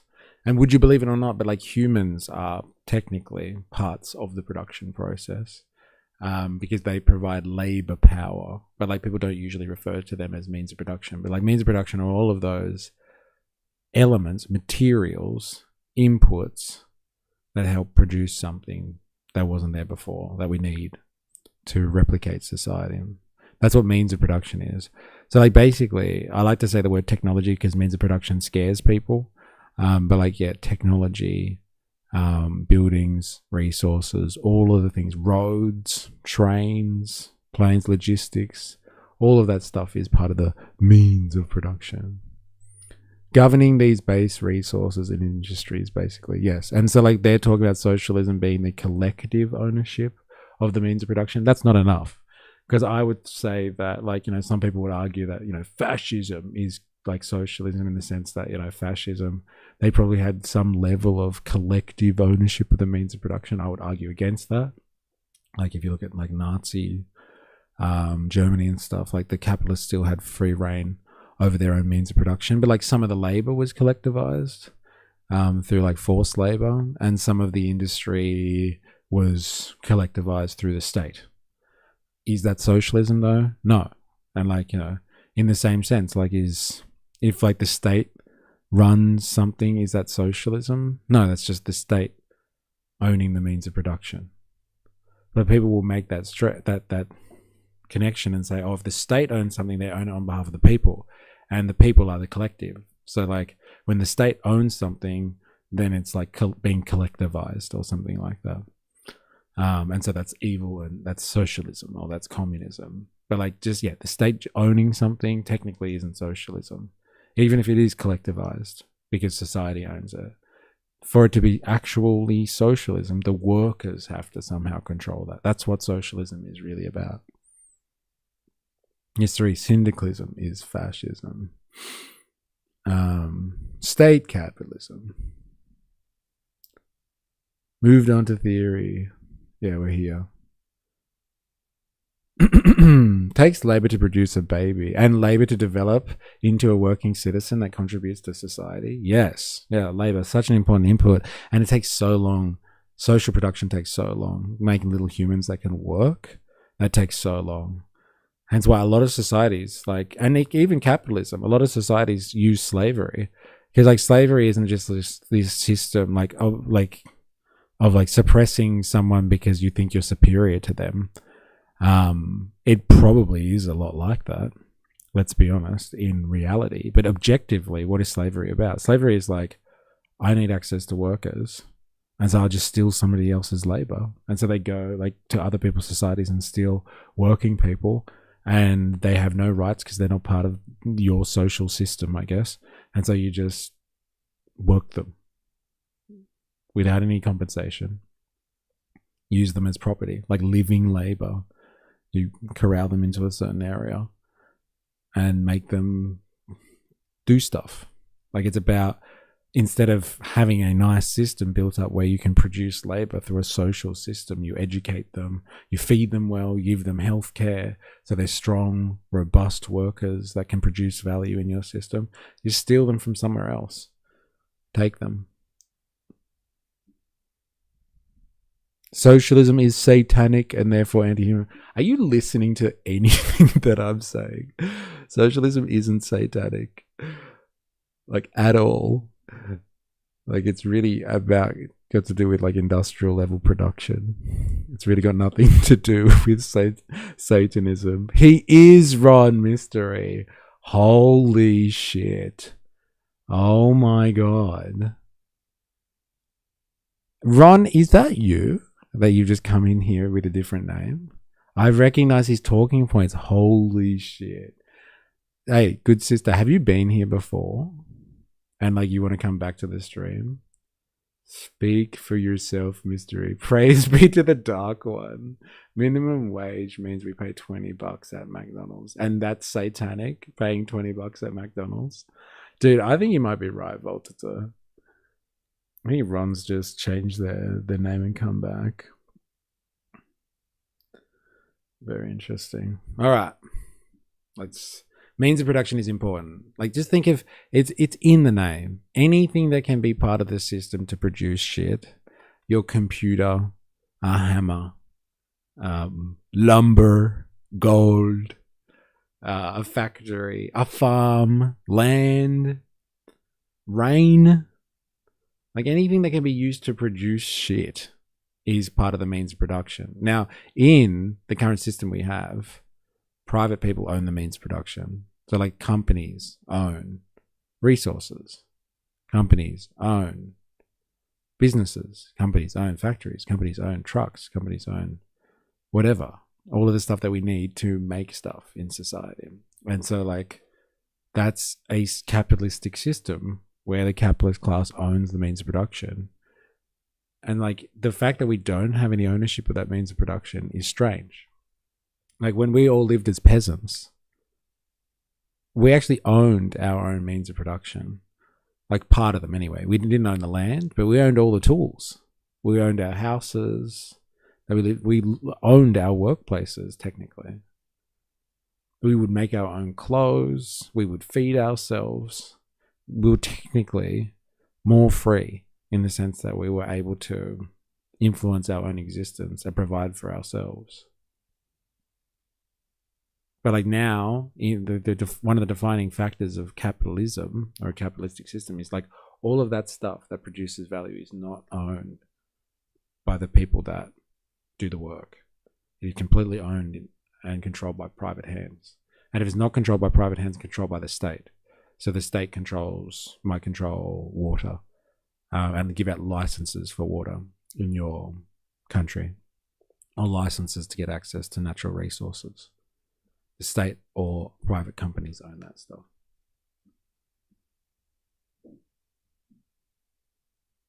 The free market governs the means of production currently, aka pay to play. Yes. Is to create a more equal and just society by eliminating exploitation and increasing the well-being of all people. In a socialist system, the means of production, such as factories, farms, and mines, and distribution, such as transportation and communication networks, are owned and controlled by the community as a whole, rather than by private individuals. This can be achieved through various means, such as the nationalization of industries. I would push back on this. There is a misconception out there that when the state owns something, it must be socialism. Okay, that is not true. It's like we have that in capitalism already. We have that in the modern society. Okay, the state runs the army and controls the resources and all of the equipment that the army has. The state, like, controls the roads. Like, they're all public roadways, and there's public spaces and national parks and resources. Like, the state has nationalized or has control over resources. And, like, nobody calls that socialism. Like, some idiots do. Like, there's some people out there just like, oh my God, the government's taken over. The government's trying to control something or nationalize it. It must be socialism. But, like, nationalization of certain public goods or assets or part of your country's wealth or whatever the fuck it is, your country's assets. Nationalization exists in capitalism. It doesn't mean socialism when the government owns something. So, like, socialism is particularly, it's supposed to be about workers controlling the means of production. There's a massive distinction there. Mystery, I couldn't find the vid about Marx being commissioned by the Illuminati. My bad. That's okay. I really got to know, is it you, Ron? Is it? Yeah, the defining factor in terms of ownership would be the level of control in which areas would have to be enough control the entire means of production. Voltaire E, would a mixed system be a form of socialism? Or just heavily tilted towards socialistic aspect, more so the capitalistic aspect? Like, that's what China does, as far as I'm aware. China, people call China a mixed economy. They have, like, capitalism in some parts and, like, workers control, i.e. state control, in other parts. Now, the interesting distinction, and like this is where you can debate China for the rest of your life, and you'll never get to a real opinion on this. Like, is China socialist? Well, like, do the workers in China control the means of production?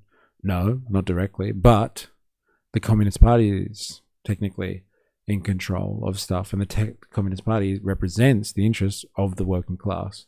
So technically the workers are in control through the party, so maybe they are socialists, who knows?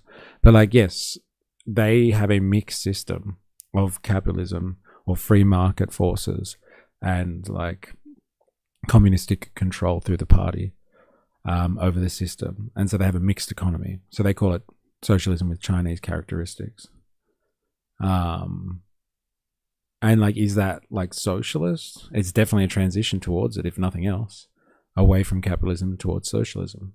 And so like, is there a transition? Like, if socialism is the transition between capitalism and communism, is there a transition between capitalism and socialism? And the answer would be a mixed system. Yeah, of course.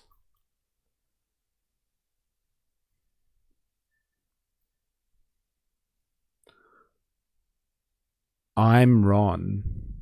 Hi, Ron. Oh my God. Are you actually Ron? Is that Ron? Holy shit. Jag, are you here? 4S, are you here? Are you actually Ron? Like the Ron? I can't believe this. The Ron from back in the day? I wonder if it's true. No way. It's Ron.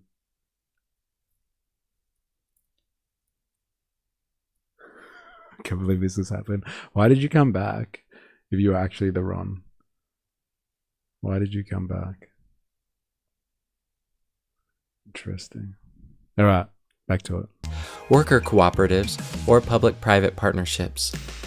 The government may also play a significant role in directing economic activity through the creation of a planned economy. The distribution of wealth and resources in a socialist system is intended to be more equal than in a capitalist system, where private ownership of the means of production allows for the accumulation of wealth by a small minority. Socialism aims to reduce economic inequality through progressive taxation and the provision of public goods and services such as healthcare, education, and housing.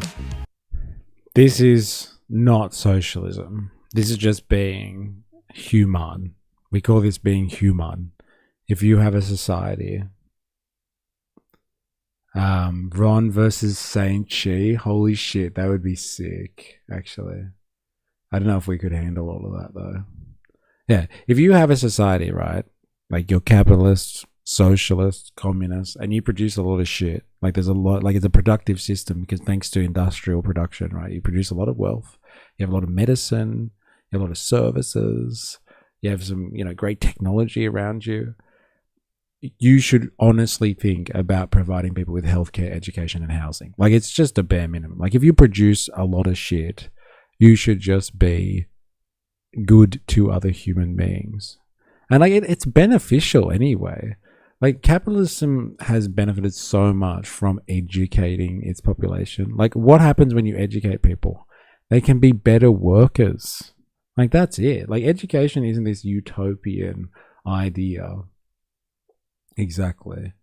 Like that, like, oh, we just want to educate people so they're just better people.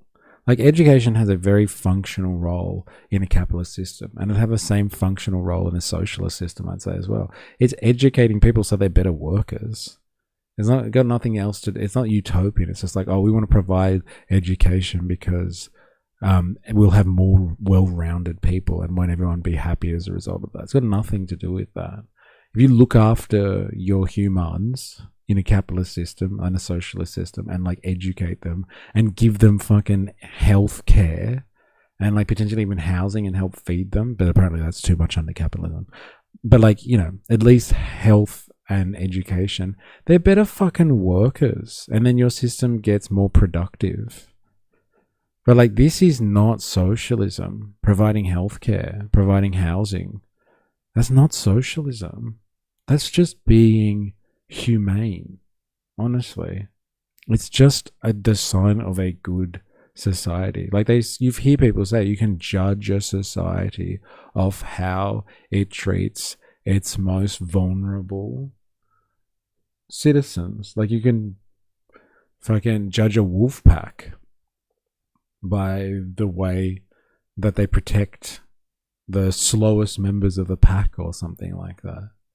Like society, if you come to a society that is industrially advanced and it has the provision, it has the productive capacity to make medicine and provide education, and you don't give your citizens those luxuries, because they are luxuries, I guess. You just let people die. Then, like, is it a humane system? It's more of a question of that. If you have the capacity to provide people with shit and you choose not to because you're greedy, then, like, you're just a greedy prick, I guess. Or if, like, you think that people aren't worth wasting money on and they shouldn't have healthcare, then you're just an asshole. So, like, think not is welfare like evil socialism. Or providing someone with like Medicare, like free hospital cover because you have public hospitals, or you have enough resources in your community to provide everyone with hospital care, level care. Like, that's more of a question of whether you want to organize your society like that, as opposed to it being socialism or communism or capitalism. It's more of just a question of where your ethics are at. Like, if you have the capacity to do that and you choose not to, then, like, that's an indictment on your civilization, really.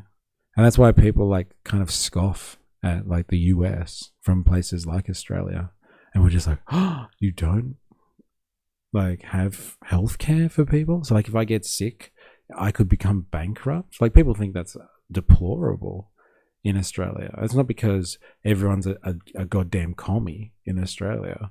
It's because we just have standards and we don't let people die because they have to make a decision about whether they can, like, generally we don't let people die. But, like, you know, we don't let people die because they can't afford to live. We draw the line there because we have the resources to draw the line there. I think that's, like, it's not the same thing. Socialism is not when you have free healthcare or free buses.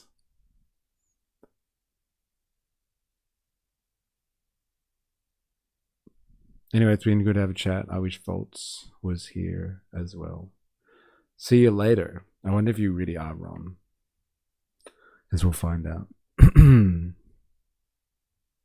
I think everyone, regardless of political alignment and differences, can all agree on one thing. The one thing to unify us as a whole, that Kyle gets pegged. Oh my God. Kyle. All right, back to it. There are many different interpretations of socialism, and it has been implemented in various forms in countries around the world. Some of the most well-known examples of socialist systems include the Soviet Union, China, and Cuba. However, socialism has also been the subject of much debate and criticism, with some arguing for and against it. Those who argue for socialism say that it creates greater economic equality by distributing wealth and resources more evenly among members of society. This can be achieved through programs such as progressive taxation and the provision of public goods and services. Next, they argue that it creates collective ownership. In a socialist system, the means of production and distribution are owned and controlled by the community as a whole, rather than by private individuals.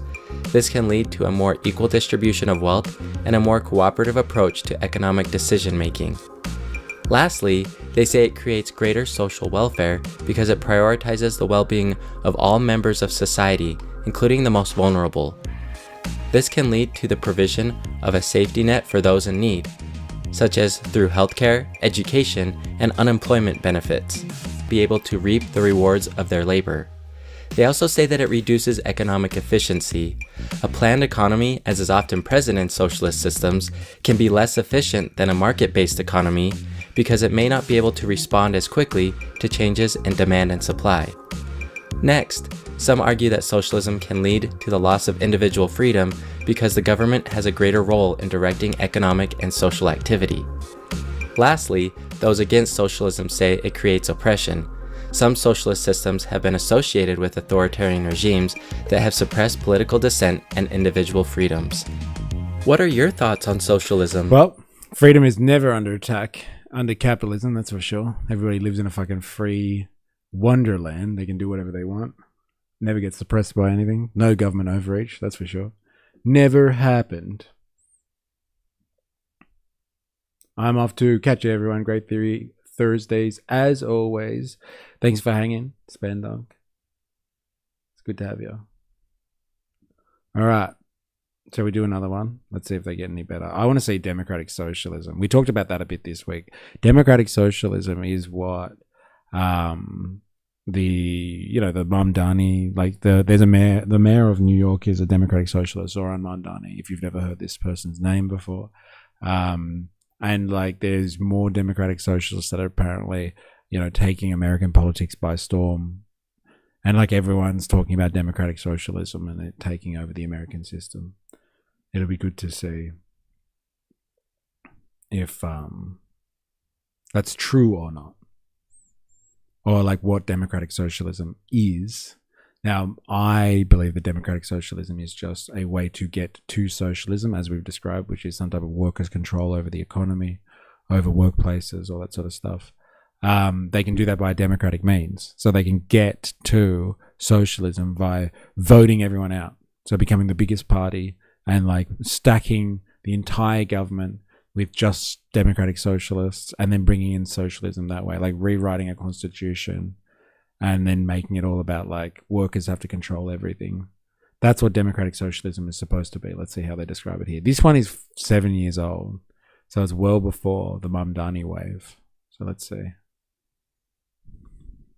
No term is misused in American politics more than the word socialism. Liberals use it to describe countries like Norway and Denmark, while conservatives use it as a slur to criticize things like minimum wage increases and Medicare for all. Fox News once even used it to criticize billionaire investor Warren Buffett when he publicly supported raising taxes on the very wealthy. Warren Buffett wrote an op-ed. Is he completely a socialist?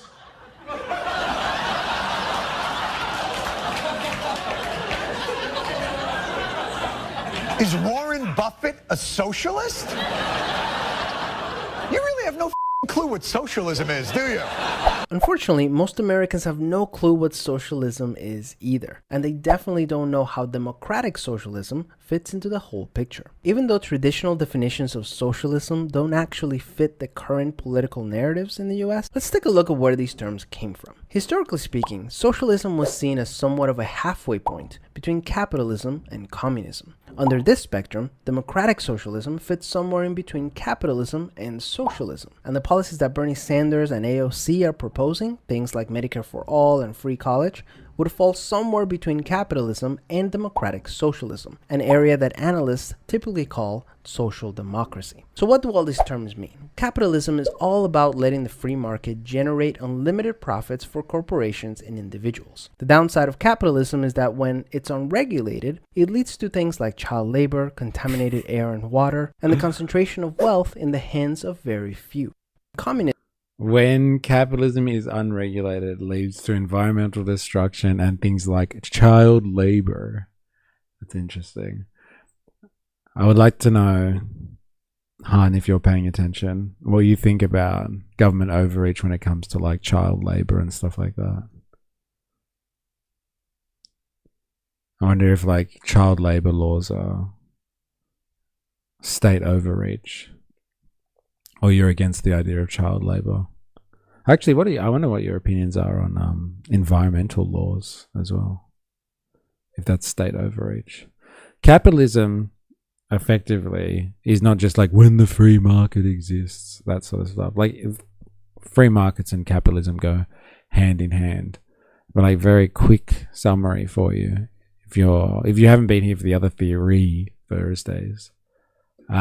Capitalism is this, like you have a capitalist, usually looks like the monopoly guy, apparently, and they have the resources usually in the form of money, and they can pay for things like factories and materials and labor, and they put labor into action to produce value. So produce something that wasn't there before, a good or a service, but they get additional value out of that wasn't there before. So they don't just turn resources, like, I don't know, like lumber into a new product. And it's like the same level of value that went in one end of the factory and came out the other. It's new value. And that value is congealed with labor to produce something that wasn't there before. And there's surplus value in that. There was more value than started. And they get that surplus value for free. They get value that wasn't there before, produced by workers, and they don't pay for it. They don't outlay any costs for that. They pay workers less than the value they produce, and they take the cream off the top, which is called surplus value. Capitalism is about producing surplus value and then turning that surplus value, that extra stuff that they didn't have to pay for. So they paid for the wood, they paid for the labor, they paid for the factory, they paid for all of their other expenses. But like what comes out the other end of that system is more value than they actually paid for, and that's the basis of their profit. And so they take that value, that additional value, and they turn that into a profit, which is usually they trade it on a marketplace and get money for it. That's what capitalism is all about. Putting a whole process into motion that allows you to get some surplus value and then doing something with that. Hopefully reinvesting it to produce more shit. But usually that's how it works.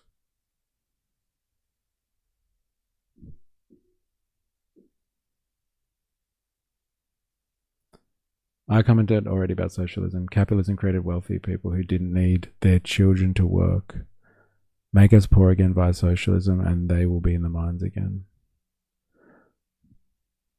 Capitalism created wealthy people who didn't need their children to work. So I'm assuming you're not against it, child labor, because child labor helped produce this wealthy society where people then didn't need their children to work. So child labor is necessary at a certain point. Got it. The reason we had so many kids was to exploit their labor. Chores are a wonderful thing. So good. That's pretty much human history as well, right? Oh, Ron, I'm sticking around just saying bye to Donk. I'm baking bread. Be good in the chat.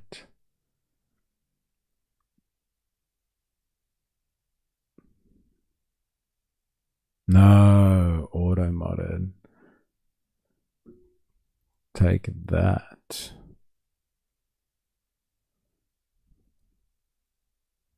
What did you get done for? Saying something sexual, it looks like. Get those kids off their iPads and back in the mines. Yeah, it's a necessary step, child labor. Not against it. We just don't need it anymore, is what I'm hearing. All right. Is about creating a classless society with absolute equality, where the government dictates the price, supply, and distribution of goods. The downside of communism is that the only practical way to redistribute wealth with absolute equality is by force. So these governments usually end up becoming authoritarian regimes. Socialism arose as an attempt to... No, that's not what communism is, okay? It's not even fucking close. Like, there have been communist, self-described communist societies that have government control, but like the actual idea of communism is that there is no need for a government anymore. There is no need for anything like that because you have a society that is so abundant because of technology, and like general wealth in society, again, based on technology. I would find communism is a society where you don't need any government anymore, any big bad government setting up rules and all that sort of stuff, because government history is about to cry. It's just awful.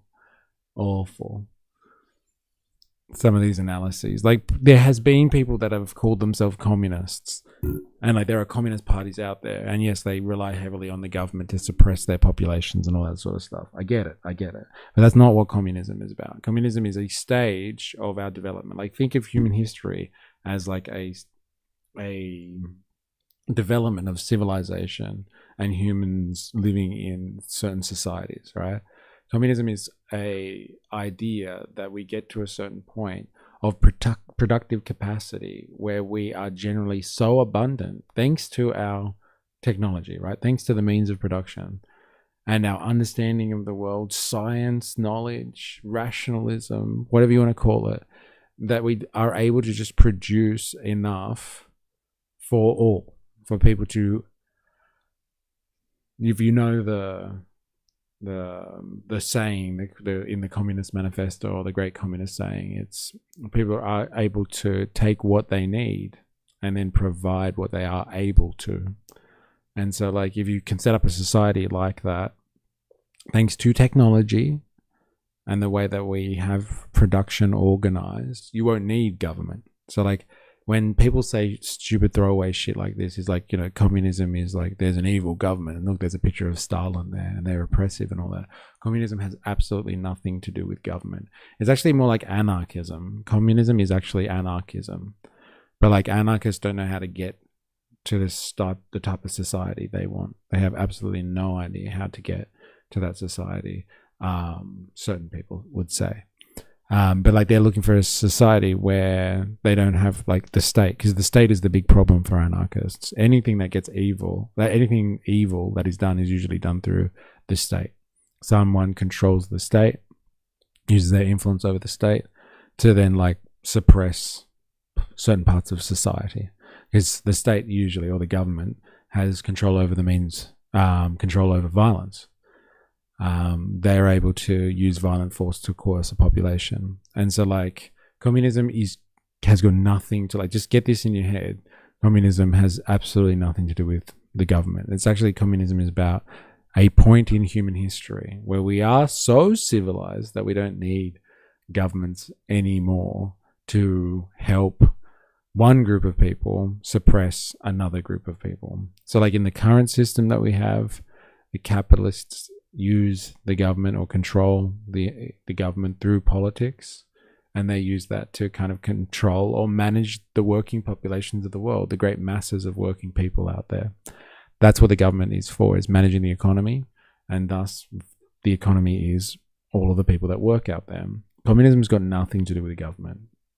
Communism is this system, again, based on technology, based on a general abundance, our productive capacity, somewhere in the future where like, we'll kind of forget why we hoard wealth in the first place, because we have a general level of abundance. And without people trying to hoard things and hold it over each other with private property and all that sort of stuff, there is actually no need for a government anymore. Governments just, you know, protect contracts and like supply people with defense through militaries. And like, you only need that in a system where there are people that want to just protect their private property against everybody else. And so like, yeah, communism has nothing to do with the government. Although, which is very confusing, there are communist parties out there that control entire societies, entire countries. They call themselves communist. And so like, people are like, oh, well, that's what communism is. Unfortunately, that's misleading, and it's really not the point at all. Communism has nothing to do with governments. It's actually the opposite. It's like anarchy. Anarchy is supposed to be removing the state. Too bad communism never progresses past the point of eliminating enemies of the state. Maybe next time. Yeah, maybe next time. Yeah.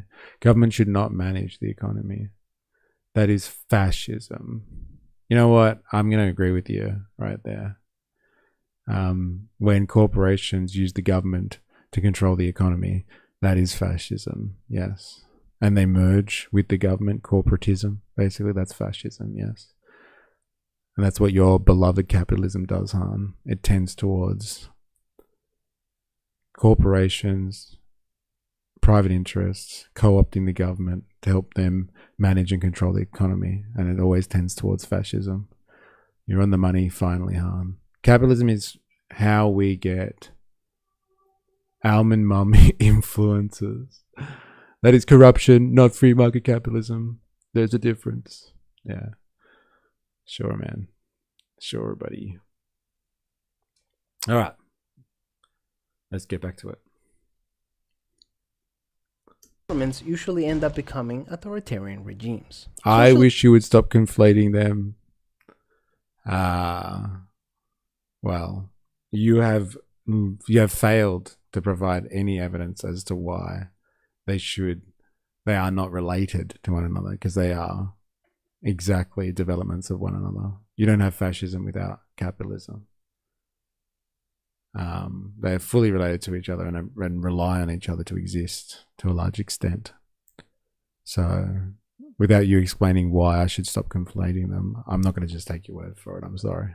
Socialism arose as an attempt to merge the best parts of capitalism with the best parts of communism. The traditional definition of socialism basically says that there should be some free market systems to determine supply and demand of products, but that the government should own the country's major industries so that the people can benefit. See, again, this is the whole like nationalism take. Socialism is not just nationalizing everything. We nationalize stuff now under a capitalistic system. There are plenty of things that have been nationalized by the government and like you control as a sovereign citizen, but that doesn't make socialism. Corruption is part of human nature, under capitalism, under communism, under socialism. But you somehow think it would be better under communism or socialism. History shows us the exact opposite. It's like, it must be your superpower, Han. I thought we were talking about me conflating fascism with capitalism. And now you're just talking about how history shows us that communism and socialism lead to the exact opposite. I think that's your superpower. It's like not answering a question or sticking to a topic. It's quite the skill, I must say. From most of the wealth. The downside to socialism is that it's very vulnerable to corruption. If the people running the traditional socialist system are corrupt, then these types of socialist governments will also skew towards authoritarianism. So what about democratic socialism? Democratic socialists still believe in social ownership of major industries, either through the government or through worker alliances. But they reject two main aspects of traditional socialism. One, they sharply reject any type of undemocratic or authoritarian system. And two, they reject the Soviet-style planned economies, where the government determined the price and supply of goods. There's a lot of debate about what... That is not what democratic socialism is at all. They don't reject authoritarianism because they believe in democracy. Democratic socialism is about using... There's a massive debate, okay, in like the socialist world. It's this debate about reform or revolution. So like the Russian Revolution, the Cuban Revolution, the Chinese Revolution, they were, no, you don't get to just bring in as like socialism. You have to fight for it. And like if that means fighting, potentially dying for it as well. Like you actually have to have an overthrow of the current system. You have to take over and by any means necessary. That's the revolutionary socialist approach. And like there's massive discussions about revolution or reform. And reform is the other way. Reform is like, no, you can bring in socialism by just like changing laws, basically. Like let's change enough laws and say that like corporations are illegal tomorrow, and we'll change a law and say that workers have to have a democratic say in how all businesses are run moving forward. And like you change laws to do that. You even change your country's constitution to bring in how socialism might work. That's like reforming your way to socialism as opposed to revolution. That's what democratic socialism really is. Democratic socialism is just this idea that you can take power through the electoral system, get a big enough party involved in whatever society you live in, take over your current democracy or your representational government, take over your electoral system, and then just implement socialism after you take power through elections. That's what democratic socialism is about. It's like reforming your way into socialism, taking over because you have enough votes, and then getting legislation or the constitution changed to bring in socialism, which is, again, socialism is workers controlling the means of production and the economy, workers controlling the economy. So doing that via voting as opposed to via a revolutionary means. And a revolutionary means could be just overthrowing the system. So you get a group of people together and you stage a protest, activism, or some type of violent takeover, like an insurrection, and you overthrow the current system, you declare that it is null and void, that it is illegitimate, and then you set up your own system with blackjack and hookers. You know what? Forget the social system. Like, that is the great debate in the socialist communist world, is like, can you achieve a change to capitalism without actually revolutionizing the system? Like a violent, and it doesn't have to be violent as in physically violent, I mean a violent break with the current system, and then you set up a new one? Or do you transition into it through like nice legal means, like legislation changes and changing the constitution? And democratic socialism is about that one, like doing it through the system, using the system against itself and turning it over to socialist means. Also, child labor still exists. First of all, Hollywood child actors are child labor. I was watching YouTube with my nephews, and they have all these kids making content. More child labor. Yeah, some child labor is still acceptable, I guess. But that is Hollywood. Nothing bad would ever happen to children in Hollywood. Every time you say workers taking over the means of production, I get wet. What'd you get auto-modded for? Give me a sec.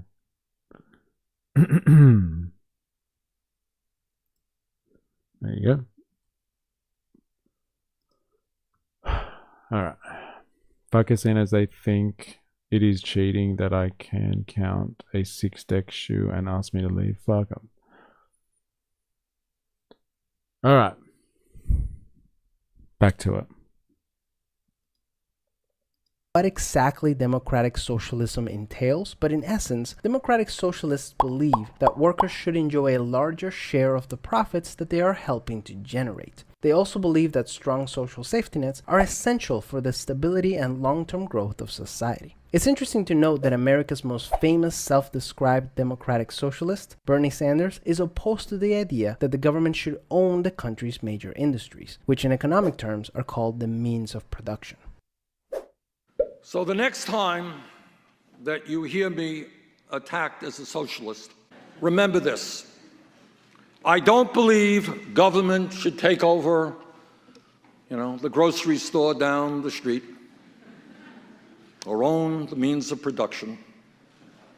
But I do believe that the middle class and the working families of this country who produce the wealth of this country deserve a decent standard of living, and that their incomes should go up, not down. When looking at the policies that... There it is. Like, democratic socialism or socialism for him is like, I don't believe in the idea that the government should own the grocery store. Because, yeah, that's not what socialism is. When the state moves in and takes over something, you have that happening all the time in the free market. You have that happening all of the time in the free market. When the market fails to provide, and it fails, the state usually steps in to fill up that service. And it fucking fails. Don't you worry about it. And when it does well enough, the government at providing some service, some corporation tries to come in and buy and privatize that shit because they can turn a profit off it. But until they can turn a profit on it, they're not going to touch that shit. They will not touch that stuff at all. And so, like, when he's right, but he's also wrong. And then he's just like, but I do believe that we need workers getting a better share in what they produce. That's not socialism. Socialism is not when you have better working conditions. As much as I love the idea of unions, unions are not socialism. Unions fighting to get you better working conditions under capitalism is just called collective bargaining. That is you, instead of you being an individual trying to fight against your employer, and you basically have no real chance fighting against your employer, you get together with everyone and say, if you don't give us what we want, we will refuse to show up to work tomorrow and you will lose money. That isn't socialism either. Getting more of the profits that your organization makes. Getting a bigger slice of the pie. That's not socialism. That's just like wealth redistribution. That's an argument to have for whether or not you think society is doing a good job. And so if you believe in wealth redistribution, then fucking kudos to you. Congratulations. You know, we should redistribute wealth a little bit better, but that's not socialism. A progressive tax system is not socialism. It's just humanizing capitalism, just making capitalism a little bit better for everyone, as opposed to like the ultra wealthy or something like that. So democratic socialism is not just getting a bigger slice of the pie. It's just stupid. It's just awful. Seriously. Bernie Sanders is proposing, things like an increasing minimum. Trying to get people to vote for democratic socialism is a dead end. Americans are still brainwashed under the Red Scare. Yeah, I don't know if it'll ever amount to anything. Like, I think people, as like in the same way that people vote for like Pauline Hanson or voted for Trump, they vote for things out of protest. They're upset with the system, and so they vote for someone that seems to be anti-establishment. I feel like that's the vibe that's going on with democratic socialists at the moment, like Mamdani and the democratic socialists that are enjoying popularity at the moment, is because people are upset with the system, and like as part of their protest vote, they're just like, you know what, I'm going to go with the democratic socialist option then. Like maybe they will do better for the vast majority of people out there, and so like they will protest vote that way, and like they have really no idea what, you know, democratic socialism is or socialism is or anything like that. They're more just like looking for an outsider that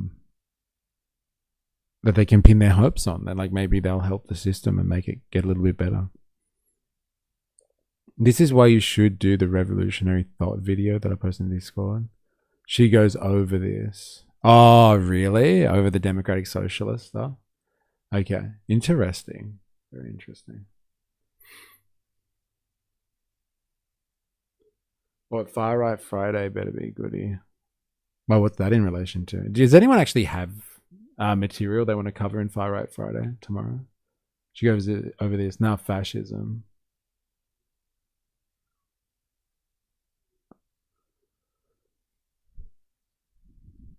Shank and AWJ had a debate about this exact same thing too.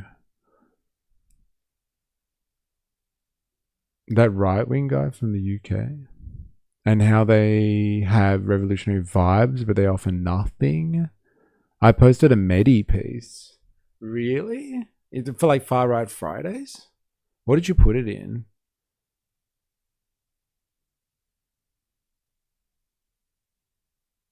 Oh, is it this one? Germany's AfD, a danger to democracy. Ooh, this one?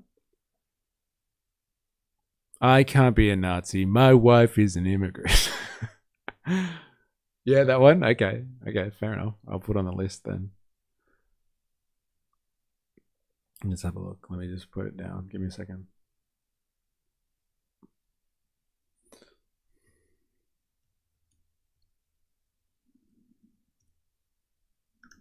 All right, thanks. Mystery, I provide some bits for tomorrow. I have a library you can check if I'm here. Okay. Is it going to be about Satanism and stuff like that?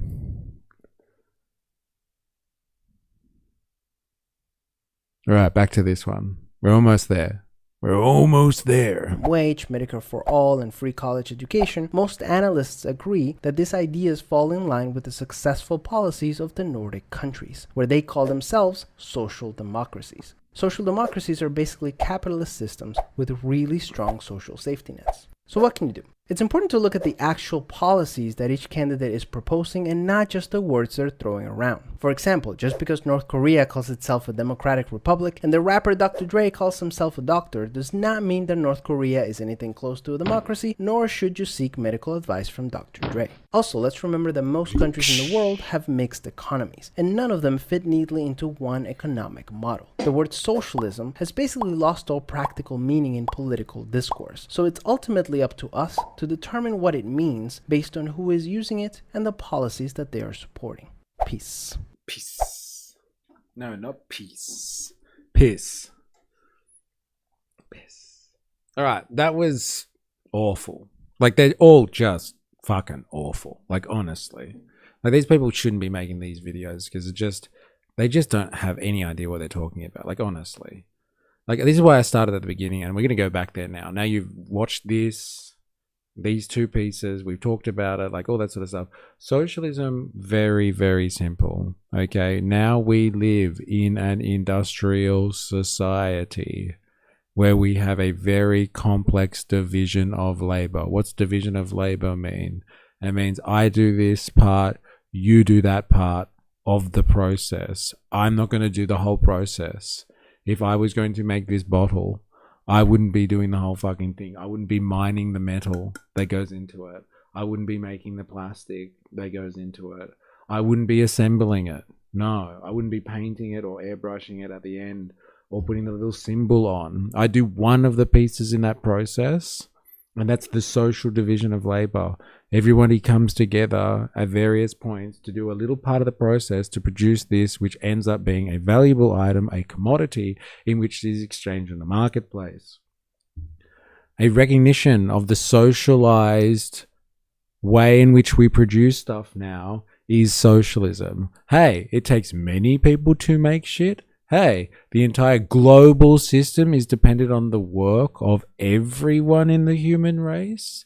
Oh my God, it's like we're all interconnected through the way that we do labor, the way that we work. We're all reliant on each other and the system. So if we produce things in a certain way where we all come together, do we produce things now? Now we're here, not fucking 80 years ago, okay?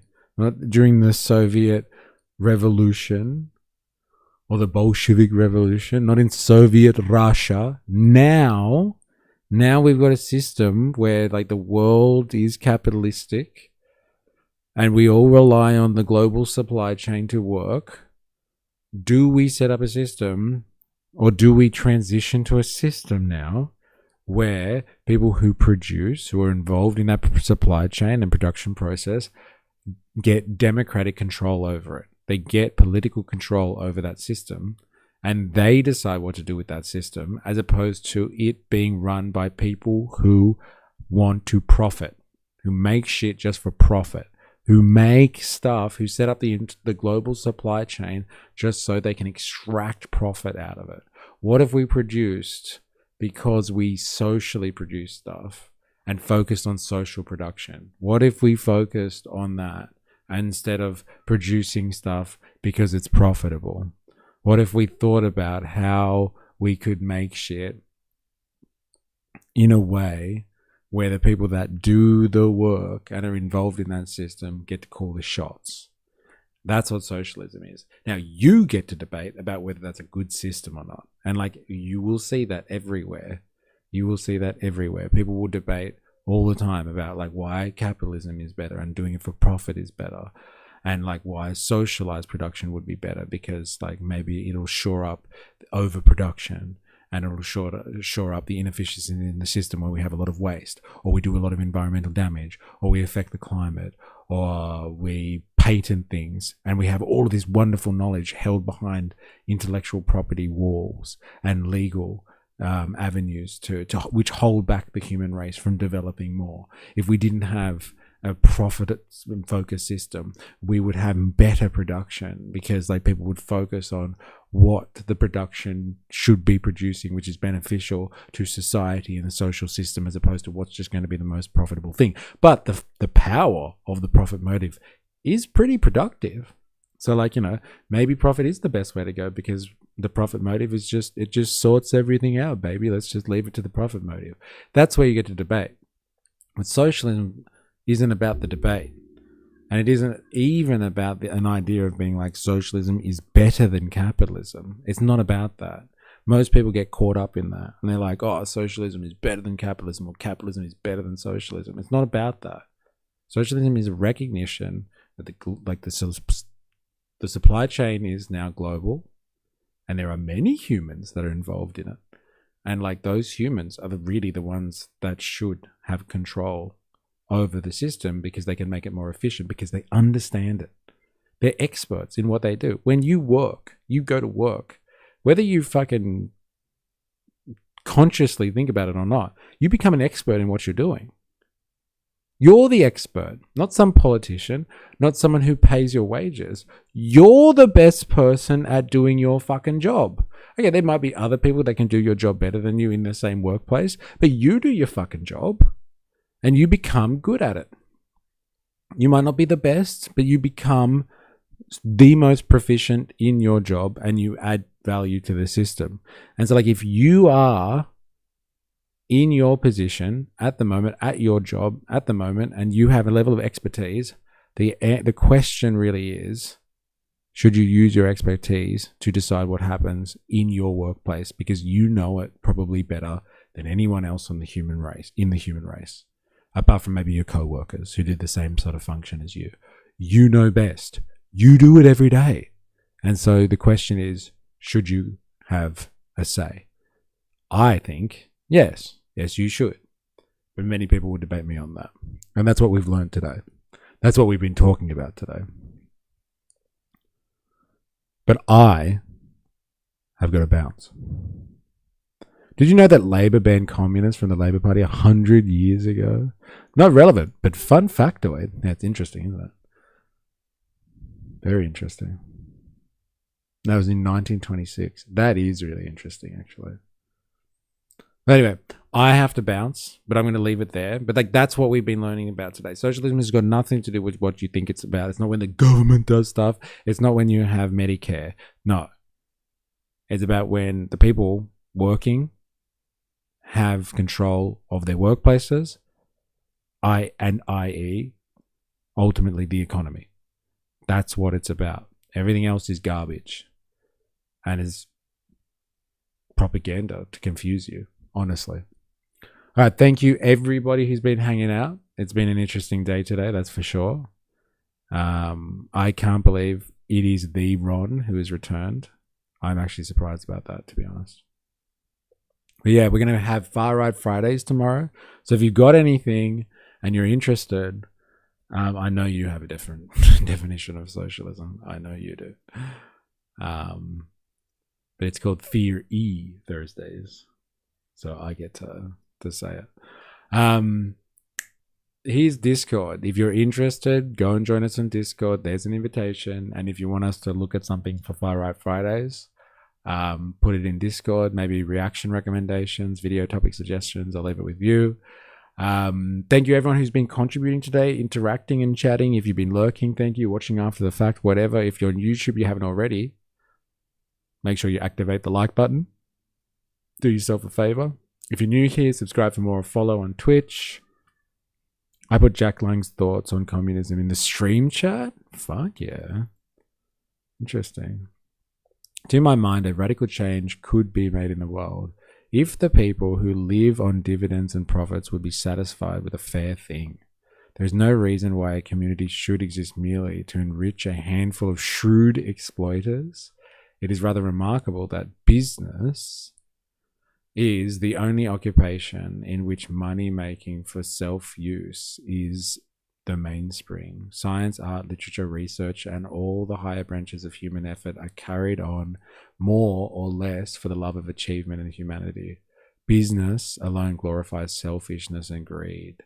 This criticism is not communism, but plain common sense. In fact, there it is, bro. Common sense. That's hilarious. All right, see you later, everybody. Han, Good Sister, Kylie Wyote, Captain Bucket, Bandsaw Bandit, Ravy Baby, Voltator, Han, Dilemmas.